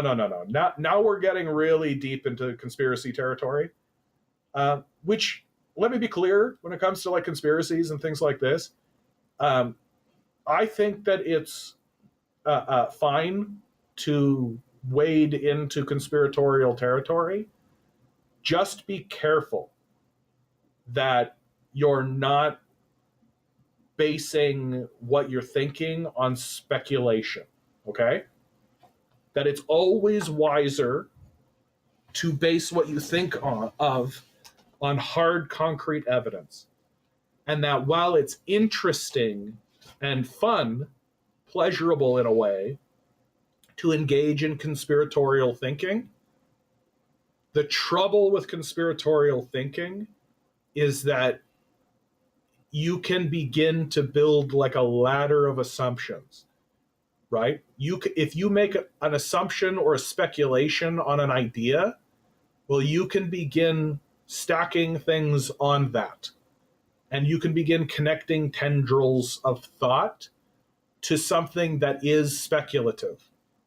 And then eventually, as you do that, and the more you do that, eventually you will forget that the basis of your thinking was initially speculative and initially assumptive. And so you'll eventually get yourself into a position where you'll be over here and you'll have this huge tendril array of thought and a huge stack of assumptions, but it's all based on a premise that has not been proven and in fact could be disproven. And so it's always wiser to begin with things that you can prove and you can show. It's always wiser. So this statement, for example, right? Putin is an independent player or an agent of the CIA. Well, I would ask you pretty straightforwardly, what evidence do you have to show that Putin is an agent of the CIA? What could you show me? And if you can't show me anything, then I'm not going to engage in it. Because it's wiser to simply believe that Putin is the leader of Russia and that he's there mainly because the people of Russia tolerate him enough to be the leader of the country. That's more or less what I think the truth. And like Putin essentially Putin is a former KGB officer, he's a cop, and he essentially takes office because he's a party man, right? He's within the same party that Boris Yeltsin is in. And he's essentially a party man. He's a good, loyal guy, right? He's a loyalist. And he also ascends into the position that he has because Western forces see him as amicable, right? His journey through his leadership is actually quite fascinating. And I could get into that story if you like. But the idea that Putin is a CIA agent, I just don't think that that would be an easy secret to keep. And moreover, I don't see what's in it for Putin at this point. That perhaps maybe you could convince me that initially he was more in bed with the CIA, but it's been 40 years, dude. Like, it's been a long fucking time. Like not 40 years, it's been 25 years. Like, there's just no way at this point. Like, if Saddam Hussein is not going to maintain his status as a CIA asset, oh, come on, no. If Osama bin Laden is not going to maintain his status as a CIA asset, Vladimir Putin is not maintaining his status as a CIA asset. So, like, I think that it's an interesting conspiracy, a like what if alternative universe kind of thing, but I just don't think there's any evidence. And so I think Putin's story is more interesting than that. And if you'd like, I could tell you all about it, but DM, good to see you, my man. Thanks to our Buck a Beer Denny's crowd and the 65% that did not vote, we now have 4 more years of Doug Ford's grift. Corruption, privatization, increased social, no increase in our social safety net. Yep.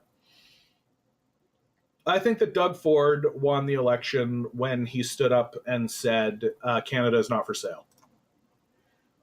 That's it. I think that he just won the election the moment he said Canada is not for sale. Doug Ford has a skill. Like, he really comes off as dopey and dumb, and it's because he's kind of dopey and dumb, right? And that's how he presents. Oh, Demix. Okay, dude. Jeez Louise.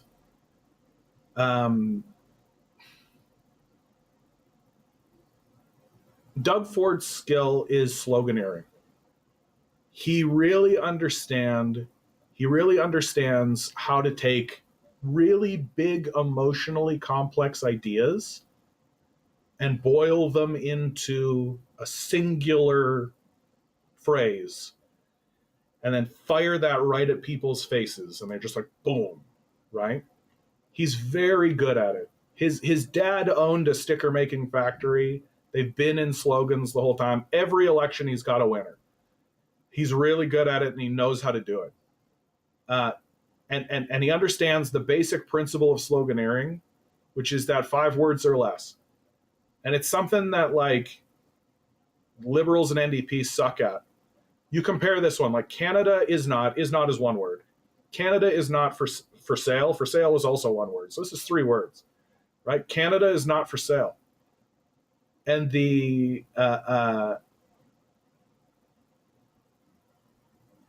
and even if you wanted, Canada is not for sale, right? It's still 5, but Canada is not for sale. And you take a look at the slogans that his opponents were using. I don't even know what Bonnie's was, like the Liberals. But the NDP's was, "We're on your side." That's the shittiest slogan that's ever been made in the history of slogans. That's the worst thing I've ever heard, period. You're not convincing anybody you're on your side by telling them. If you were actually on my side, you would tell me. You would have a slogan like, "Fuck the landlords." Like, if you were actually on my side, you wouldn't say, "I'm on your side." It's not convincing. I don't buy that. Seems manipulative, in fact. Right? Doesn't seem like we're looking in the same direction. Seems like you're looking at me as a commodity. It seems like you're looking at me for a vote. You're trying to weasel your way in. Right?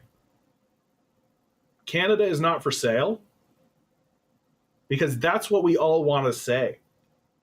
That if we're in the room with Trump, what do we want to say? What's the heart of it? Canada's not for sale. And that was the whole election, man. The moment Ford said that was the end of it.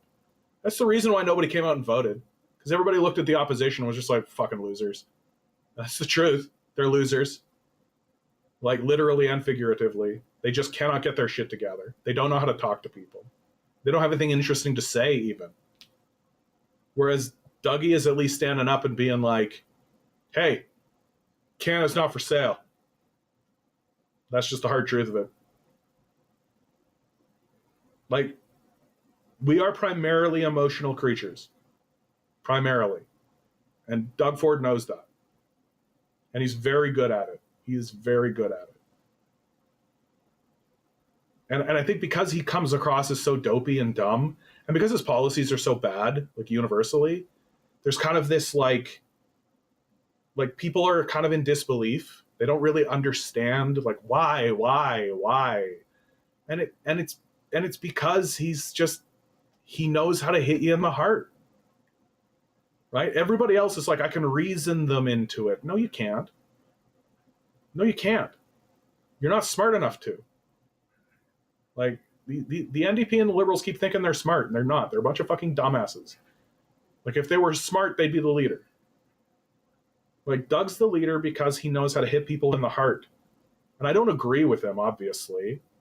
But, like, if you want to be honest about why he keeps taking power, it's because the guy knows how to grab hold of your heart, hit you there, and get you exactly where you want to be.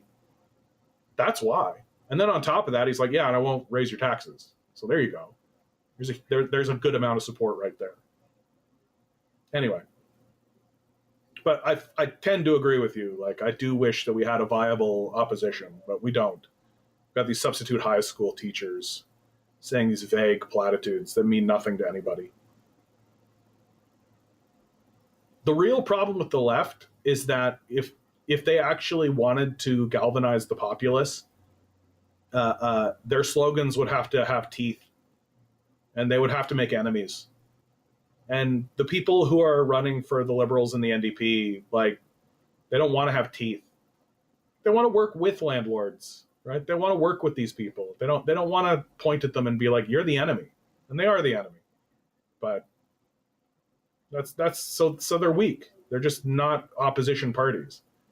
They basically would govern essentially like Doug Ford, just with a little kind of head stroke, right? Like, yeah, maybe they would raise ODSP a little bit, but the average citizen doesn't give a fuck about that. Like, and they've made that very clear, by the way. Like, the average citizen doesn't give a fuck about disabled people. They don't give a fuck about people in poverty. The average citizen, they don't fucking care. Lower my rent. Housing. Like, I got bills to pay. Why am I working 2 jobs? You know? So the fact that these, like, the Liberals and the NDP, the reason why the Liberal, NDP, and Greens all continuously bang on about ODSP is because it's just the safest possible thing. Won't someone please think of the sick people? And, like, yeah, maybe everybody out here is like, yeah, I mean, like, it'd be nice and all, but it's just disingenuous. Like, we know that you're not actually fucking serious. If you actually cared about the poor and the downtrodden, you'd lower my rent. You'd say, hey, these landlords are fucking you over. We're going to go in there and fuck them back. Right? Why don't they say that? Because they are landlords. Because they are those people. So Doug Ford stands up, says Canada's not for sale. Keep your taxes low. Wins. A walk in the park, by the way. He just, like, sailed to it. And nobody even showed up. Because why would they? There wasn't even a fight.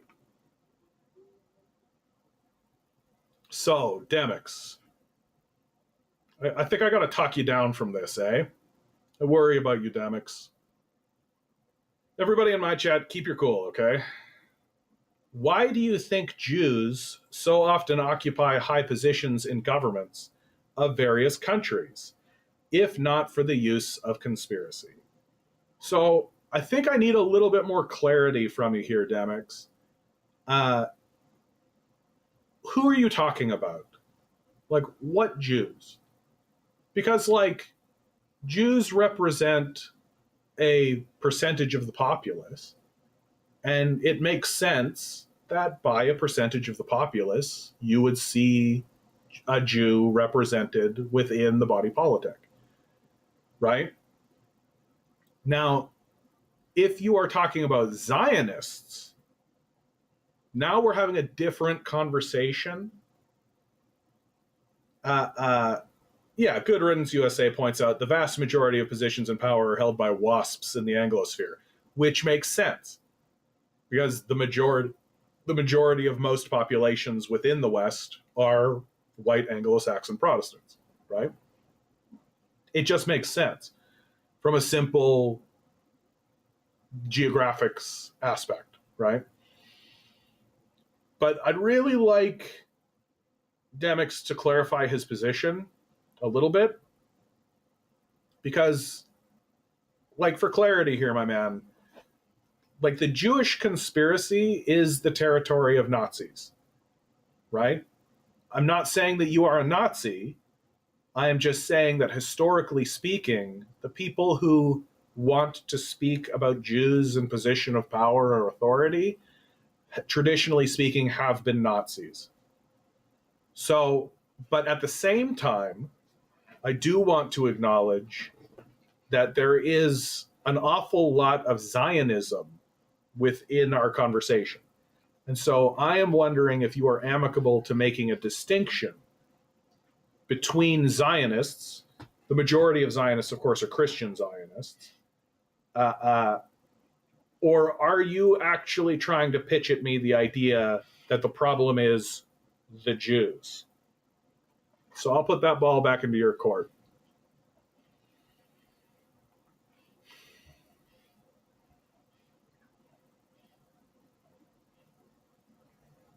And while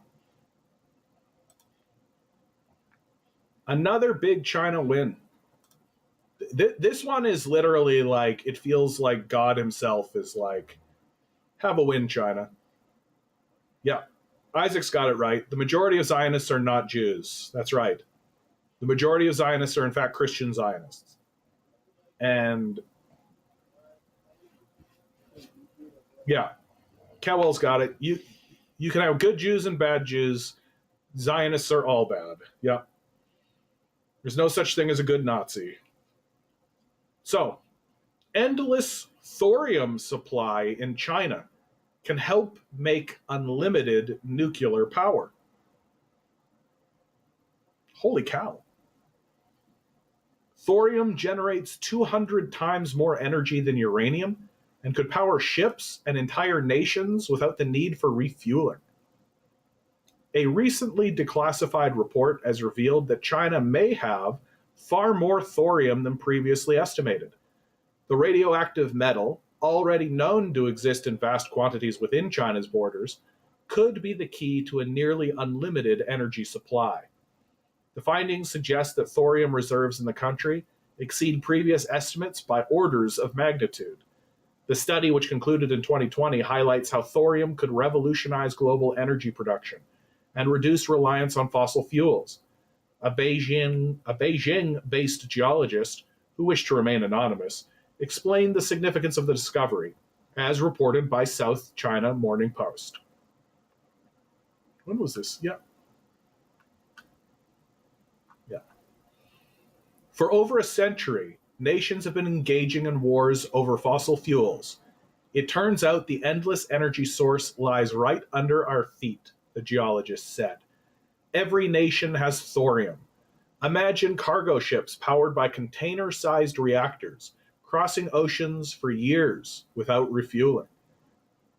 Thorium's potential to reshape energy policies. Thorium is a silver-colored metal that can generate 200 times more energy than uranium.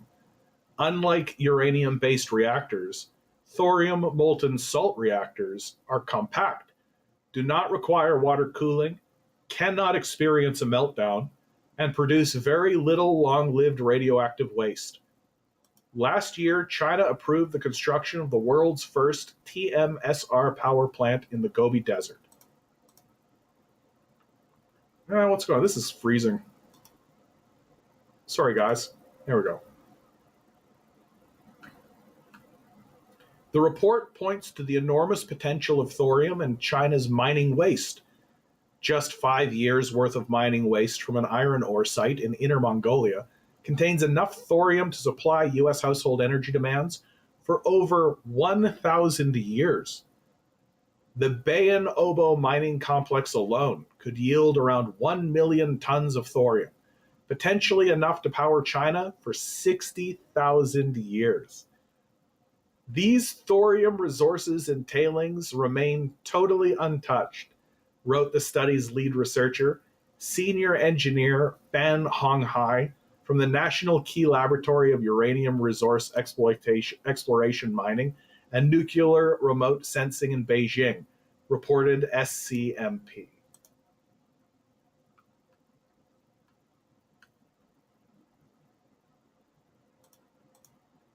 Sorry I keep doing that, guys. For some reason, this page is kind of freezing up on me. And when I flicker like that, it does. Yeah, thorium revolution. Yeah, could be. The National Thorium Survey identified 233 thorium-rich zones across China, clustered in 5 key belts from inland Xinjiang to coastal Guangdong.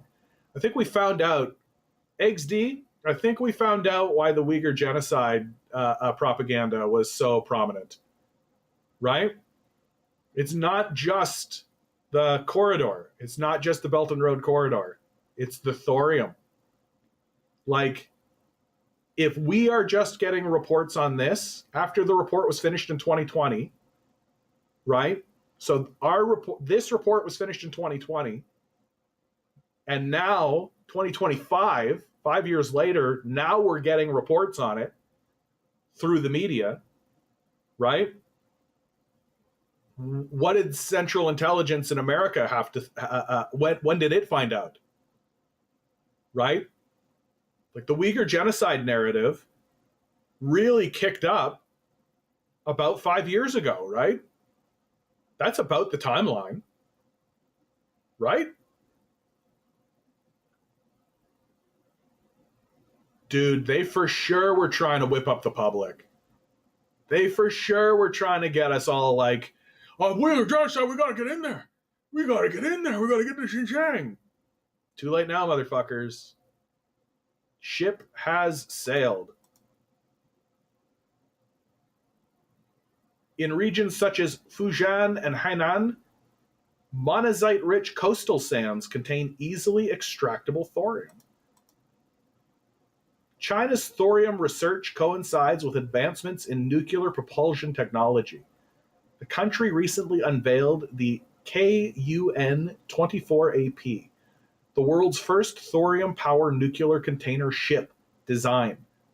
There are also plans to use thorium reactors for lunar bases, further demonstrating the metal's importance in future energy solutions.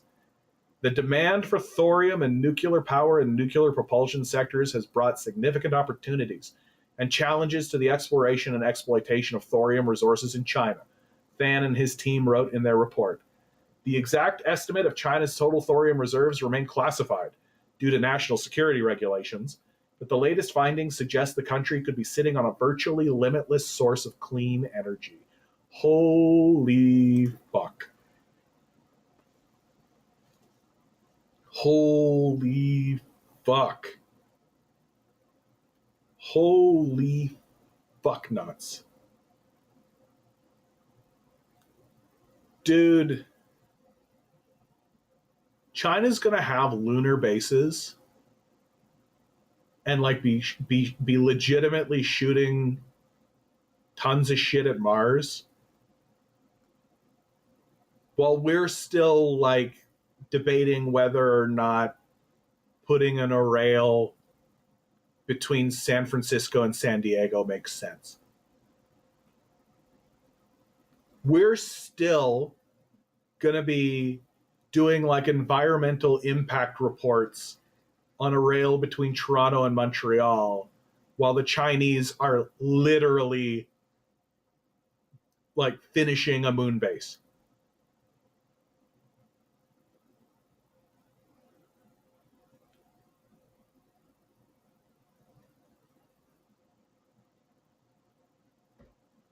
Dude, the exponential growth of China is going to be blistering. I just don't think people are ready for it, man. I really don't. Like, I just don't think people are ready for it. Like China's growth has been like this like steady push forward.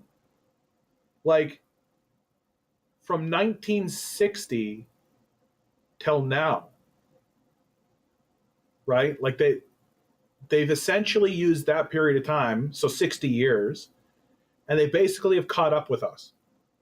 Right? In a very short period of time. China went from having like this like inherited monarchical empire style economy to now being like a tech giant and a tech empire. And it did that within the space of about 60 years. No, 50 years. Let's say 60. That's fine. And so China is going to continue that growth because it's got no impediments. And there's nothing within its society that says it's going to have some kind of internal civil conflict that's going to disrupt this. Right? And it's built all of the infrastructure that it needs in order to facilitate these kinds of major projects. And in fact, it's already built major projects. Right? And so now it's like, it's spent the last 60 years essentially becoming the experts of building.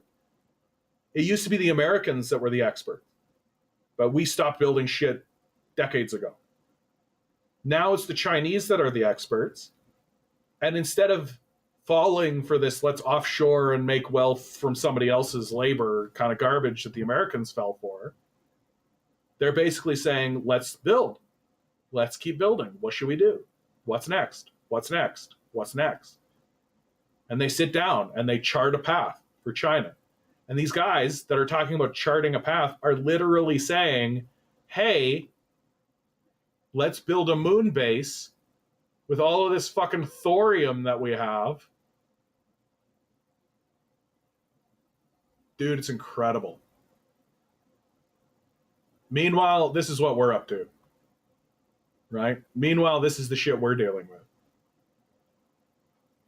Holy cow, dude. Okay, I need to go use the washroom. I will be right back. While I am gone, for once, I actually have a video. Hold on, do I still have it? Hold on, where did I put that? Dude, where did I put this video? Okay, hold on. I definitely am going to show you this video. Hold on.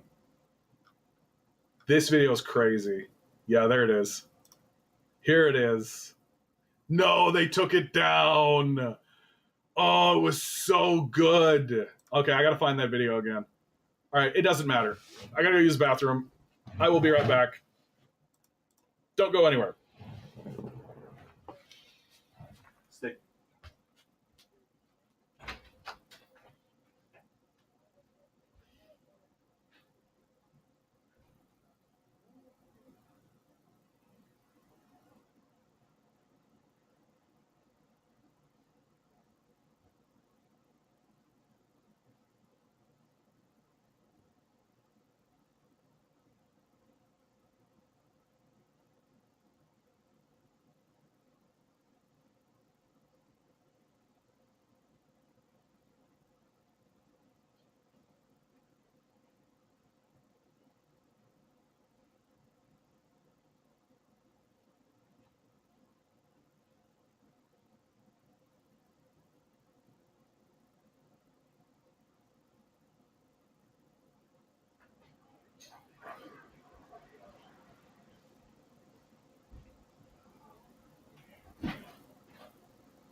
Okay, I have returned. I have returned. Here I am. Here I am. Here I am. I noticed that this fellow Demix has stopped asking questions after he sort of revealed himself. Austin Wallace writes, do nothing, win. Every time I see a headline about China. Yeah, dude, like China, I don't get it, man. Like, I don't get how... No, I shouldn't say I don't get it. Like, China is... Hold on. I must have a really good Chinese meme. If I'm going to talk about China, I want to put up a nice Chinese meme. I didn't think I'd be talking about China today, but... Let's see. Let's see. No, I don't have any good Chinese memes today. Look at that. Oh, here's a good one. This is okay.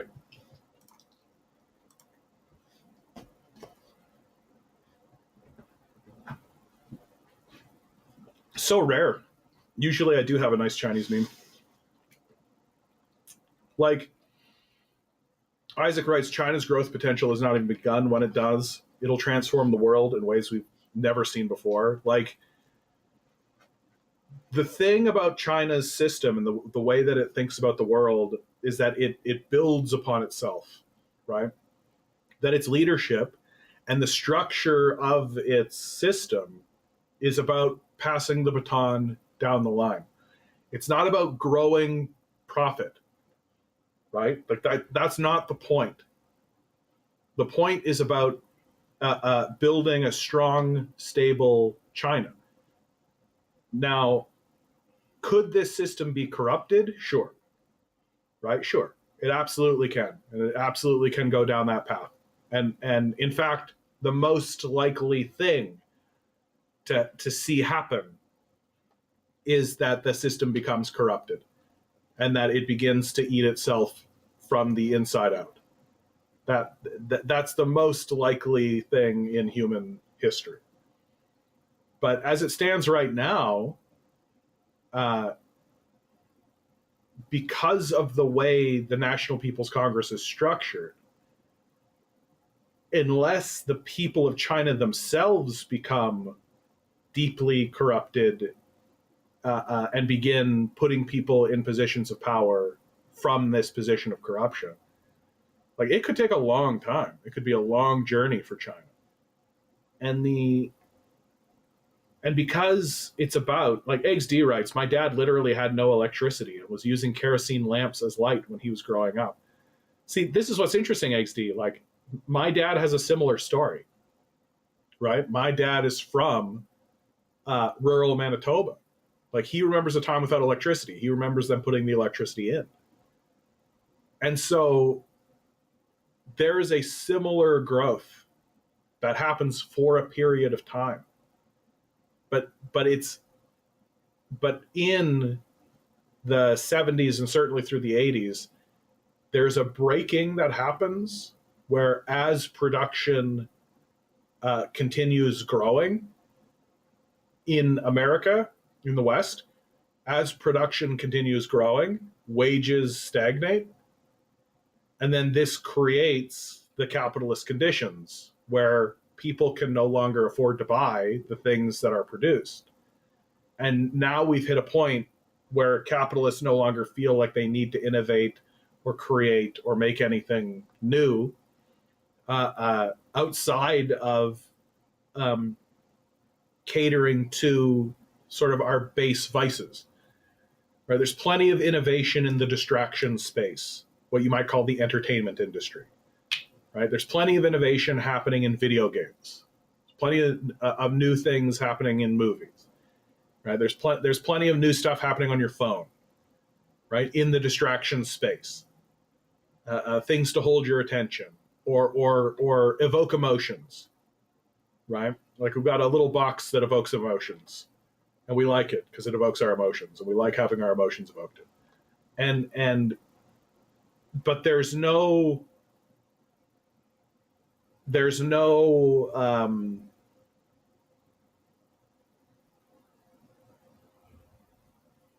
larger theory, right? Everything is just being done for profit over here. And so the only thing that gets made is that which elicits immediate responses and immediate gravitations, right? Most of the things that are being innovated in the West are essentially just types of drugs and types of dopamine elicitors and creators, right? And most of it is just like sex, food, just the most base things. And there is no connection to anything larger because, like, space exploration doesn't make money, right? Like, researching cures to diseases doesn't make money. So we are caught in this space where all we can produce are just like baubles and flashing lights, just new ways to sort of distract ourselves and entertain ourselves. Whereas the Chinese and communists generally think about, how can we do grander things? How can we have bigger ideas? Yeah, capitalists create distractions to keep you away from real problems. Yeah, bread and circuses, man. It works. I'm as guilty as this as anybody, by the way. Like, we're very easily distractible. Like, it's not that hard to keep us distracted. Although it's getting harder. It's getting more and more difficult. The illusions are needing to be more and more grand and larger, more convincing. It's getting harder and harder to keep people and my prediction, because of the way human nature actually works, my prediction is that eventually narratives and systems of change, communist ideas and these thoughts will begin to filter up to us through the methods the capitalists have given us in order to distract ourselves from those very ideas and thoughts. That we will literally go through a type of revolutionary training through the media that's designed to distract us from revolutionary training. That eventually the human consciousness and the human zeitgeist and the human spirit will filter up even through the very things meant to keep us away from it. It might not happen tomorrow, but I do think, like, you take a look at like so much of the like the teen post-apocalyptic stuff, right? On the surface, from like the capitalist perspective of just trying to sell shit to people so they'll buy it, right? It just seems very superficial. But if you're like a kid and you're like growing up and you're seeing the dystopia you read about kind of manifest and materialize around you, that has a radicalizing effect. And it's this dystopian aspect of what capitalism is bringing us that I think is galvanizing a lot of people. Vinicius says, in capitalism, it's common. The narrative that millions have left poverty in the world and in China is because of the capitalist system. Yeah. No, I mean, capitalists lie, right? So they're going to lie about that, right? So, and if capitalists lie, they're going to lie about,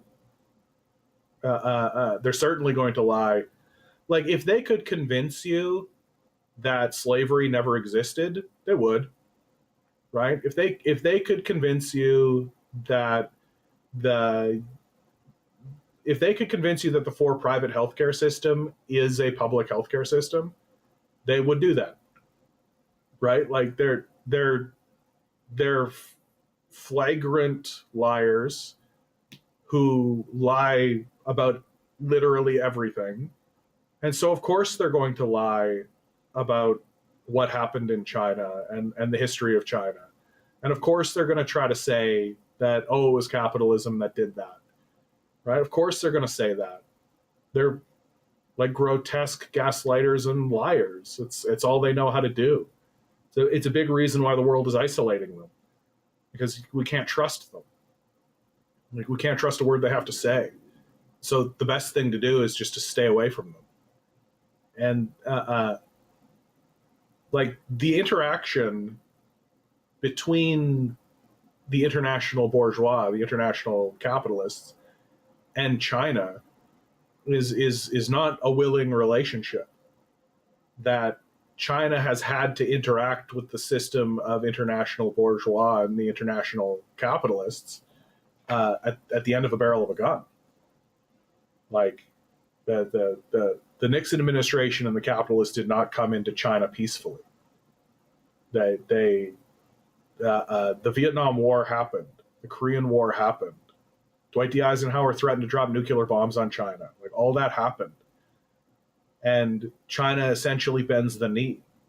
And they choose servitude over war. That's really what happens. Is that Deng ushers in an era of both peace and servitude. And that's definitely true. And the Chinese basically made their choice. And Mao knew it. Mao knew that this was going to happen. Mao knew that was going to happen.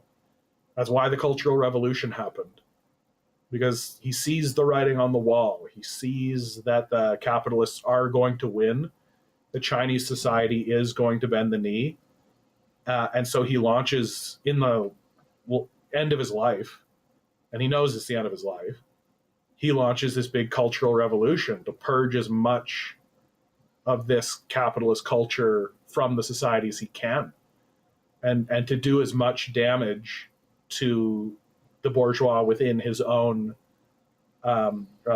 society, so that when the capitalists come in, they're hindered, and they can't just sweep in, make quick alliances, arm a bunch of people, and fund a kind of an internal coup, which is what Mao was worried about, right? Mao is for sure worried about this, that he's going to die, And then there's just going to be this big sweep in of capitalism. They'll find far right bourgeois elements, arm them, stage a new coup, overthrow, and his entire life's work will be for nothing.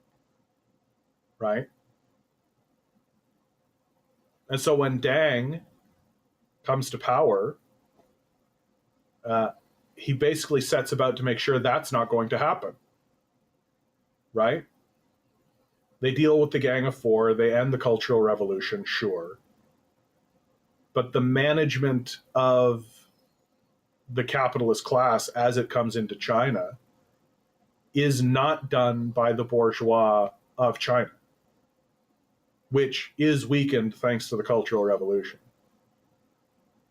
It's done by the Chinese Communist Party itself.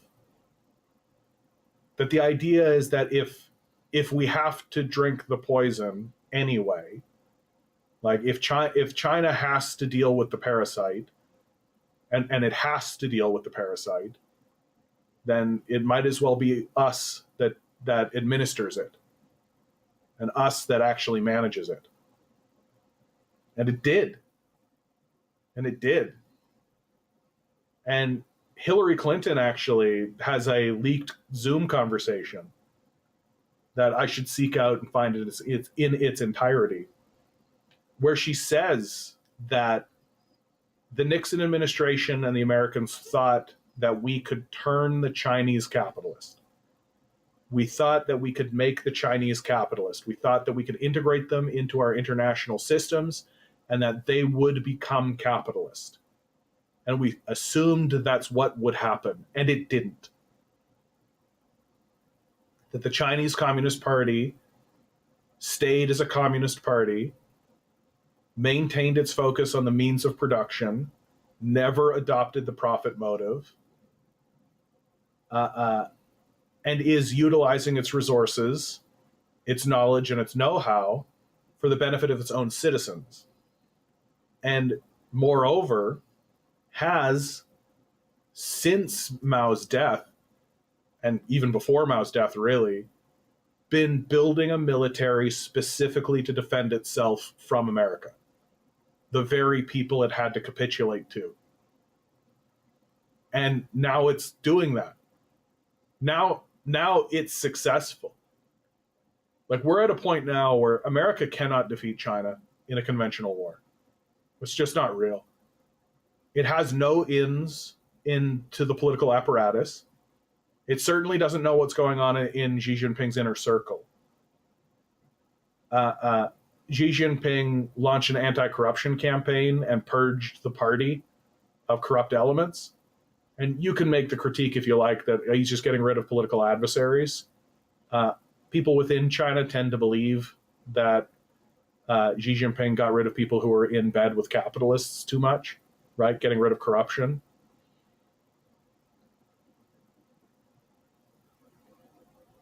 And so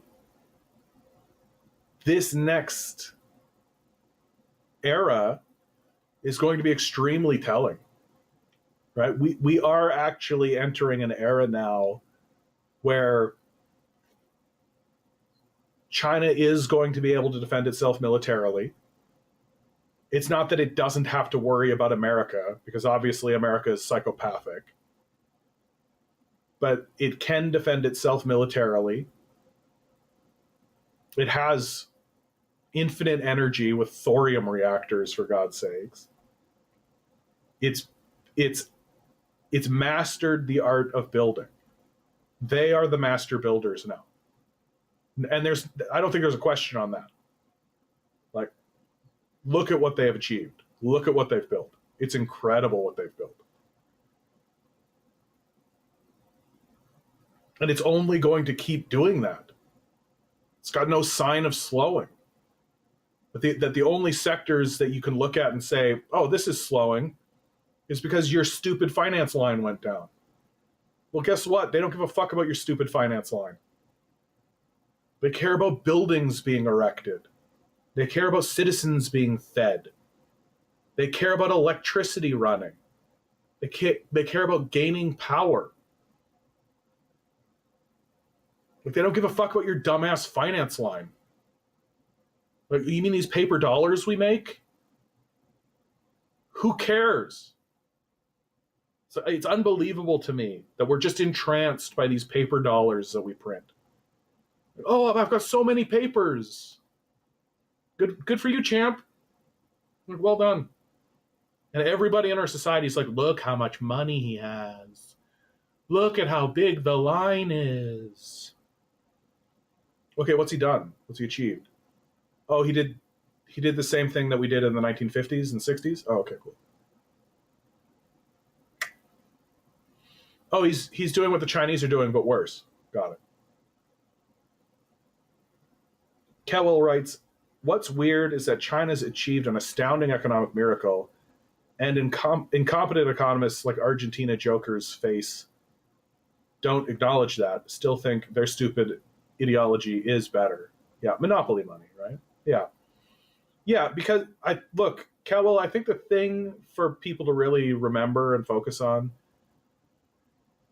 is that, like, what we're actually struggling with as a people is a religious ideology. And it's pernicious because nobody actually discusses it as a religious ideology, right? And a big reason why nobody really discusses it as a religious ideology is because nobody knows about the religious, like, nobody knows how to discuss religion, right? For most people, religion is just like a kooky, off in the corner kind of weirdo thing. Like, it's just like, it's a abstraction upon an abstraction. But, like, we are heavily religious creatures. And if you don't have a focused, intentional religion, right, then you make things that are mundane religious, right? If you don't have your focus on some elevated idea or some concept that you can focus your religious self on, then you will inherently and naturally take mundane things and ascend them into the religious sphere. You can see this with, like, movies, right? Like, I used to like Star Wars movies, right? Star Trek, that's a good one. Lord of the Rings, there's a nice one, right? But there are people who, like, define themselves that way, right? They have, like, tattoos. They, like, go to conventions wearing outfits. They LARP and cosplay as people from that universe. Like, Doctor Who is kind of like this. Like, at really any kind of Harry Potter, there's a good one. Harry Potter. Like, and the people who most buy in to those kinds of communities and cultures and that kind of lore are the people who claim to be the least religious. But they're taking something that is mundane or that is, fanciful and fun and interesting, and they are making a religion out of it. Like, we make fun of people in the West because they base their politics on Harry Potter. Yeah, because they don't have anything else. And we have done that with money. We have done that with the profit motive. And it's made extra worse. It's made extra difficult because there's an entire organization of people who claim to be well educated who espouse this doctrine, the doctrine of the profit motive. And that's Western economists, neoliberal economists, right? That this doctrine of economics is just a religion. And these people are just priests. They're not actually interested in learning economics from a scientific standpoint. They're not actually interested in discovering anything within the field of economics that makes sense from a scientific standpoint. They're interested in upholding a doctrine.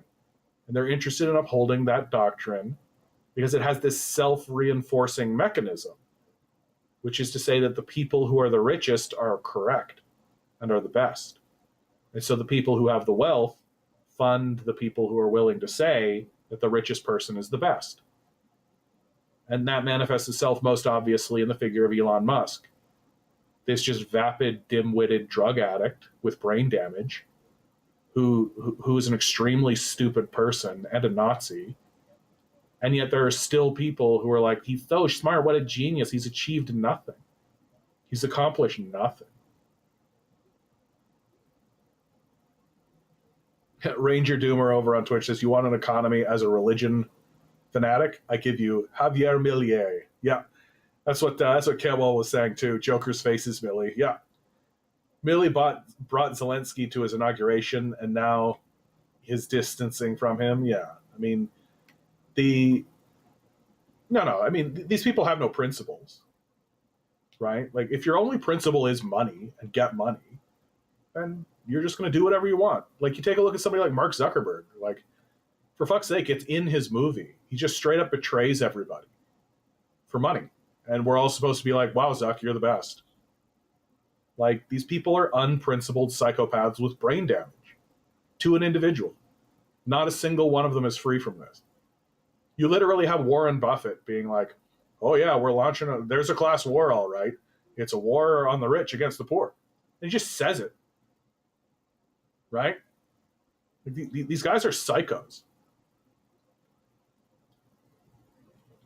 Kewell writes, if we understand economics properly, Millie is the worst enemy of the economy. All Argentina will have is 1929 like recession. Yeah.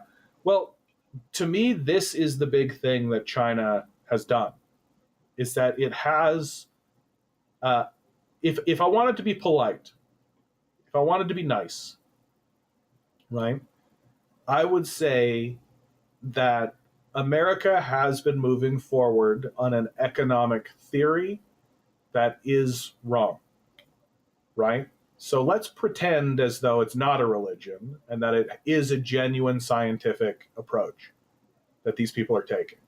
It isn't. It's obviously a religion, but let's pretend like it's not for a minute.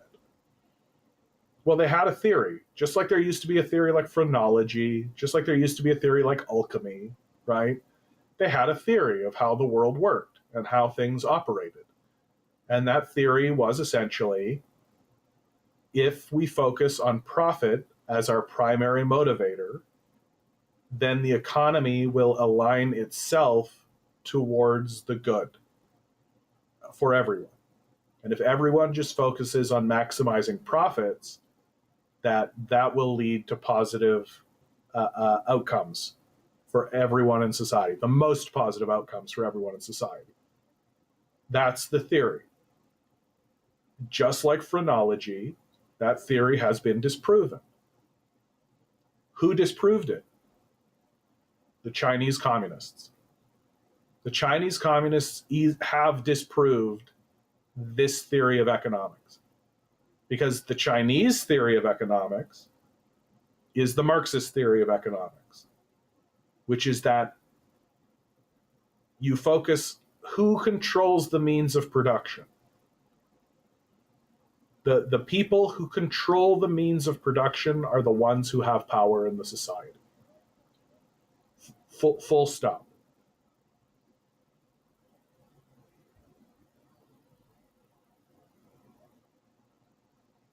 That it doesn't matter how many paper dollars you got from the bank that printed it. Doesn't matter how much financial clout you have. What matters is your ability to create things and to make and to manufacture things. And whoever controls that can create what they like, can make what they like, can change the world around them. That's where real power is.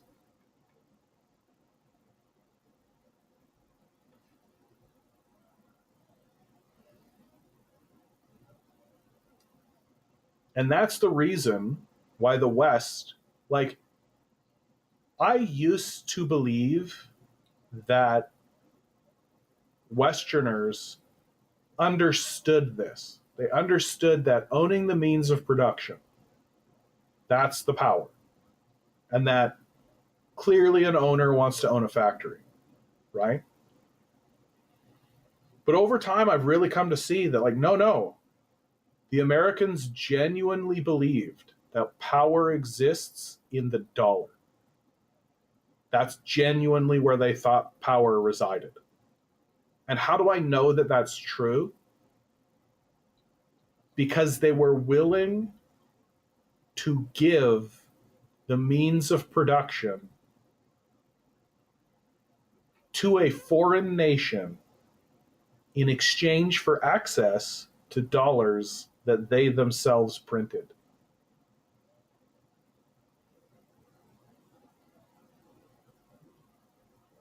That's a colossal error. That is a major and massive misstep. And the only way that you can make such a dramatic misstep is if you believe that money matters more than the means of production. That having $1 billion matters more than owning the factory. Well, now we've seen it. Clear as day, nakedly right in front of our eyes.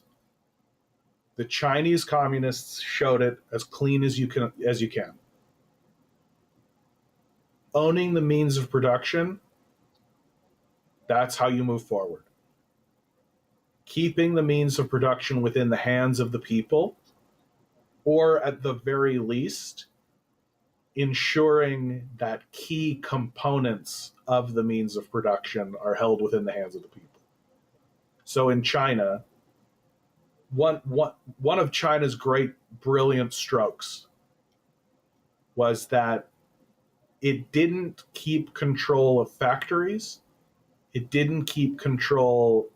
It allowed free market principles to build factories, items like iPhones, like that kind of thing, T-shirts, sneakers, goods. It allowed a free market to exist in creating goods. But it owns the banks. So anytime finance wants to give out a loan or finance something, the Chinese Communist Party has control of that and can literally shut it down. That's how they deflated their housing market. They straight up just said, no more loans to housing speculation. And then they imprisoned somebody for doing it. I was like, oh, okay, you were serious. Okay. And that's how the housing market collapsed in China, and how people can afford houses in China.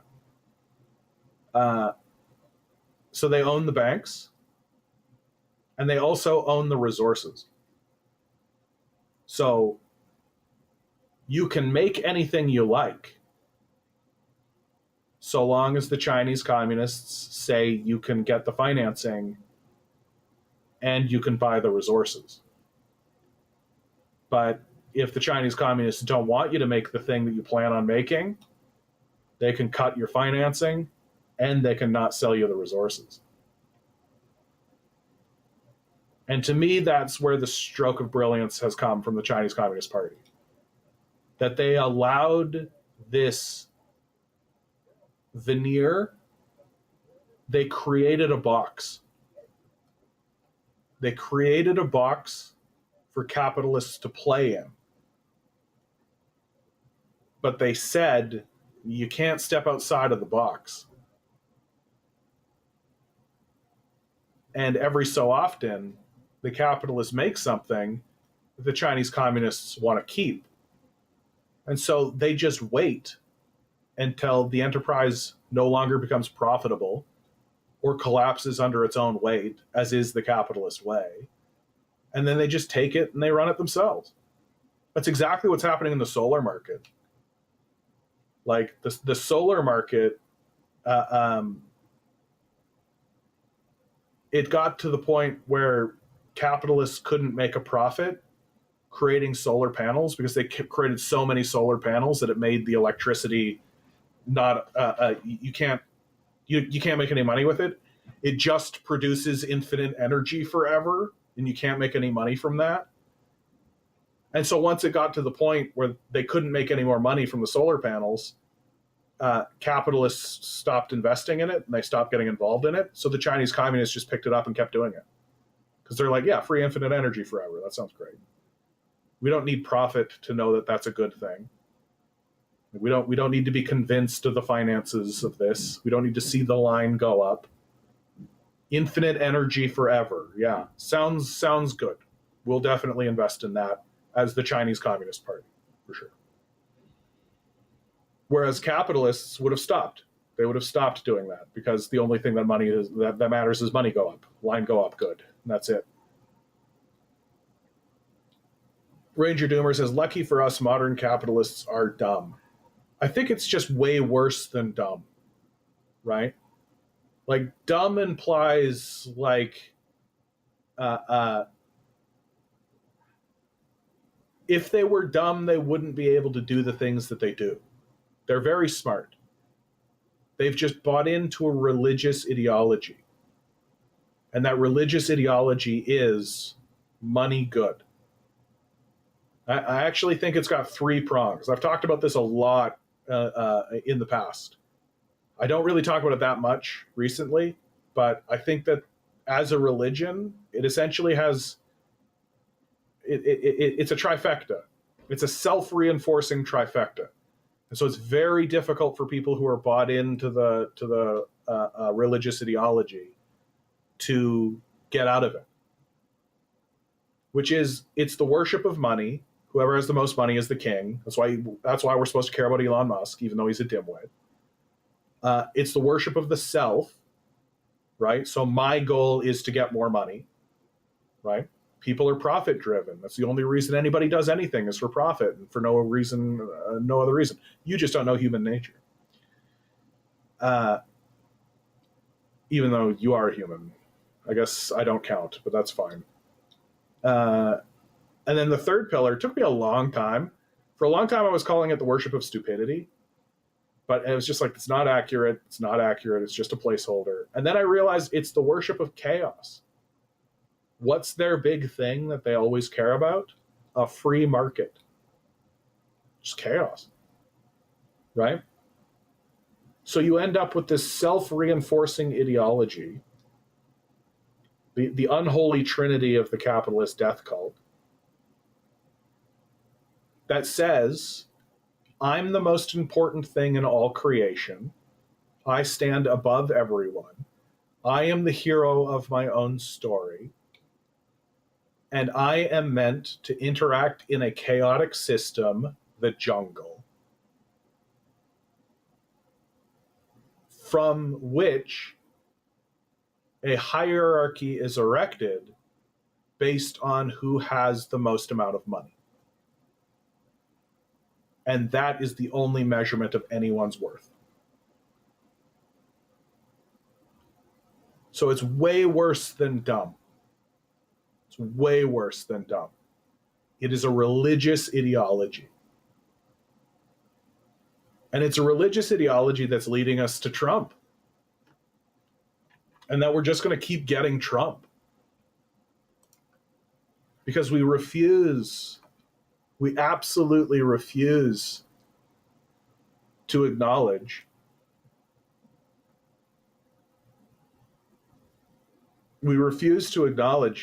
that there are collective needs and that helping one another with universal collective needs is a self-defining good. It's a good thing to do because it's a good thing to do. That ensuring your neighbors don't live in poverty is a good thing to do. It's good for you. Cowell writes, do you know the expression ordo ab cheo? LOL? No. Jeff writes, look at what capitalism did to the light bulb. They had bulbs that could last infinitely, and they bought the trademarks and buried the patents and sold us inferior bulbs so they could always make money. Yeah, that's the kind of thing that we're talking. There's your capitalist innovation right there. I'll give you an example, a shitty example, but an example that I'm experiencing right now. I'm playing the video game Shadow of Mordor right now, right? Which is a fun game, but is well outside of the lore of Lord of the Rings. I kind of wish it wasn't a Lord of the Rings game. It wasn't using the lore and the characters from Lord of the Rings. I wish that it was its own thing, but I get why they did what they did. It's fine. Within the game, there is what's called a nemesis system, where on the map you'll find captains, like orc captains, and they exist within an army. And there's like a whole bodyguard thing, and if you like kill a bodyguard, then they don't show up over here. And then these guys will actually fight and like ascend like a hierarchy, and there's warlords. And so there's all this interactivity that exists within the game above the gameplay. There's like a meta game within the game where you're managing an army that you can investigate, learn things about. You can have vendettas against them. Like if they defeat you, you can go get a vendetta against them and all this. So there's this entire structure that, and this is the first game to put something like that in, that makes it feel organic and makes it feel like you're in a kind of a living world, that like you kill this figure and then somebody else will take his place over time. And then you'll see them ascend the ranks and you'll see changes happen. And so it makes it very organic, and it's a very cool system. Well, Warner Brothers put a patent on this. They put a patent on the Nemesis system. And so it essentially says to the gaming world, yeah, you know this very cool idea that we have in our game? No one else is allowed to use it. And they're not allowed to use it until like 2045 or something. And of course, I'm of the opinion that this would never hold up.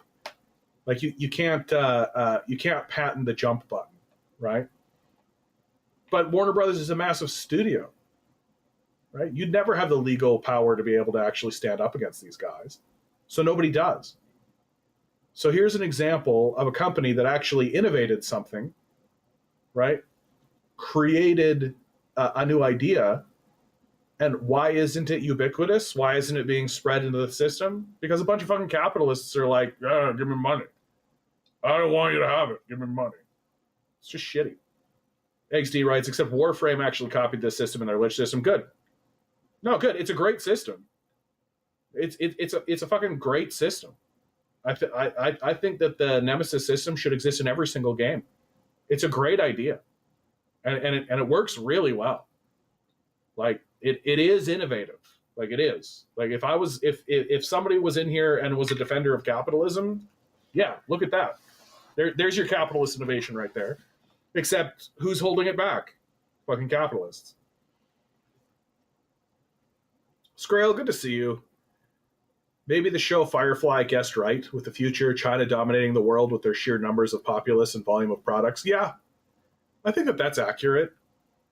Like, it'd be tougher to take the stance that I take now back in the Firefly days. Like, that's 20 years ago. But I can see why somebody would follow that line.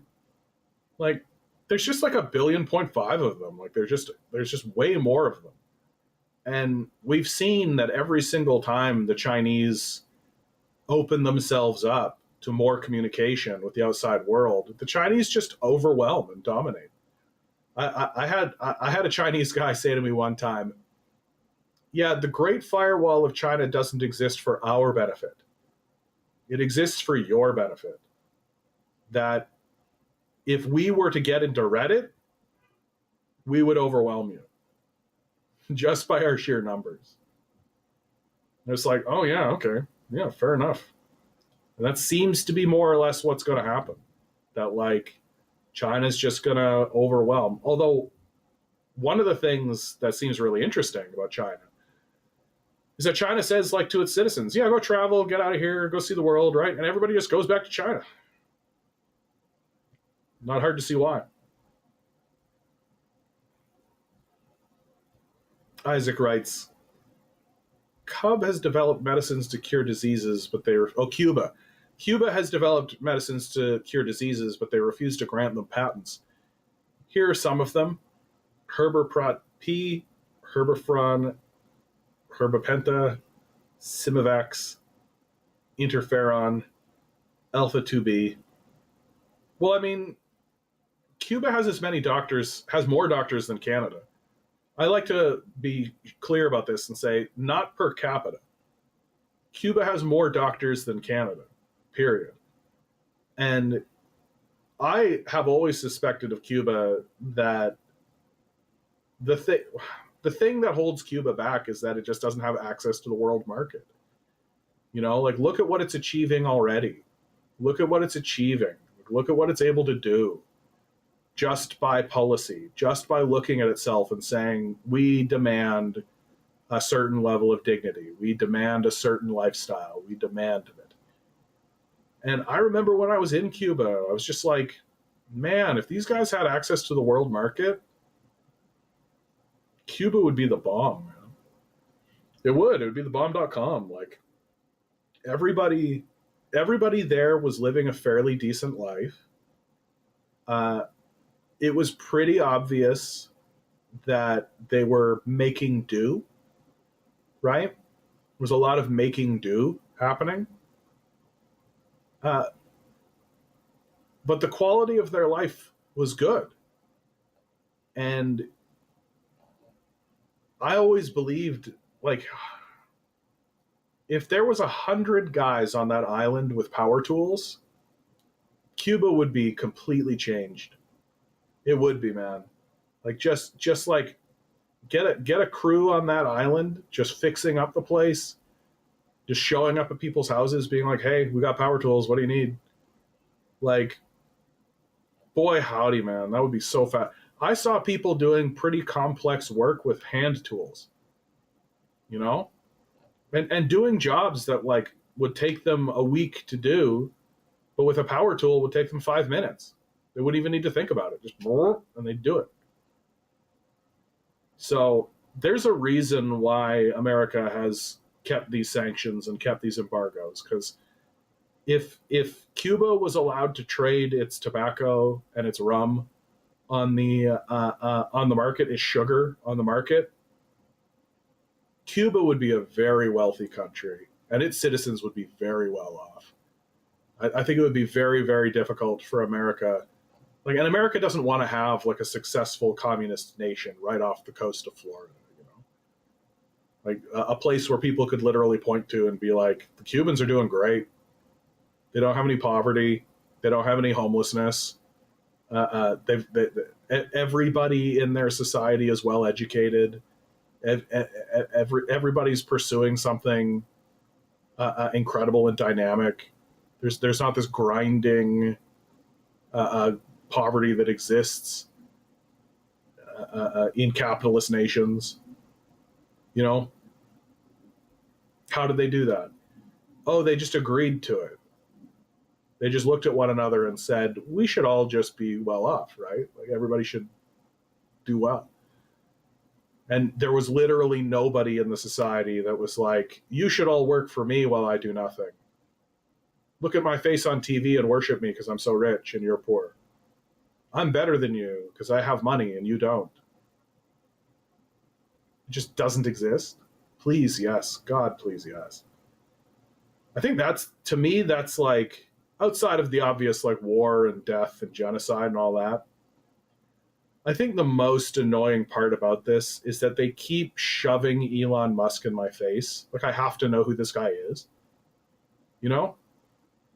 Like, that to me would be the best part about living in a communist society. Living in a society where everybody has more or less equal wealth. Is that I don't need to know who these people are. Right? I don't give a fuck about Elon Musk. Nobody should give a fuck about Elon Musk. Elon Musk should be a fucking nobody. And the only reason why everybody's like, wow, what a super genius, good boy, what a super great apartheid baby. The only reason we pay any attention to this guy at all is because he's rich. And that's it. He just has the resources to force himself into our consciousnesses. Like, what Elon Musk is doing is like mental rape. He's just forcing himself on us. And he can do so because he just has an overwhelming amount of money. And so he could put himself on the front of a cover of magazines. He can get into SNL. He can become like a cultural icon. He can buy fucking Twitter. Like, just because his dad owned an emerald mine in apartheid South Africa, and he existed in this billionaire environment. I love what Musk says about this too, where he's like, "Oh, Dad didn't give me any money." Shut the fuck up. Shut the fuck up. Like, can you imagine, dude?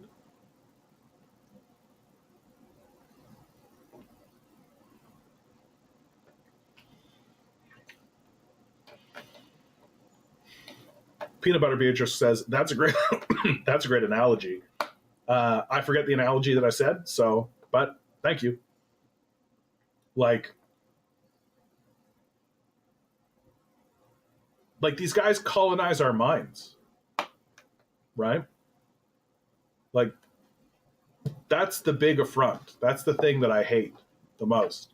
So I think advertisements are so fucking annoying, and that we should do away with advertisements completely, right? Because it's just colonizing your mind. And that I have to know who these guys are. I've got to know who Peter Thiel is. I've got to know who Warren Buffett is. Like, at least guys like Warren Buffett and Bill Gates have the like decency to kind of stay out of it. You know, like they'll do interviews and stuff. This is why I actually kind of like David Thompson. I've talked about David Thompson before, but like he's one of the richest Canadians. Probably the richest Canadian, but he's done some financial finagling to make sure that he's no longer the number one. But the big reason why I like this guy is that he keeps his mouth shut and he stays off TV. He's just living a very quiet life, near as I can tell. He just is involved in the art scene, right? Likes to fund galleries, right? I'm sure that within his circle, he's very well regarded. And people know who he is within the circle that he has. But he's not trying to convince me that he's a good guy, you know? Ally Anna01 over on Twitch says, "Is this irony or are you really promoting communism? LMAO. I am a communist. My name is the Canadian Commie. I support the works of Karl Marx and support the projects that have been done using Marxism. If you would like to ask questions along those lines, please go right ahead. Do try to think about what you say before you say it. Like, if it's the classic, like, don't you know the blah, blah, blah, blah, like, not really interested. Like, if you have questions about communism, I'm your guy.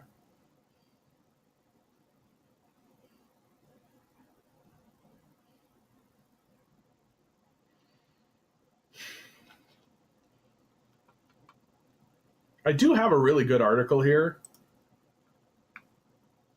This is from Nathan J. Robinson, which I think Nathan J. Robinson was the guy that wrote Peterson, The Intellectual We Deserve, and really went into like how Peterson is a fraud, basically. And so that's intriguing to me. It's a pretty long article, though. So I don't know, like, I'm 15 minutes to 9 o'clock. Yeah, I don't think I'm going to start this. But I did want to give a shout out to it, because it looks like a great article. And so, because it's titled, "The Horrifying Fascist Manifesto Endorsed by J.D. Vance." Like,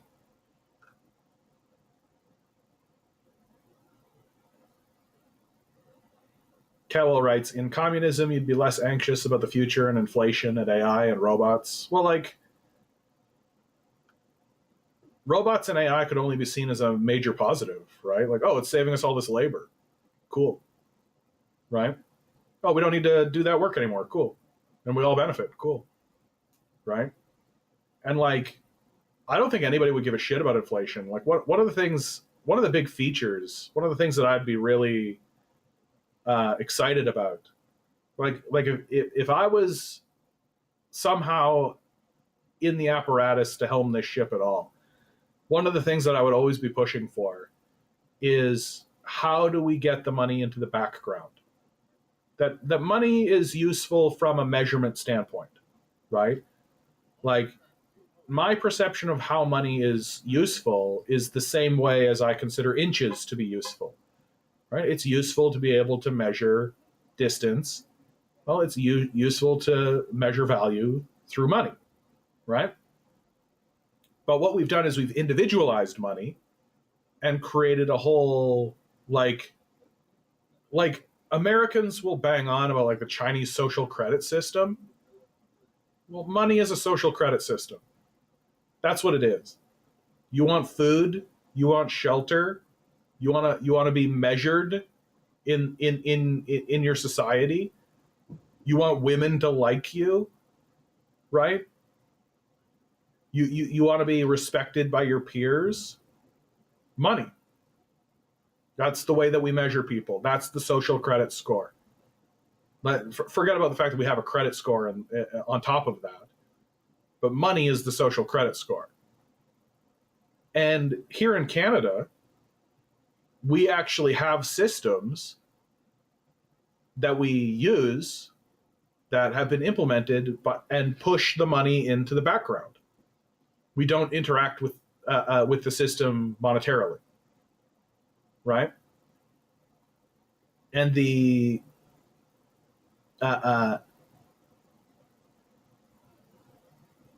that's our healthcare system. Like, I go see my doctor. My doctor recommends me to go see a specialist. I go see the specialist. I have a procedure done, right? They fill out. I fill out maybe some paperwork. Just who am I? What is this? Right? And then they file that paperwork. I don't pay them a thing. I don't pull out my wallet. I have a health card. That's what I have. That's how I interact with that system. I have a health card, but the money's in the background. Well, we could do exactly that same thing with everything.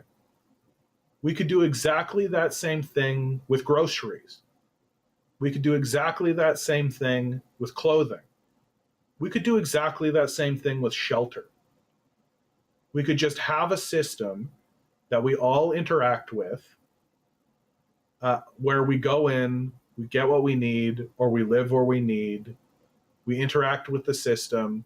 Maybe there's some kind of card. Maybe there's something, right, to keep things organized.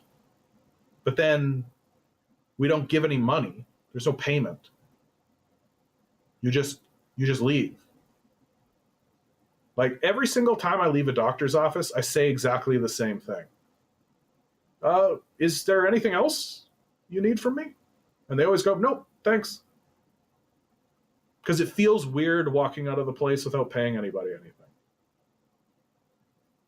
Push the money into the background. Let the nerds take care of that. Let some guy who's crunching the numbers, right, be like, we are kind of like, there's a lot of expenditures in this column. Maybe we should look at that. Why are there this many expenditures in this column? Right? But keep it out of people's daily lives. Let it fade away from our consciousness entirely. Let it just be something that, like, policy wonks deal with. We don't need to have money in our day-to-day lives. All it's done in our society is it's instilled us with an overwhelming sense of anxiousness and fear that we perpetually live in. So we're in a state of it. We're in a state of being that is anxiety and fear driven. And it's become so normalized that we just live in it. And we don't realize it. We don't realize, because it's just our normal everyday life. And it's also used as a measure of someone's value. That you're only valuable if you have money.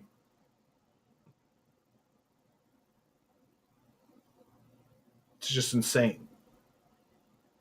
Like you're literally the value of your worth. Your bank has an opinion on it. It's insane. John Gautreau writes, my schedule changed, so I've been missing your live streams, John. Glad to catch the tail end of this one. Glad to see you looking good. Well, thank you, John. I appreciate that. And thanks for tuning in, bud. I really appreciate that you guys are all here, man. Like, it is kind of wild to me that you guys are here. You know, I love it. I love you too, bud. Thank you. Yeah, we didn't get anything else from this alley person. That's unfortunate. Just a person popping in to be like, communism? Yep.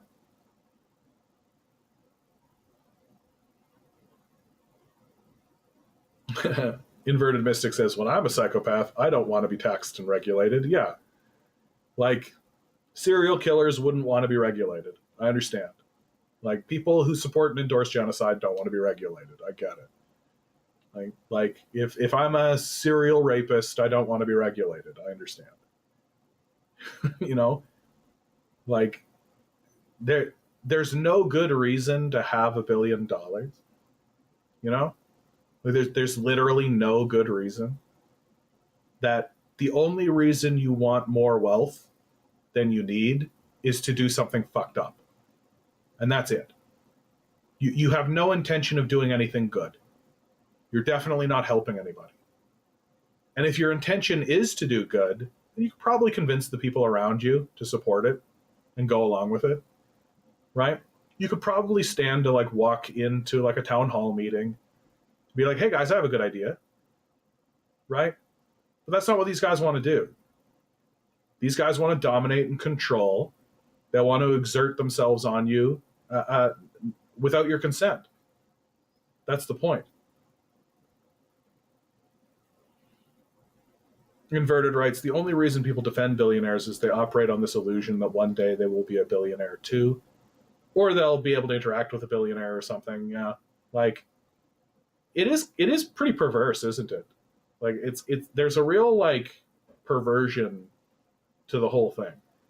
That, like, the reason why I will continue to support Jason Voorhees murdering people is one day I might wear the magic mask that lets me murder people.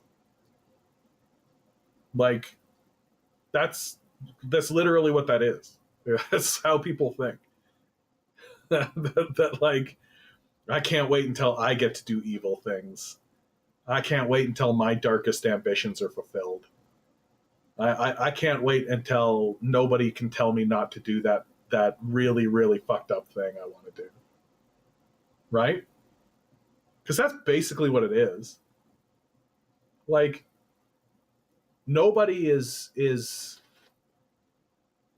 like, everyone, how to say this properly? Anything good that you want to do, you can do now.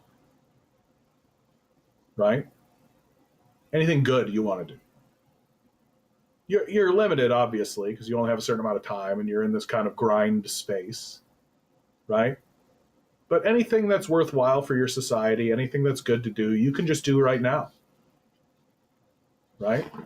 Because it's easy to do good. You just stay out of most people's way. Right? Most people are just bumping around, living their life. And when you bump into them, you say sorry, excuse me. You try to help people on their day-to-day life all you can. Right? But nobody who's sitting there being like, I can't wait to get hundreds of millions of dollars has any good idea. Right? Like, just take a look at Andrew Tate. I feel like Andrew Tate is just the absolute epitome of this. Right? Like, the guy literally is looking at you being like, Bugatti, you want to get bitches? Time to money up. Get to the gym. You got to work on yourself, bro. Grind set. Get the money, and then you'll get the bitches and the Bugattis. And then the guy turns out to be a fucking sex trafficker. It's just like, yeah. Nobody wants money for any good reason. Like, and I heavily challenge people. I lay it at the feet of every capitalist supporter. what good thing do you want to do with this wealth? And the answer is usually, and here's the best thing that they could possibly say: I just want to have that money so that I can do what I want, and all I want to do is relax on the beach. It's like, oh, so what we should do is enact a communist system where everybody works the least amount they possibly can so everybody can just go relax on the fucking beach. Like, the only good things and good ideas that these guys can come up with to push through this idea that they should have $100 million or $1 billion is literally completely doable just by everybody agreeing, hey, let's chill the fuck out.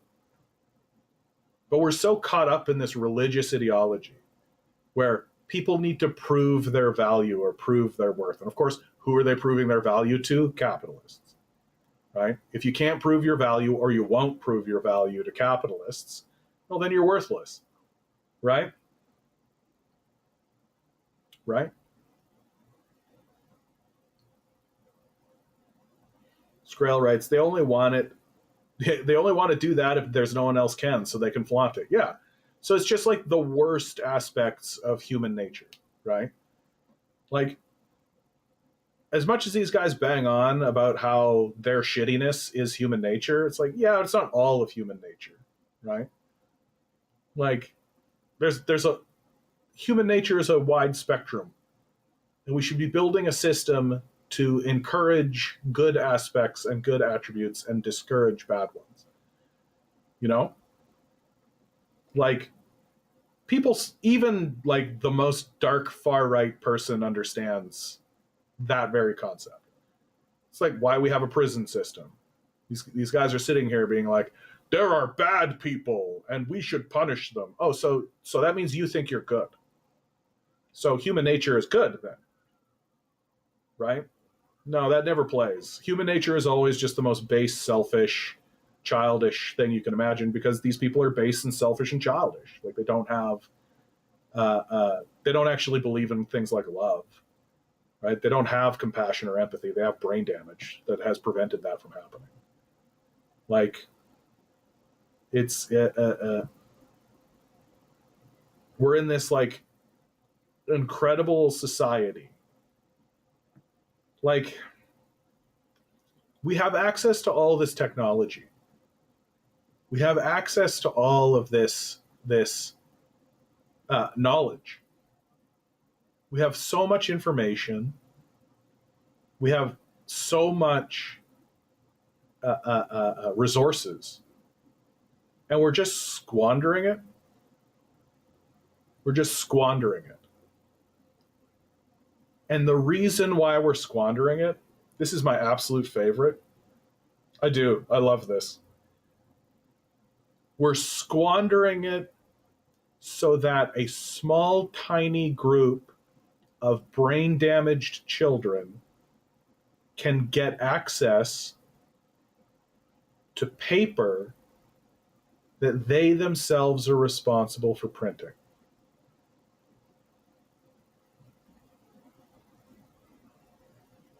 My absolute favorite. My absolute favorite. That's how dim-witted we are. That's how silly it is. Like, it's a joke. It's a total joke. And we're the punchline. Inverted Mystic writes, gain a skill. It's a quote for a Disney movie. It's not actually an economic solution. Yeah, go and benefit yourself, but it's not going to make your life better. Yeah. This is why I keep talking about it as a religious ideology, you know? Like, it's just, we're replacing a genuine introspective journey and a genuine connection to the life source, right? Because this is fundamentally what the religious impulse is about. It's about connecting to the life source, It's about connecting to the oneness of the energy, the creative force that withholds all of this. Right? That's what the religious impulse is. It's this desire to explore the mystery of creation. And we all have it, right? We all have this desire to explore the mystery of creation. And part of that desire to explore the mystery of creation is to explore creation in a very literal way, right? Oceanographers explore the ocean. Astronauts explore space. Geologists explore the earth. Like there are people who are pursuing this religious question. What is this place? Why are we here? What is the purpose of creation? What is any of this? What is the energy that we're within? Is it alive? Does it have a consciousness? Those are questions that don't get asked, but I do. And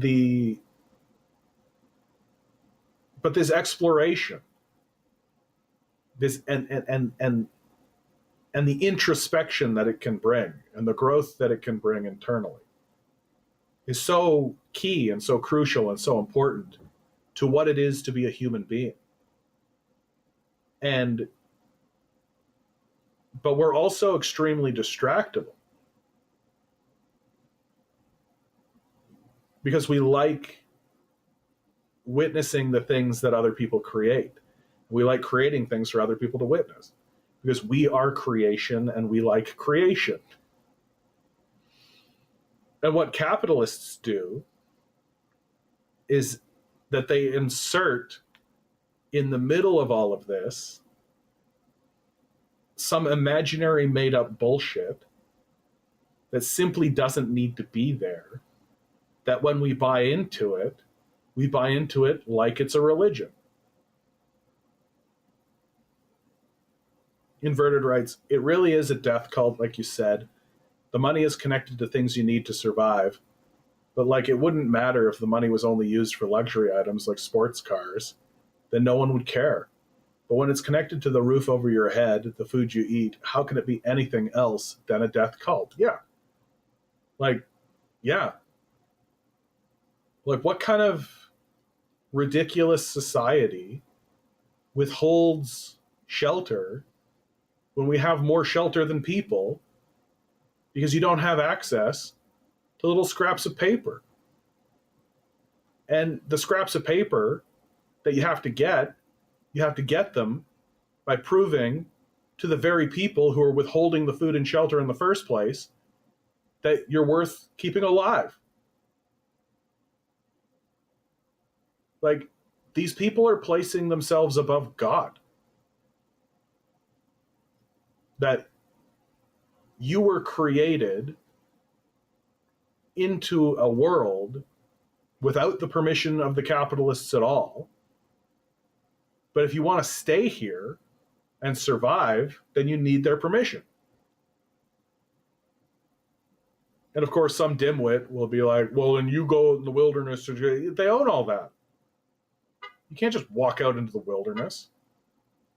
They own all of that.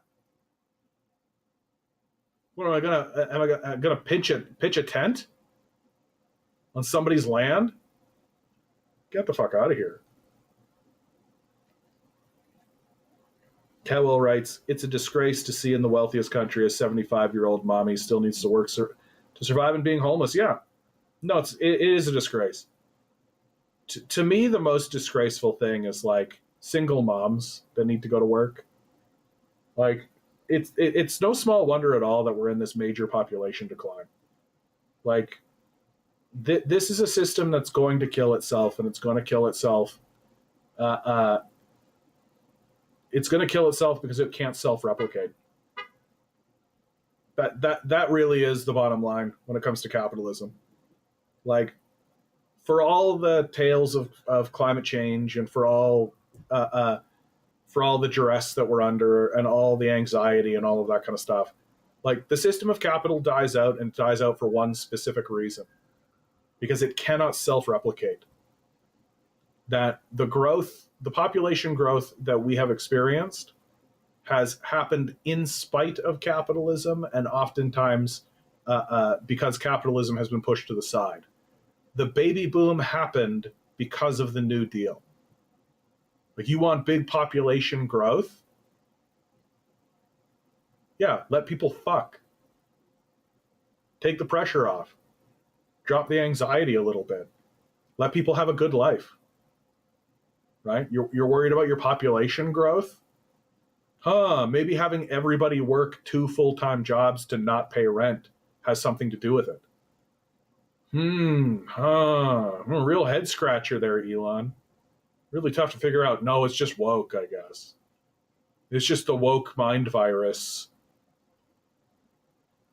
Like, and so capitalism dies out because it can't self-replicate. It can't generate enough people to actually keep it alive and keep it going. And the more heavy-handed the capitalist influence becomes, the worse it gets. Like, you're looking at a system that within the space of like 3 generations is literally going to die off. Where like the population is not going to be able to continue playing the game. You're just not going to have the population base to be able to support it any longer. Rudy points out Canada's solution to that problem is immigration. Yeah, but the thing, Rudy, that nobody will point out and nobody will say, I literally have an article about this on the Discord, which incidentally, please consider like, share, subscribe, donate if you can.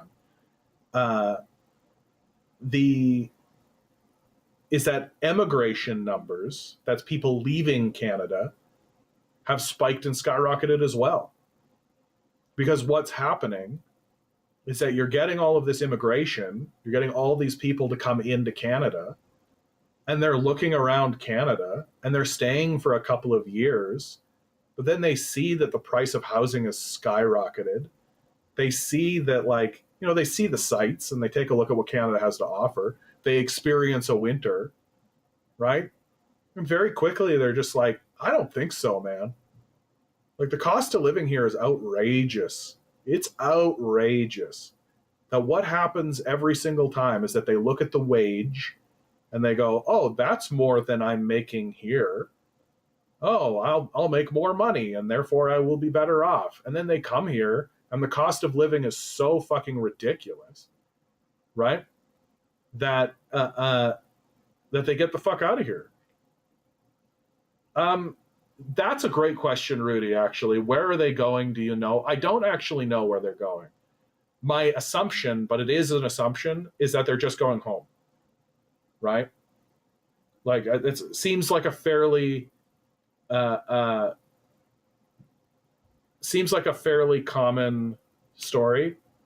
Like, it's something I myself have done in my life. So it's extremely believable that, like, a young person, sparkles in their eyes, right? Like a wanderlust. I'm going to go see the world. I'm going to see Canada. Right? They go up and they set their foot here and they try to make a go of it and they take a look around and they're like, oh shit. And they just bounce back home. Oh, dude, I don't know if I would be incentivized to go to the States right now. Rudy writes, my guess would have been the States. Yeah, dude. I mean, with what's going on in the States right now, I think if I'm a brown person, the States are not my first choice. Inverted writes, really, these people are that petty? Well, if we're going to die, at least we're not dying alone. Yeah, that's right. That's right. Isaac writes, immigrants said they were conned into coming to Canada and are going back. Yeah. Like, we project an image of wealth. We project an image of stability. And then when you come here, you see pretty clearly that that's just a projection. That's just a projection. Rudy writes, I didn't even know that. Thanks for informing. That's what I try to do, my man. That's what I try to do. I try to base everything I say in the facts as I can decipher them. And so and and I don't buy into. I don't really buy into what anybody says. Like, you're gonna have to prove it to me. I'm sort of over going on vibes. Kewell writes, most immigrants have a good status in their countries, so when they compare with their new status, going back is better. Yeah, that's a really good point, actually. Something that's not like, people have this idea, and I don't know where it comes from, but they have this idea that a person immigrating to Canada or the United States is like poor. Like, it's like they have this image of like the 1930s, you know, people on big giant barges, in black and white footage, like waving hats from the dock kind of thing. And people are coming in and they're seeing the hope in the new world. But really the truth is that the people who are coming to Canada, the United States, are fairly well-off middle-class families from where they are, because it takes time, effort, and money to immigrate, right? It takes time, effort, and money. They're not coming from like bombed out, war-torn countries where they're fleeing over mountains on foot, right? They're flying on planes after they fill out all the paperwork and after they get approved. And like, you'll find a person here and there where it's like, oh yeah, like I'm in the dumps and all that kind of stuff. But like, I work with immigrants. Right? I work with recent immigrants. You talk to them and you're like, oh yeah, like you have like a pretty normal, like average middle class kind of life going on from where you came. And you ask them like, why'd you come here? It's like, for adventure, for better quality of life. And there's always pros and there's always cons, right? But more and more, there's more cons, especially with this like rising anti-immigrant sentiment. That is completely unjustified and unwarranted. Rudy writes, yeah, now that you mention it, I had an Uber driver this one time who was the CEO of a logistics company back home. It's just crazy to me that he would want to give that up to live in Toronto. I think wanderlust exists. Like, really.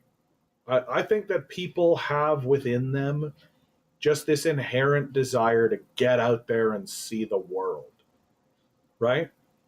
Like, there's a guy who drives, when I go to my capitalist job, he drives the shuttle from the subway station to my job. He's from Romania, and he's got like property in Romania, and he's got like a good connection there and good living there. And I asked him, I'm like, what the hell are you here for, dude? Like, what's good? And he was like, oh, I wanted to see Canada. And it's as simple as that, man. And he says it straight out. He's like, yeah, I'm going to be here for a little while, and then I'll probably just go back to Romania. You're like, okay. Like, I do think that people just want to see the world and get the fuck out of here. Or get the fuck out of where they're from, right? Which is why I think we should build into people's education.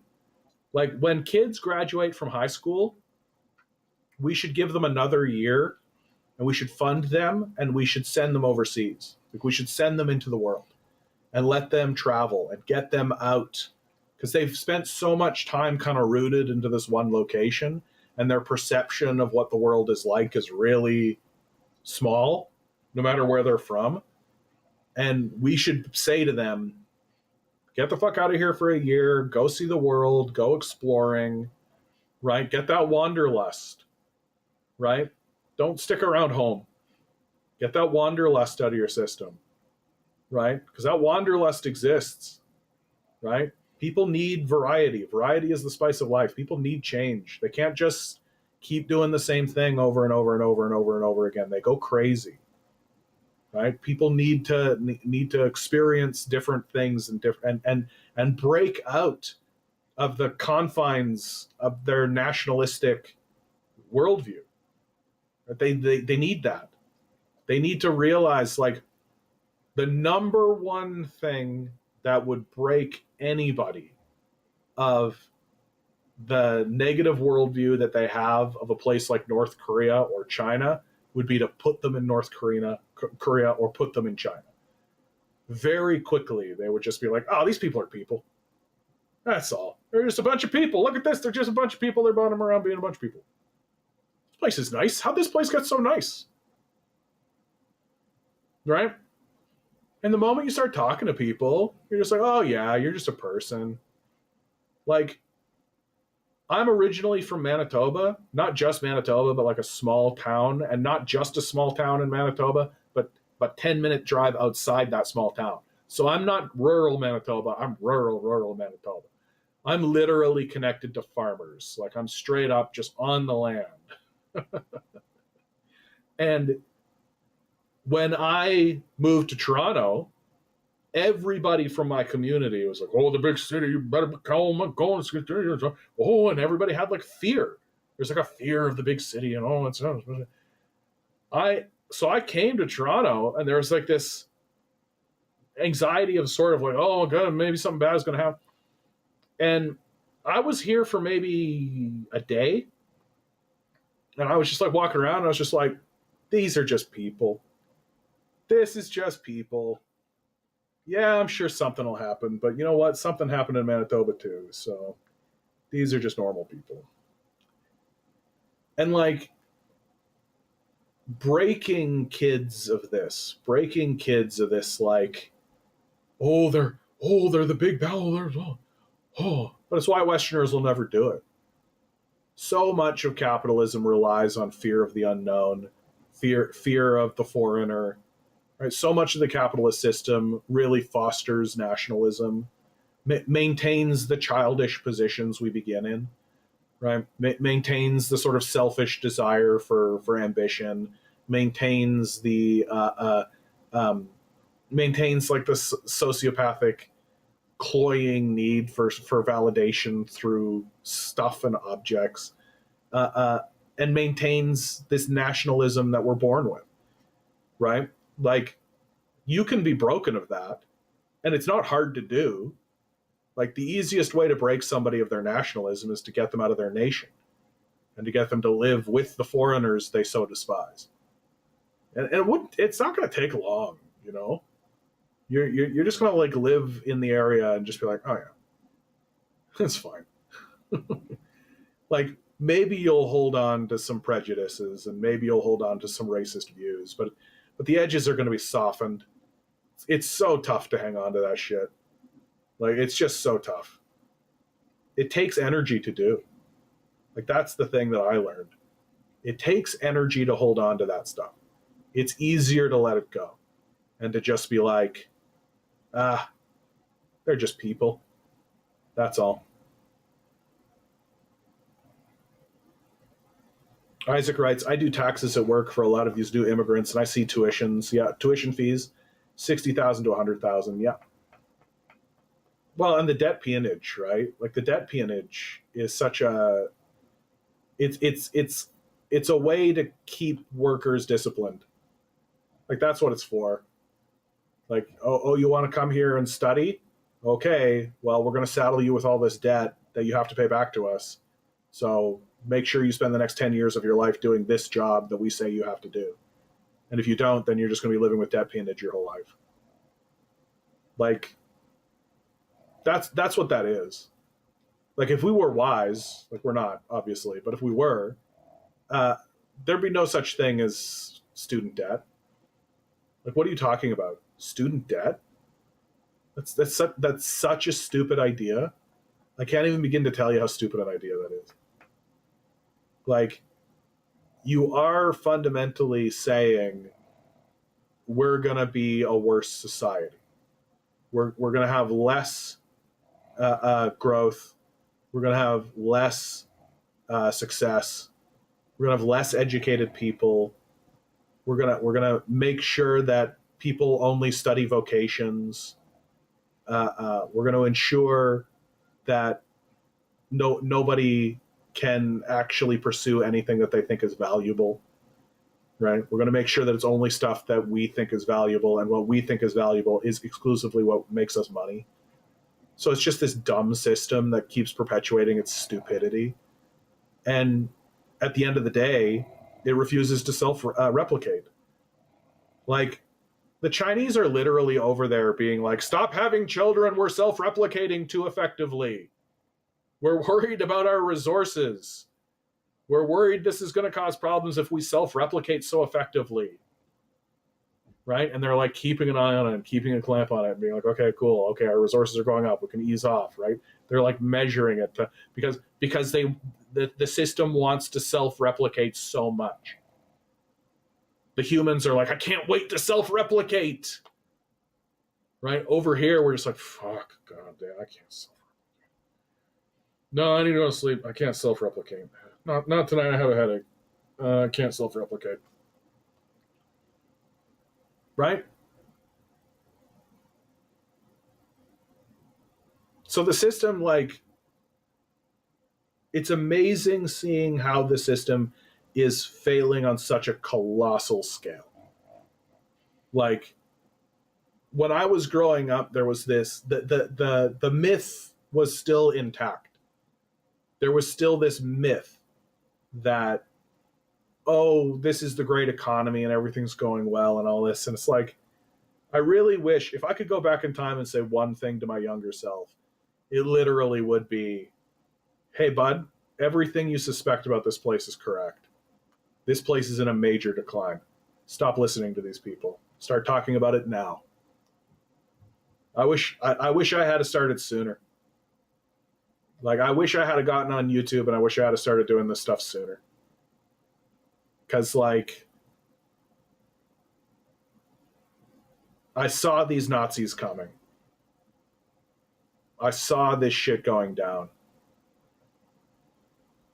I knew it was going to happen. But I do not have supernatural powers.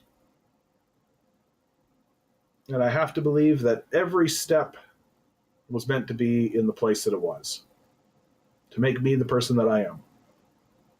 Like, I think back to who I was. If I had started doing like live streams when I was 20, oh boy, what a disaster. So maybe I am glad I started when I did. And that the man you know is the man I am and not the man I was. Maybe that's for the best after all. Well, I think we've reached the end of this one, guys. I'm over about 25 minutes, and I did start live streaming. Geez, I've been doing this for 6 hours. I'm tired. It was fun, though. It was good. I think I like this idea. I like this idea of doing like a longer stream. Let me know how you guys think about it. If the longer stream is good for you, or if you prefer like more smaller streams. I don't know. I'm just sort of making it up as I go along, right? Bye-bye. Always remember, each and every one of you is a quantum being walking around in quantum energy. These billionaires are spending hundreds of billions of dollars in the hopes you'll never realize it. You'll just stay the good little commodity they need you to be. Rebel. Revolt. Repent. Good luck. We're going to need it.